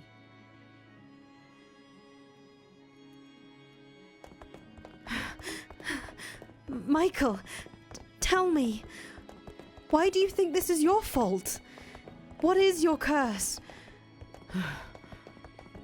Your curse, it isn't just the colour of your hair and eyes, is it? There's more to it, isn't there? There's something else, isn't there? Can you hear me, Morgana? Morgana! Please say something. Morgana! Your predictions, they were right. I was a fool, and you can laugh at me all you want, so please say something.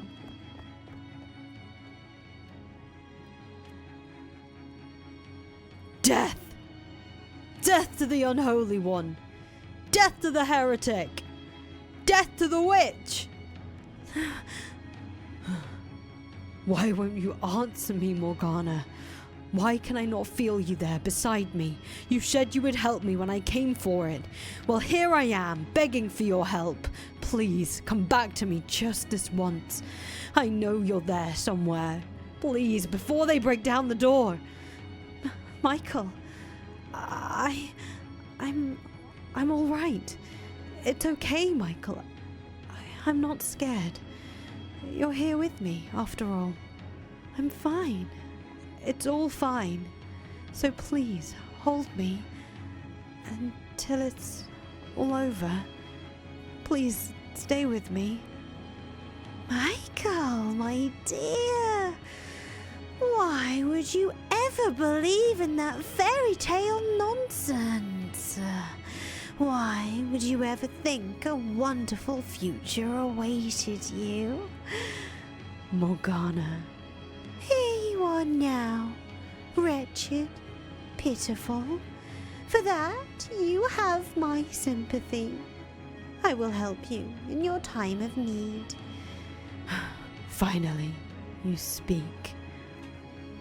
Michael, I can feel the despair emanating from you.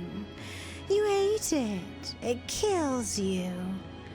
This is how you're rewarded for fighting to be yourself. You know exactly who sent those knights, don't you? They rejected you. Rejected what you are. Hey, Michael, are you all right?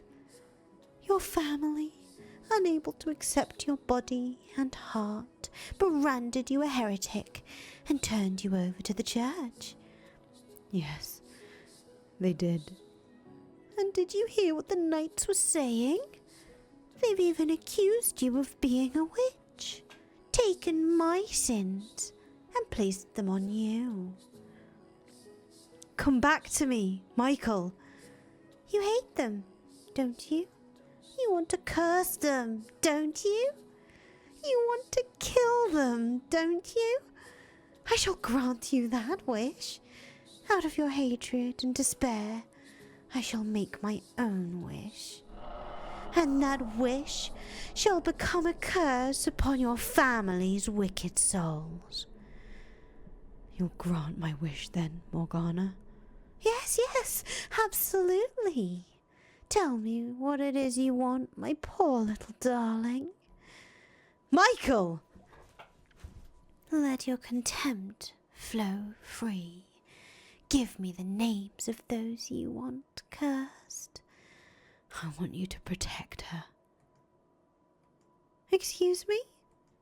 If they find her, she could be accused of abetting a witch and executed as well.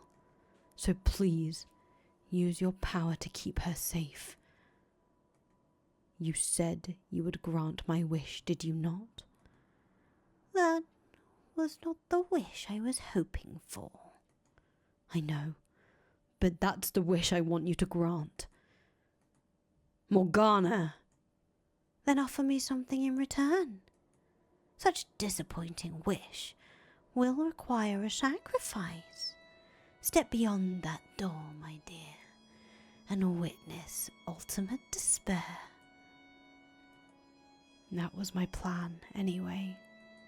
So long as I am considered a heretic and marked for death, my being alive puts Giselle in danger.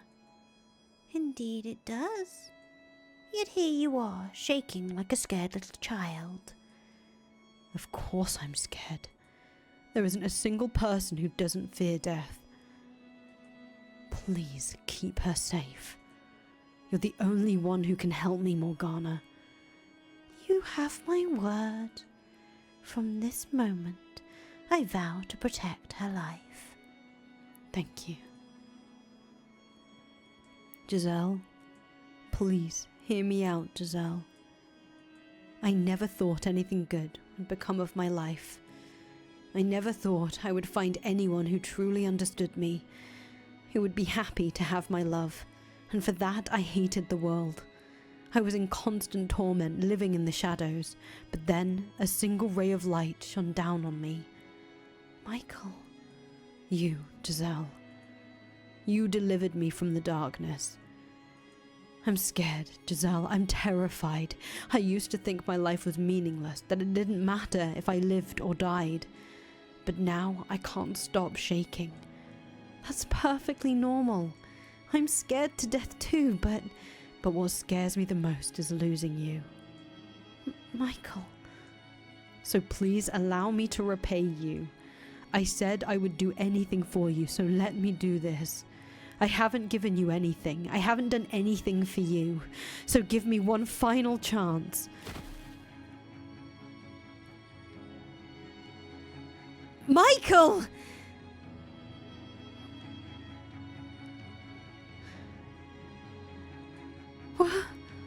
What are you doing? Get back in here, Michael! What? Why? The door! I can't open it! Michael! Michael! What did you do to the door? Come on, get back in here! I guess you really can perform miracles, Morgana. I don't want to lose you either. I know that. By doing this, I will bring you pain, Giselle. But I can't make you happy, no matter how hard I try. And I realize that now. Say something, Michael. You're out there, aren't you? Please, please, don't do anything rash. They're going to kill you if you're out there. Giselle, the witch told me. What? That she would ensure your safety. Michael, she isn't real. There is no witch talking to you. It's all in your head. A figment of your imagination created to alleviate your loneliness. Rest assured, she does not lie. Michael! I pray that someday she will be able to get past this, to move on with her life. She needs to know that's what I want. I have to find the right words. I'm pathetic. My voice is so shaky. Please listen. You are a wonderful woman, Giselle. Spirited, true to yourself, deeply sympathetic. You are not to blame for how difficult your life has been. Most of the fault lies with me and a bit of bad fortune, but that's all behind you now. Once this is over, you can start anew. What are you talking about? So, survive. Live a good, fulfilling life. Move past this, live your life, and always love your family. I know you can do it. That is my wish for you. No. I don't want that. I want to be with you. No one else but you. I don't want to let you die. There it is. Death to the heretic! Death to the heretic! Death to the heretic! Get back in here, Michael. Open the door. If my choice is to live on without you, I'd rather... Your scars will heal. You'll find a nice man and have a wonderful family. Why? Because you have a good family. You have a mother and sister who love you. If you were to be executed here with me, you would be marked as a heretic as well, and your family would be condemned. I don't want anyone else to suffer that kind of disgrace, but I can't tell you any of that, because I don't want you looking into why I'm a heretic. So this is where we part ways, Giselle. Thank you, Giselle, for bringing light into my world. Don't say that. The year we shared together and the month since our relationship blossomed have been the brightest days of my life. But if there is a next life, I hope you don't mind if I pray that we're able to meet again, and this time that we can find each other once more in another world, in a body that better suits me. Michael! Michael? I had thought I was prepared, that I was doing something good, something I could be proud of, that I would give my life for her with head held high. But it wasn't long before I realized what the witch had meant, what she had warned me about, when she had said ultimate despair waited beyond this door. It is our holy duty as knights of the church to deliver punishment unto the heathen who made a pact with the devil. You are sentenced to death, your body to be hanged upon the cross for 3 days and 3 nights, wherein your unholy flesh shall be purified by the fires of heaven. Why, what are you doing here? I stared up at the night, eyes wide, for the voice from within the helm. Didier belonged to my elder brother. You shall now be executed. Do you have any final words? I knew well enough that Mother was not in her right mind, and while her refusal to accept me had hurt, at the same time I had somewhat expected it. It made sense to me. In her madness, Mother had declared me a heretic and reported me to the church. But Didier.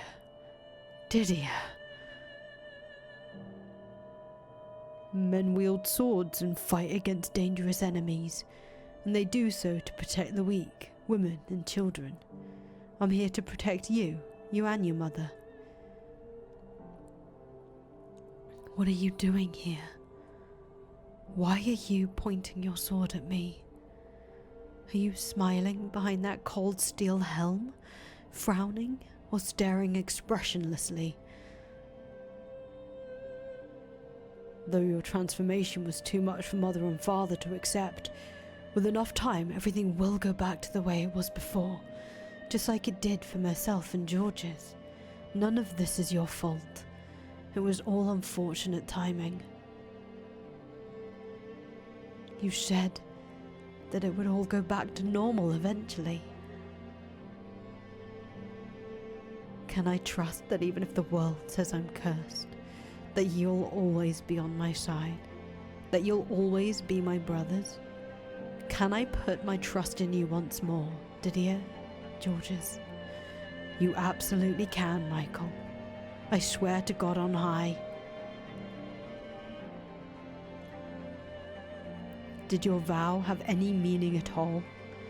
I spent years here in this dark house, waiting, believing you would come through for me. So why are you standing here, a half-dozen knights at your back, saying I am to be executed? Why? Didier. Do not cry. Don't you dare cry, Michael. You're standing here in front of this door as a man protecting the woman he loves, so you mustn't cry. Who is it you're sentencing to death? Michael Bollinger? Or a demon child, naturally? Or a witch, perhaps? But why? If I am not an angel sent from heaven, or a demon child, then what am I? What on earth am I? What are you? You're a Bollinger. You're our family, and that's all there is to it. I thought we were brothers. Our familial bonds have long since been severed, cursed witch. Now I see, Giselle, this world never had a place for me. I was never welcome here. Kill him!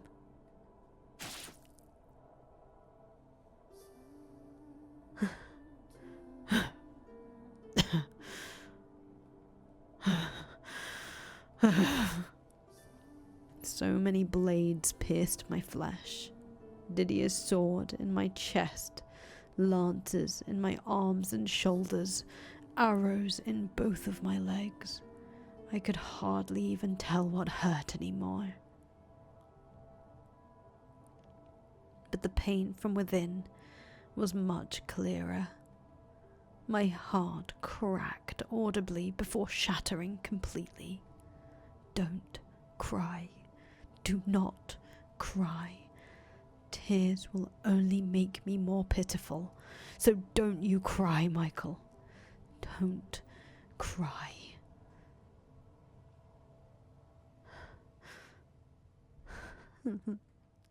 I believed in you.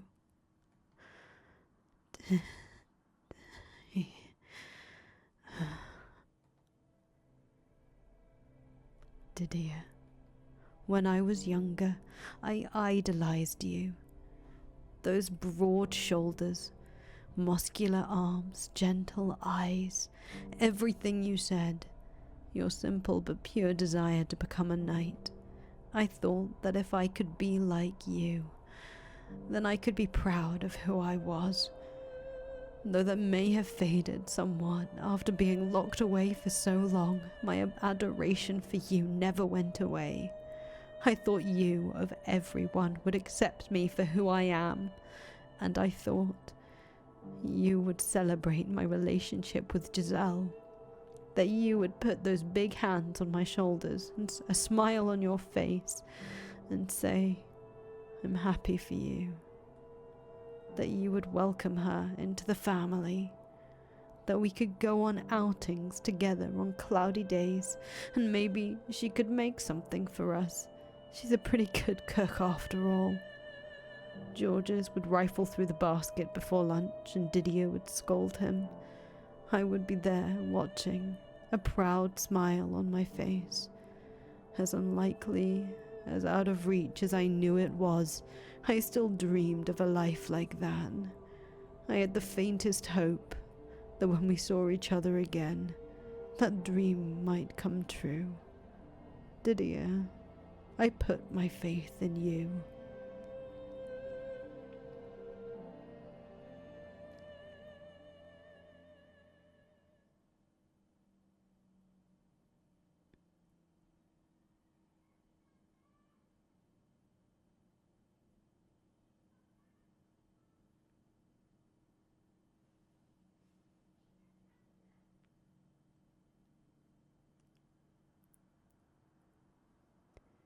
And so, my life came to an end.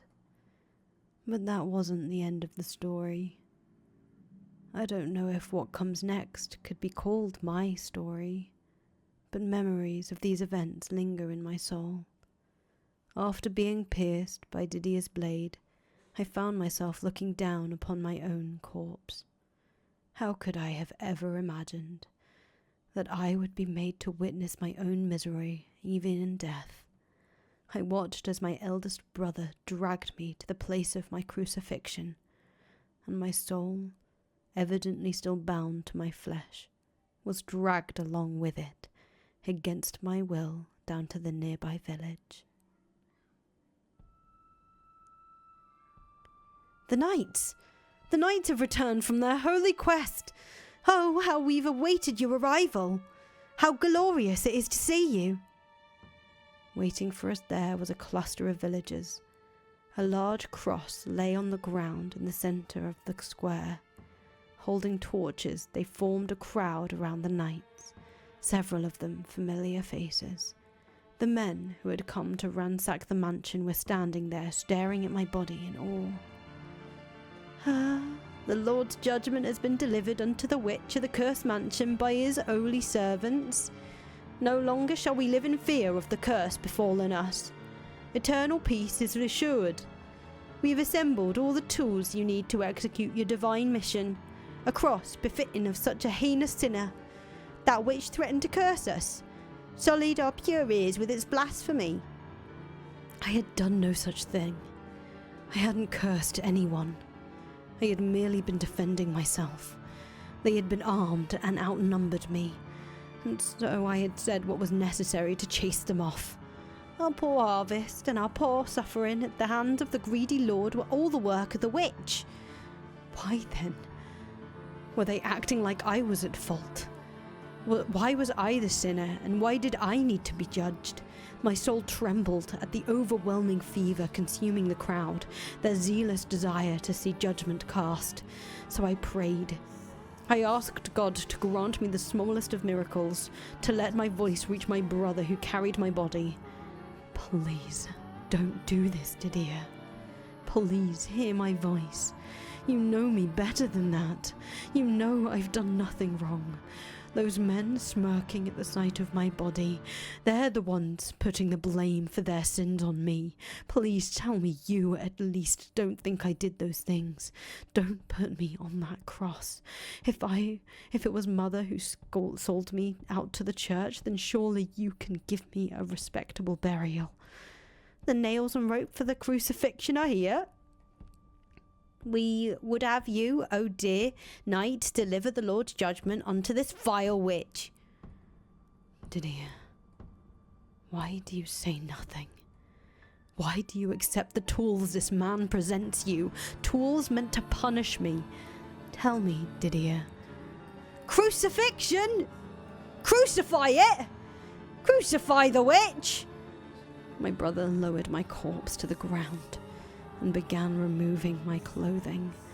And in that very moment I realized the purpose of hanging someone from a cross. Overwhelmed by hopelessness, tears streamed down my face. Please, anything but that. I'm begging you. Don't expose me to these people. Don't expose my body, Didier. I'm begging you. Don't do it. But of course, my voice had no way of reaching him, and he proceeded to remove my clothing piece by piece until I was left fully nude. For a brief moment, an unpleasant silence spread through the crowd. The erratic crackling of their torches was the only sound that could be heard in the square, and then, with a mocking laugh, one man spoke. So there it is, the devilish creature. Don't look at me, please. Look away. Or just get it over with and burn me now. Burn my body, please. One simple thing was all I was missing. I had a frame like a man. I lacked breasts of a woman. My heart was male. I was in love with a woman. You sold your soul to the devil, and this is what you become. This frightful, reprehensible creature. To dare defile the sacred body God blessed you with. Was that what people really thought of me? Was there no way to make them understand? Could they not possibly imagine how miserable it was to live in a body that didn't fit the shape of your soul? Was there no way to get through to them, even the slightest bit, that all I wanted was to be what I felt I was? Was it really so heinous a crime? Please, Didier, stop this. Don't humiliate me any further. Please, just let me depart this world in peace. Carry my body away from this place, that's all I ask. And if you can't do that, then at least burn me instead. Didier! Didier! Then he placed my body upon the cross, bound my arms together at the wrists with rope, and then drove a nail through my palms. I couldn't look away. I tried to close my eyes, but I couldn't. My vision remained perfectly clear despite the constant stream of tears. When he was finished attaching my body to the cross, he and several other knights lifted it off the ground, planting it in the center of the village square. The villagers showered the knights with their praise and gratitude. Not for lack of trying, I was unable to get away from the cross. My soul was trapped there, along with my body. Didier didn't say a word the entire time. After a full day hanging there, grotesque blackish splotches began appearing on my lower body. Everyone who saw it grimaced in disgust. The knights, Didier included, had long since taken their leave, leaving my soul behind, curled up at the base of the cross. A constant stream of tears ran down my face. Despite all my prayers, I remained bound to that place, left to rot on the cross with my body. Passers-by threw rocks or spat at me. Children laughed. A mother warned her daughter to always obey God's teachings. By 48 hours, black feathered birds and maggots had appeared to devour my rotting flesh. I couldn't imagine any less pleasant a sight than my own body decaying in the sunlight, exposed for all to see. A group of children assembled in the square not far from the cross, and soon after a competition began to see who could take down the evil witch. They gathered all the rocks they could find and started throwing them at my corpse as hard as they could. The stones ripped through my decomposing flesh, exposing bits of bone. Eventually, they settled on a winner, the one who had torn off the most flesh, and went on their way. And when they were gone, the birds flocked in to take their place. The third day and night came and went, and at sunrise on the fourth day I received a visitor. "Watch your step, madam.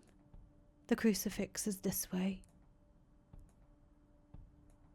After everything I had been through, I thought nothing more could possibly affect me. I had sunk as far down into the abyss as I could go. However, Mother. I knew it was her instantly. She was older and bonier than I remembered. She had bags under her eyes so dark they looked like bruises. Her once lustrous blonde hair had faded almost white. But I would always recognize my own mother. "What are you doing here, Mother?" "Father?" In the 13 years since I had last heard Mother's voice, it had grown raspy and weak, but there were still distinct traces in it of the woman who had raised me, who had stayed at my bedside when I was sick. Though I lacked a physical body, I still felt a deep, piercing chill at the sound of her voice. "Father, this is not my daughter.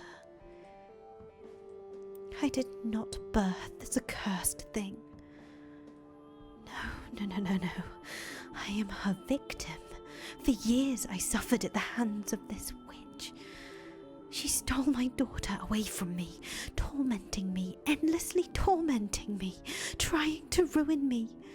A demon. You're a demon. Mother. I despise you, you foul, hellish monster. I loved you. You took everything from me.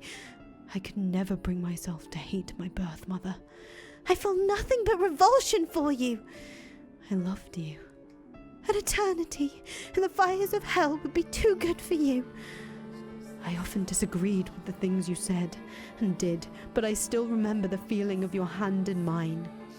As I lay sick in bed, I have absolutely no relation to this demon. I kept writing you letters, kept pretending to be a girl for you, because I didn't want to hurt you. This is not my daughter.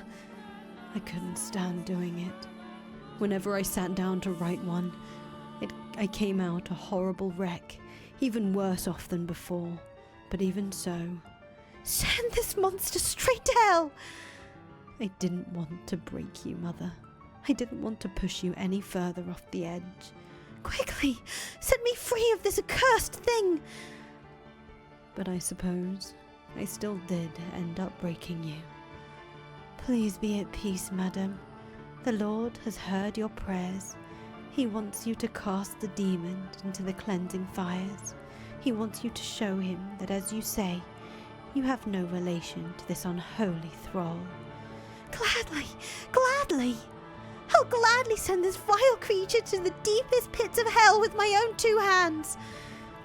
Her eyes swirling with every hateful emotion imaginable, Mother took the torch from the priest and tossed it into the pile of straw spread around the base of the cross.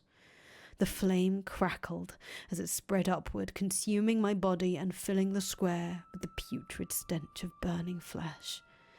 Through the cloud of smoke, I could see a faint smile on Mother's lips. Mother, I'm so sorry.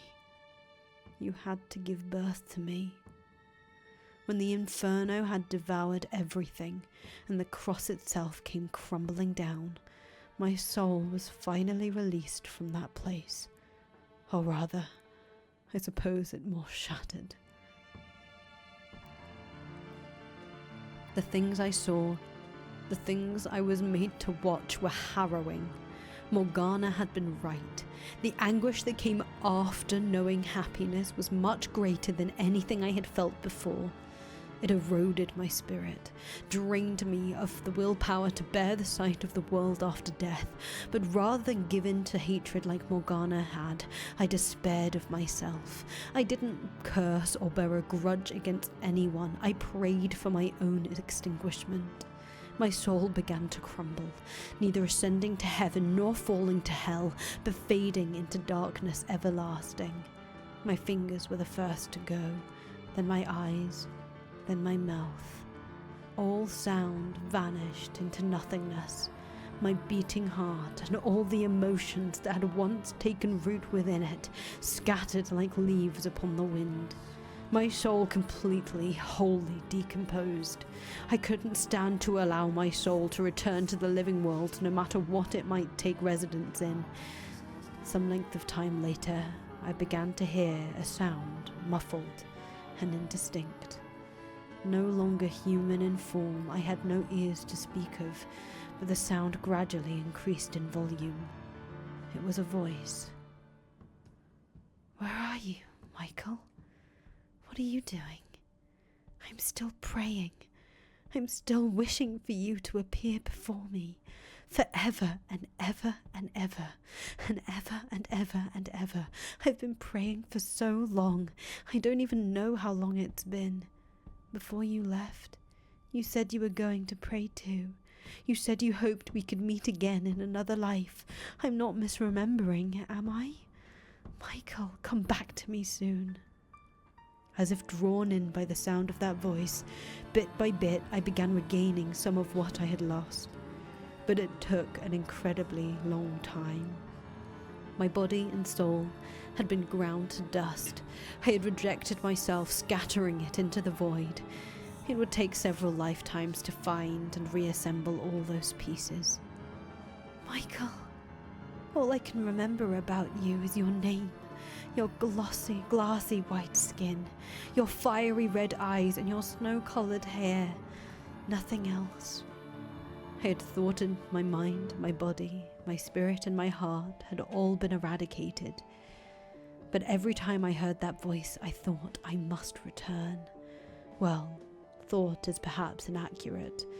It was not so much a conscious idea as an instinctive force. The voice slowly buried the overwhelming pain I had suffered in both life and death. I began to search for the source of that quiet, consistent whisper echoing in the emptiness. Chasing after that tiny fleck of light, the one thing in the world that I seemed to desire my presence. Michael, I'm no longer the girl I once was. I've built a thick cocoon around myself, a cocoon I can't break free of. My own protective shell is devouring me. I'm waiting for you, Michael, waiting for you inside my shell, always waiting.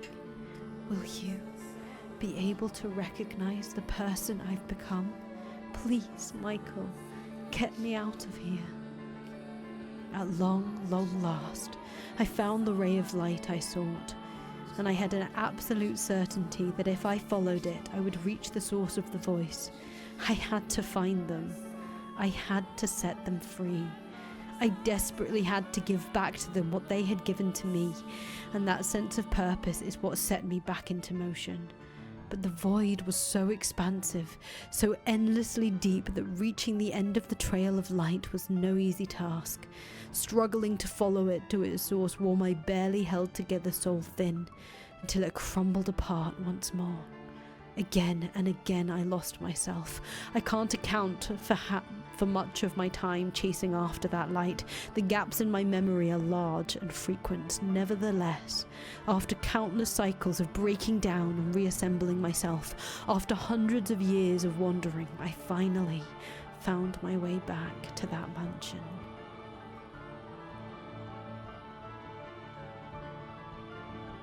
And when the two of us had our long-awaited reunion, neither of us were our old selves any longer. In my endeavour to return, I had worn my soul down to almost nothing. I was but a vague shadow, completely devoid of memories. And that was the beginning. We met each other anew, lost and broken, devoid of life.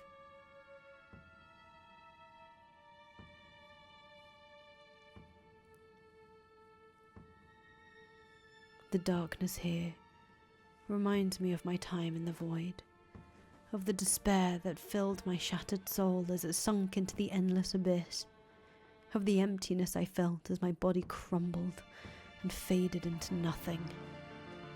Michael, the poor soul who is named for an angel and born with a curse, made to bear an unfairly cruel fate. I am the only one who sympathizes with you, the only one who understands your pain, the only one willing to help you. I'm sure you're not feeling particularly fond of me right now. Not after I made you relive the past you so wanted to forget. Every moment of that despair. Not after I revealed your every last secret to the woman you love. But you must face the truth, my dear.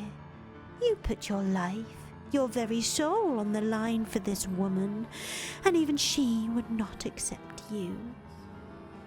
But as I've said before, that's the normal response.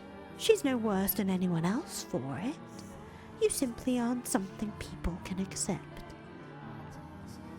You believed that even if your family wouldn't, that even if your dear brothers wouldn't, Giselle would be able to accept you for you, that she alone was different, that she alone was special, that she alone wanted you in her life, that she alone would extend her hand for you.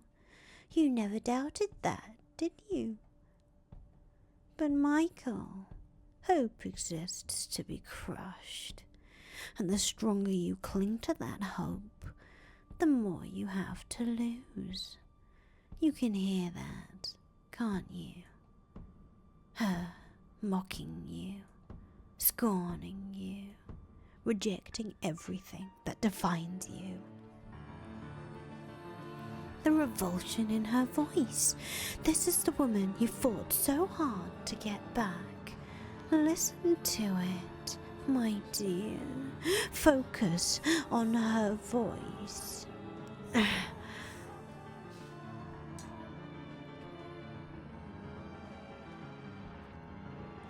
Disgusting, disgusting, disgusting, disgusting, disgusting. Stop, please. I don't want to hear it anymore. Make it stop. Can you blame her, though? For hundreds of years she waited, trusting you, and you came back to her, a woman, more than once. If you think about it, you betrayed her first.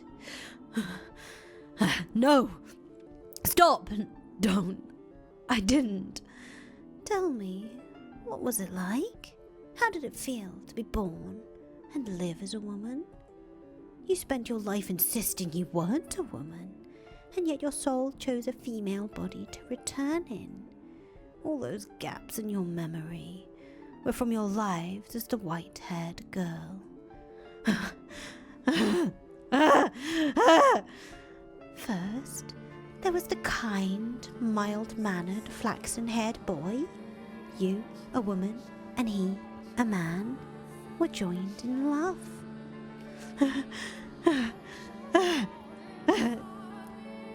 And then there was the deranged man-beast. By exposing your female body to him, you were able to temporarily contain his madness. And finally, there was the man obsessed with money and power. You were his wife, ever faithful, waiting patiently for him to remember his love. You put your faith in the wrong person's love.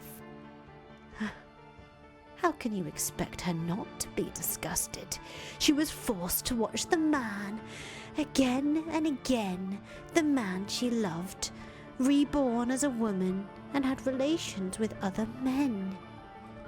Would you like to know what you're doing right this moment, Michael? You're crying. Crying as you have done so many times.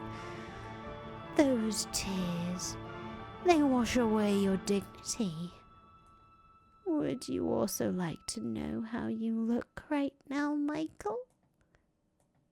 You've reverted to your final moments, both in body and in heart. Take a look at yourself, my dear. Your body, incomplete, only partially male. The wound still fresh and raw, pierced by your brother whom you trusted completely, and the knights whose ranks you dreamed of joining. Even now your blood still flows from those wounds. They will never heal, not so long as you remain yourself.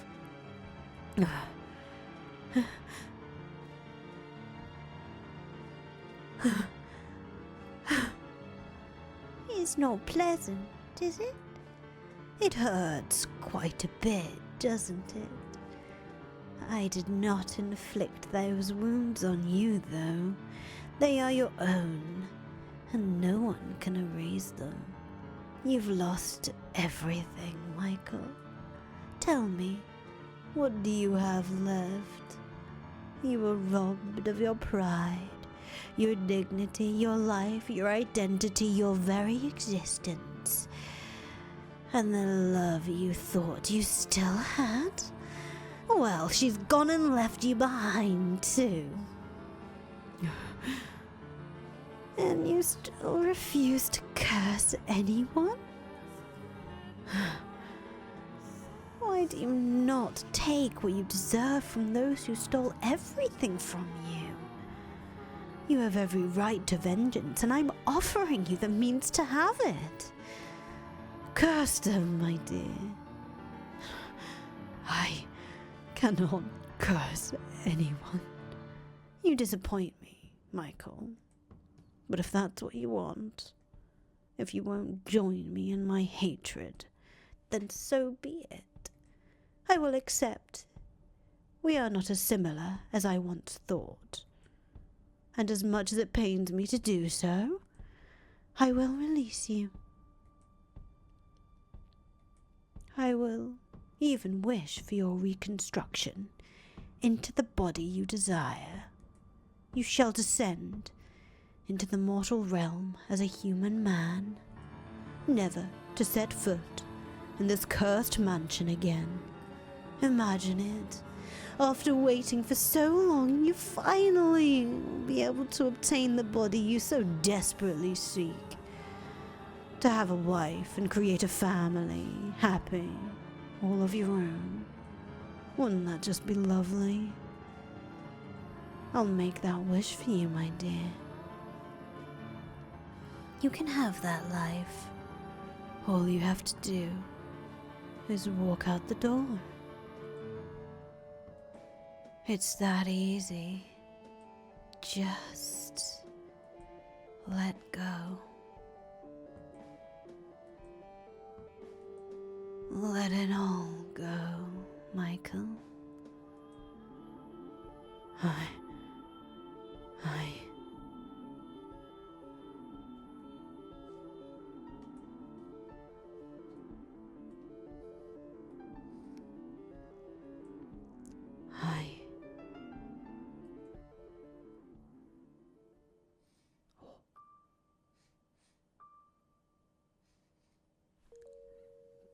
Don't listen to her. Don't trust anything she says. Don't trust anything she shows you. Michael, you told me you believed in my love, that if it could survive for hundreds of years, it must be real. So don't start doubting it now.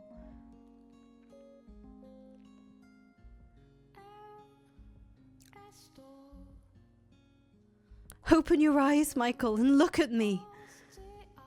Listen to me, please. Listen to the sound of my voice.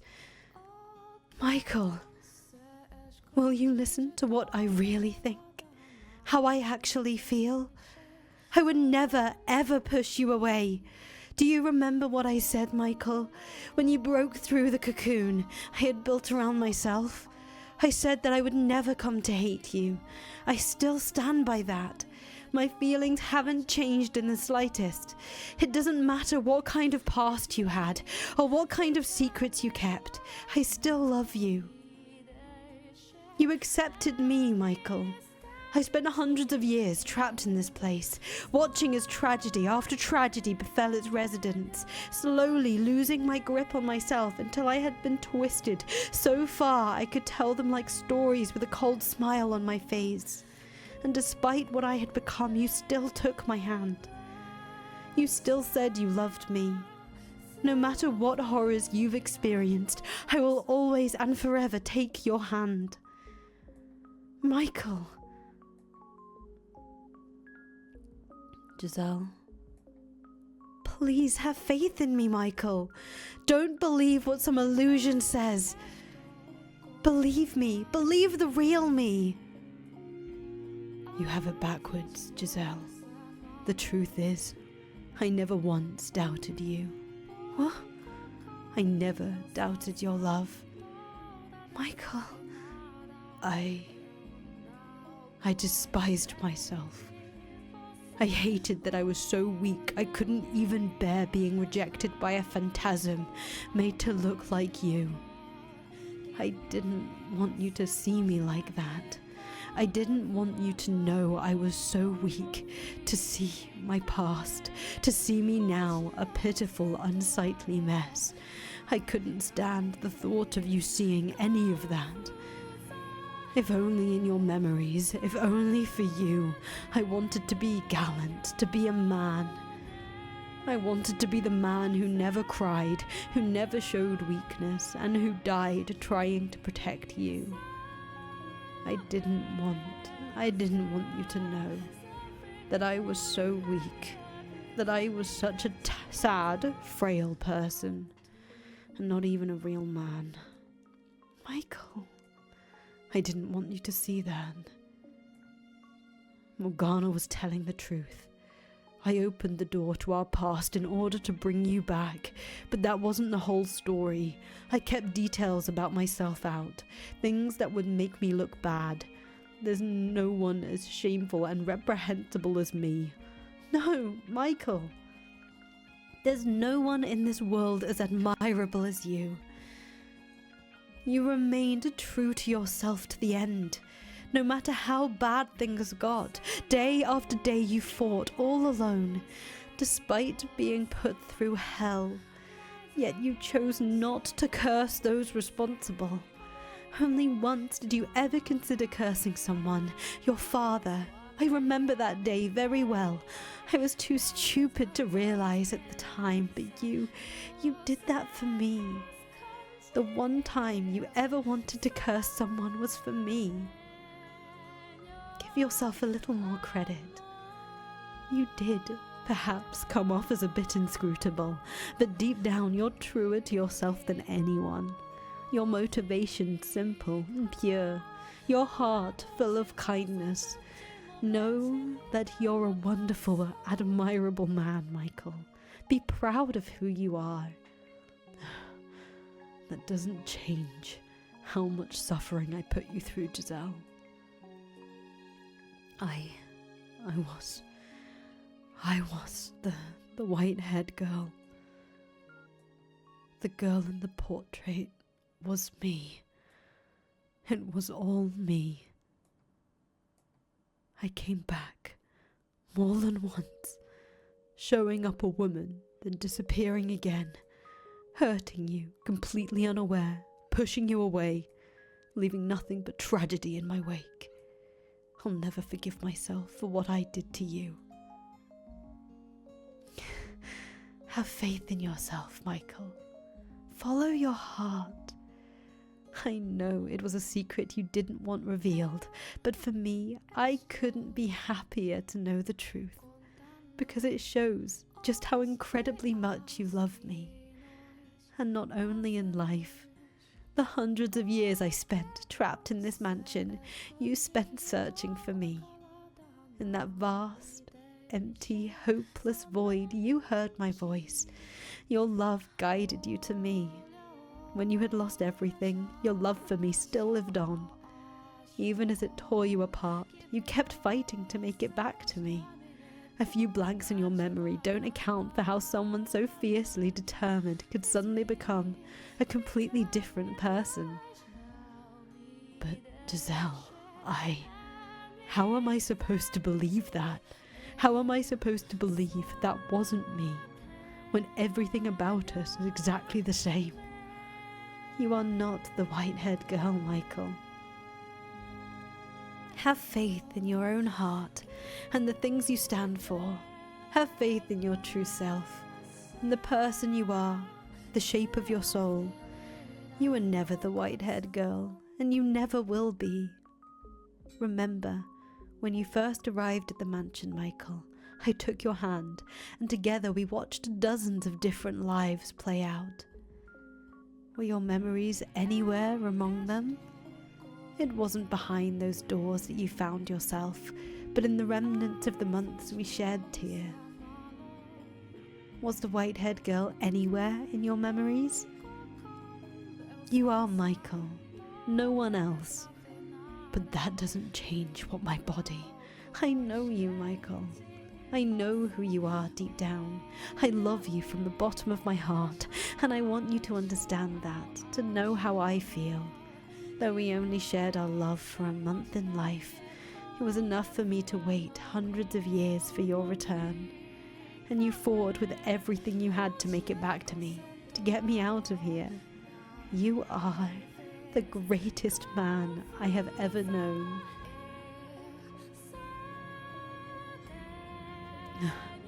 Giselle, how is it you always manage to see straight through me, Giselle? To give me exactly what I want. That smile, that single ray of light in the endless darkness, to say exactly what I've so desperately yearned to hear, the words I've sought for countless years. Giselle! I reach out for her, but she's begun to fade, her outline hazy and blending into the surroundings, and all I manage to grab is empty air. I want more than anything to feel her warmth right now, the sensation of her skin against mine, but there's nothing there. Please, Giselle, don't leave my side again.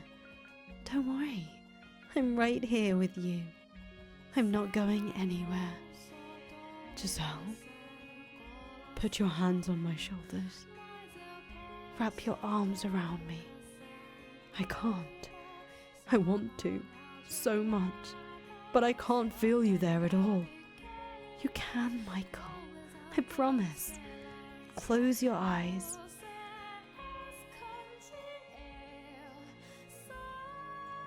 Now reach forward, slowly. You can feel me there, can't you? That's my finger, and that's my hair. Those are my eyes, and here are my lips.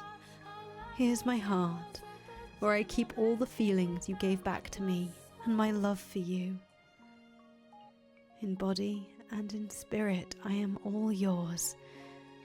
Can you sense me here, beside you? I think I can. Now, hold on and don't let go. You know, it's kind of funny. We're like two awkward kids around each other, bound together by a love so amazingly powerful. Yet we only ever held hands a few times, and embracing is like some incredible achievement for us. And we're supposed to be full-grown adults. Kiss me, Michael. We never got the chance while we were alive. Giselle, are you going to tell me to wait again? Not this time. I feel my way around the emptiness where she is, her skin white but not pallid, her slightly flushed cheeks dimpled by her smile, her lips, which at times called me master and at times called me Michael, her entire being, this woman who accepted me as a man, who even in death continued to bring me back from my darkest places. She is my everything. I feel a faint breath against my neck, somewhere between a sigh and a giggle. I feel her warmth, which I thought I would never know again, the soft touch of her skin. I envision her face before me, where I'm sure she is, with her eyes closed, and I press my lips against hers. It's a quick, clumsy affair, just a little peck, not the kind of kiss two grown adults might be expected to share, but nonetheless, a gentle warmth spreads through my body from the place our lips touched. It's a sensation so pleasant, so nice. I can hardly believe it's real. Our surroundings dissolve, and the world takes on a new face. A plane of tranquil light created by Giselle, into which the mansion's darkness slowly seeps. The difference is, now I'm not afraid to step back into it. All it took was that single, irreplaceable moment to change my everything. Though I can't see her there, I can feel her presence right beside me, her heart, and that she too can feel mine. I won't falter anymore. I'm through hesitating, wavering about in fear of my own weakness. I will look to the future. I will believe in myself because she believes in me. I'm done carrying the chains I created for myself. I have work to do. No more looking away from my responsibility. As the light dims and darkness begins to take over, I hear her voice in my ear. Michael, can I ask you to lend your hand to someone? You've set me free, and now I'd like you to do the same for her. This is something I don't think anyone else can do. Only you can rid the mansion of its darkness. I'm here with you too. So let's open the final door together. The true final door. We can put an end to all this tragedy. I know we can. Now, off we go, Michael. And do not let go of my hand.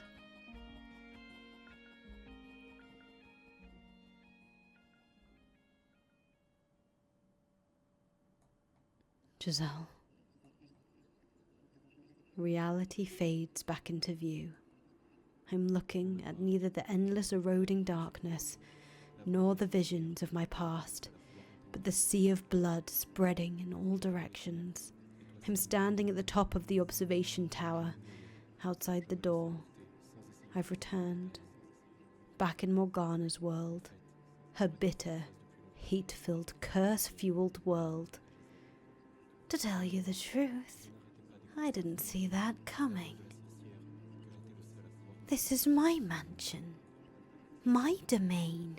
She was supposed to be locked up, but it would seem my will is not as absolute as I thought. What would you call that? The power of love? Is that what allowed this to happen? How trite. Where's the magic? The miracle? I can think of one other reason she was able to escape, and that's the only way we'll be able to find the power we need to cast off the darkness in this house. But first, before we do anything else, we must open this door.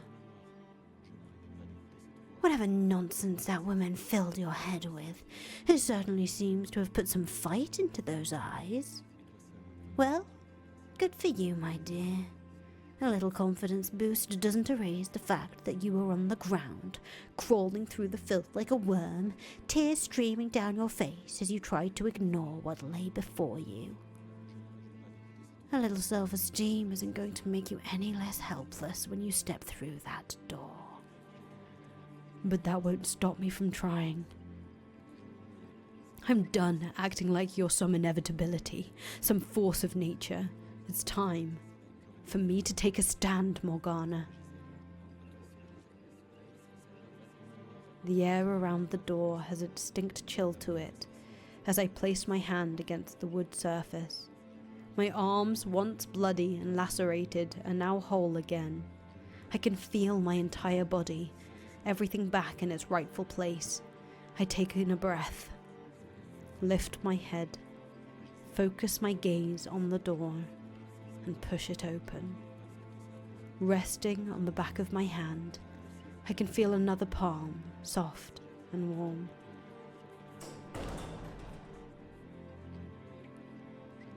Through the single window, sitting high atop the wall, shines a ray of light. A black butterfly flutters within the beam. Its form is indistinct, wavering like a mirage as it slowly descends to the tower floor. And then, from within the darkness, a person appears.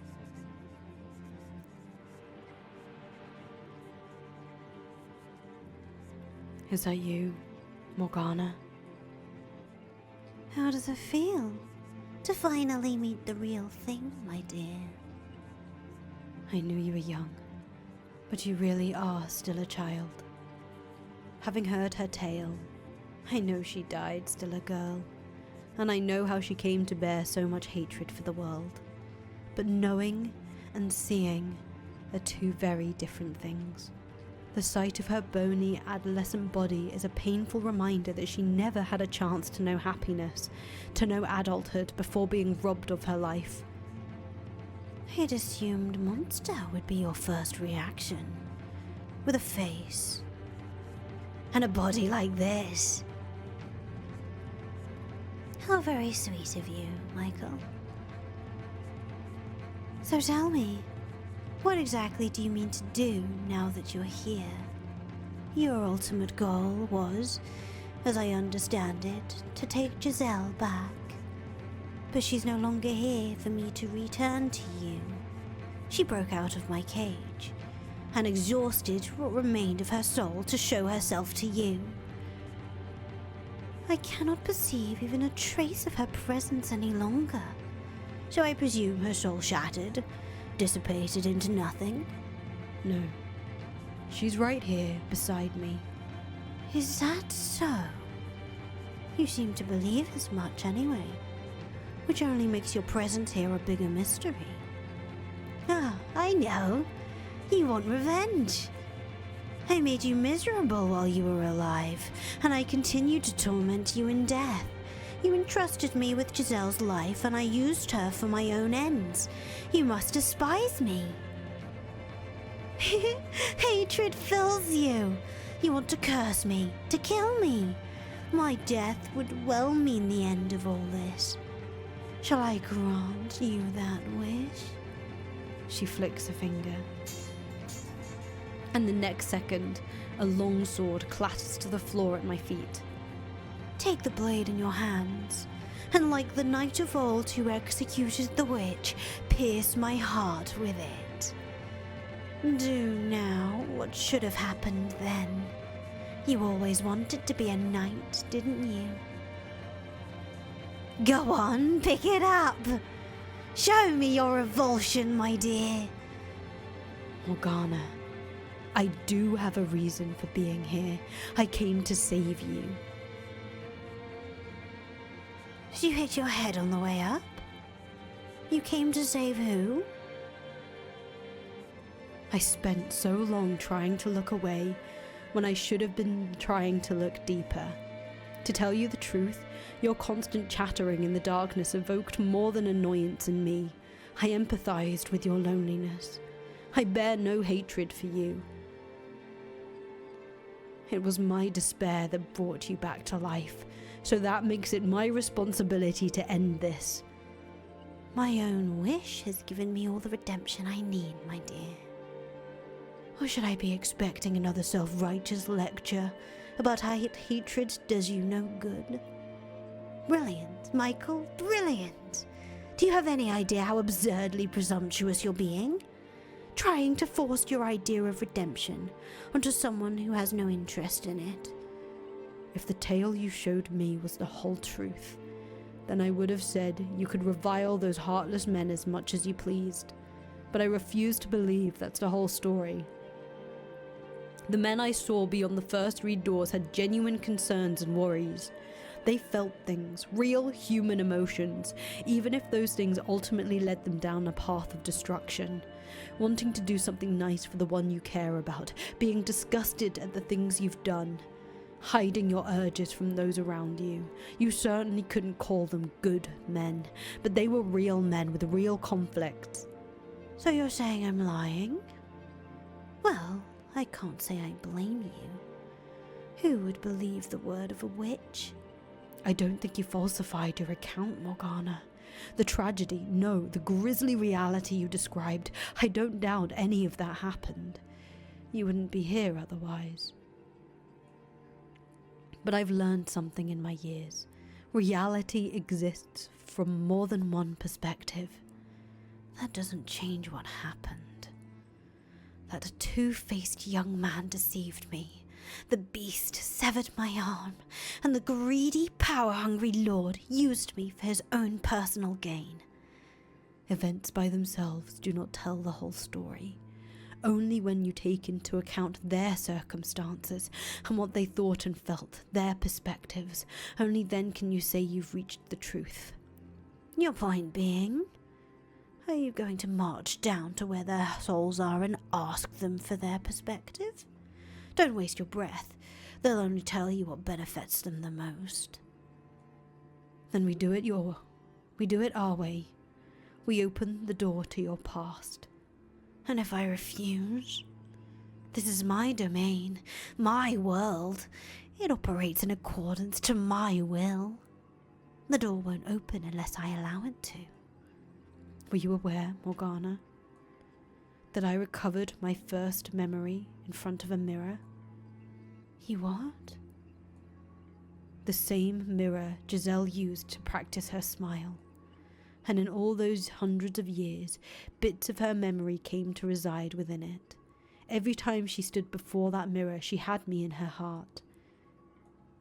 And next, I saw one of my own memories play out in my bedchamber. It was the first day after we opened the windows, when she let the morning sun into my room.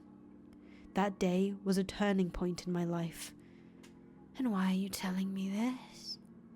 Because it means this world doesn't only belong to you. It's also hers and mine. And that is why she was able to break free. Your wish is without question the most powerful of anyone's here, and you have more authority over this place than anyone else. There is no denying your position as master of this mansion. But Giselle and I, we too have influence over this domain. I was the one who resurrected you, and she who served as your guide. So the door will appear, whether or not it is your will. Their souls reside here as well. They may spin convenient tales, but the memories ingrained upon their souls can tell no lies. All the pieces are on the board. The door will open. Say, the door does open. What does that change? Nothing those men may have thought or felt can take back what they did to me, this rotting, broken creature they turned me into. I don't care what was going through their heads. They will never have my forgiveness. My hatred is unwavering. My wish will not be undone so easily. Their souls shall suffer for all eternity. Before we begin, Morgana, let's get one last lingering question out of the way. And what might that be? Who the white-haired girl is. That's your lingering question? We've already established. That was you, Morgana.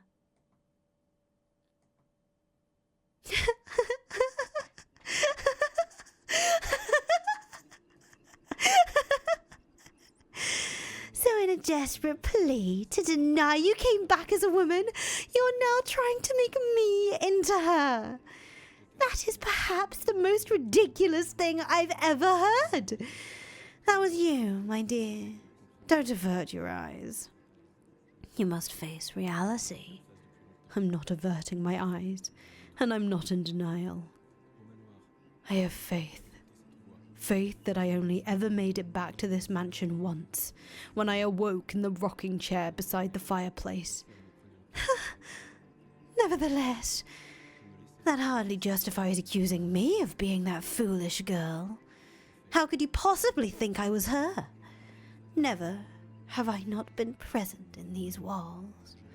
Not even while she was alive and in the claws of tragedy. My hair is not white, nor my eyes red. And look at this horrid, festering face. How could I ever become her? How your soul appears is irrelevant in this case, Morgana. I will uncover the truth about you, things even you don't know, and if I can show that you were in fact the white-haired girl, in that moment will your reality be rewritten. If you're so confident, then be my guest. Find out for yourself just how little you're capable of. Blackness fills the observation tower once more. Morgana fades into the distance, leaving me alone in the dark stream. It's a darkness I've seen, felt, and been consumed by several times since arriving at the mansion. But this time, I welcome it, praying that beyond it lies a truth with the power to release all from the house's grip. This next tale has no narrator. I won't sit back and listen as someone recounts the path of fate for me. No, I have to find the path for myself this time. I don't know what awaits me beyond the black, but no matter what it may be, so long as I have the power to provide redemption, I must never put down my sword, now let us open the door, the final door. The final door.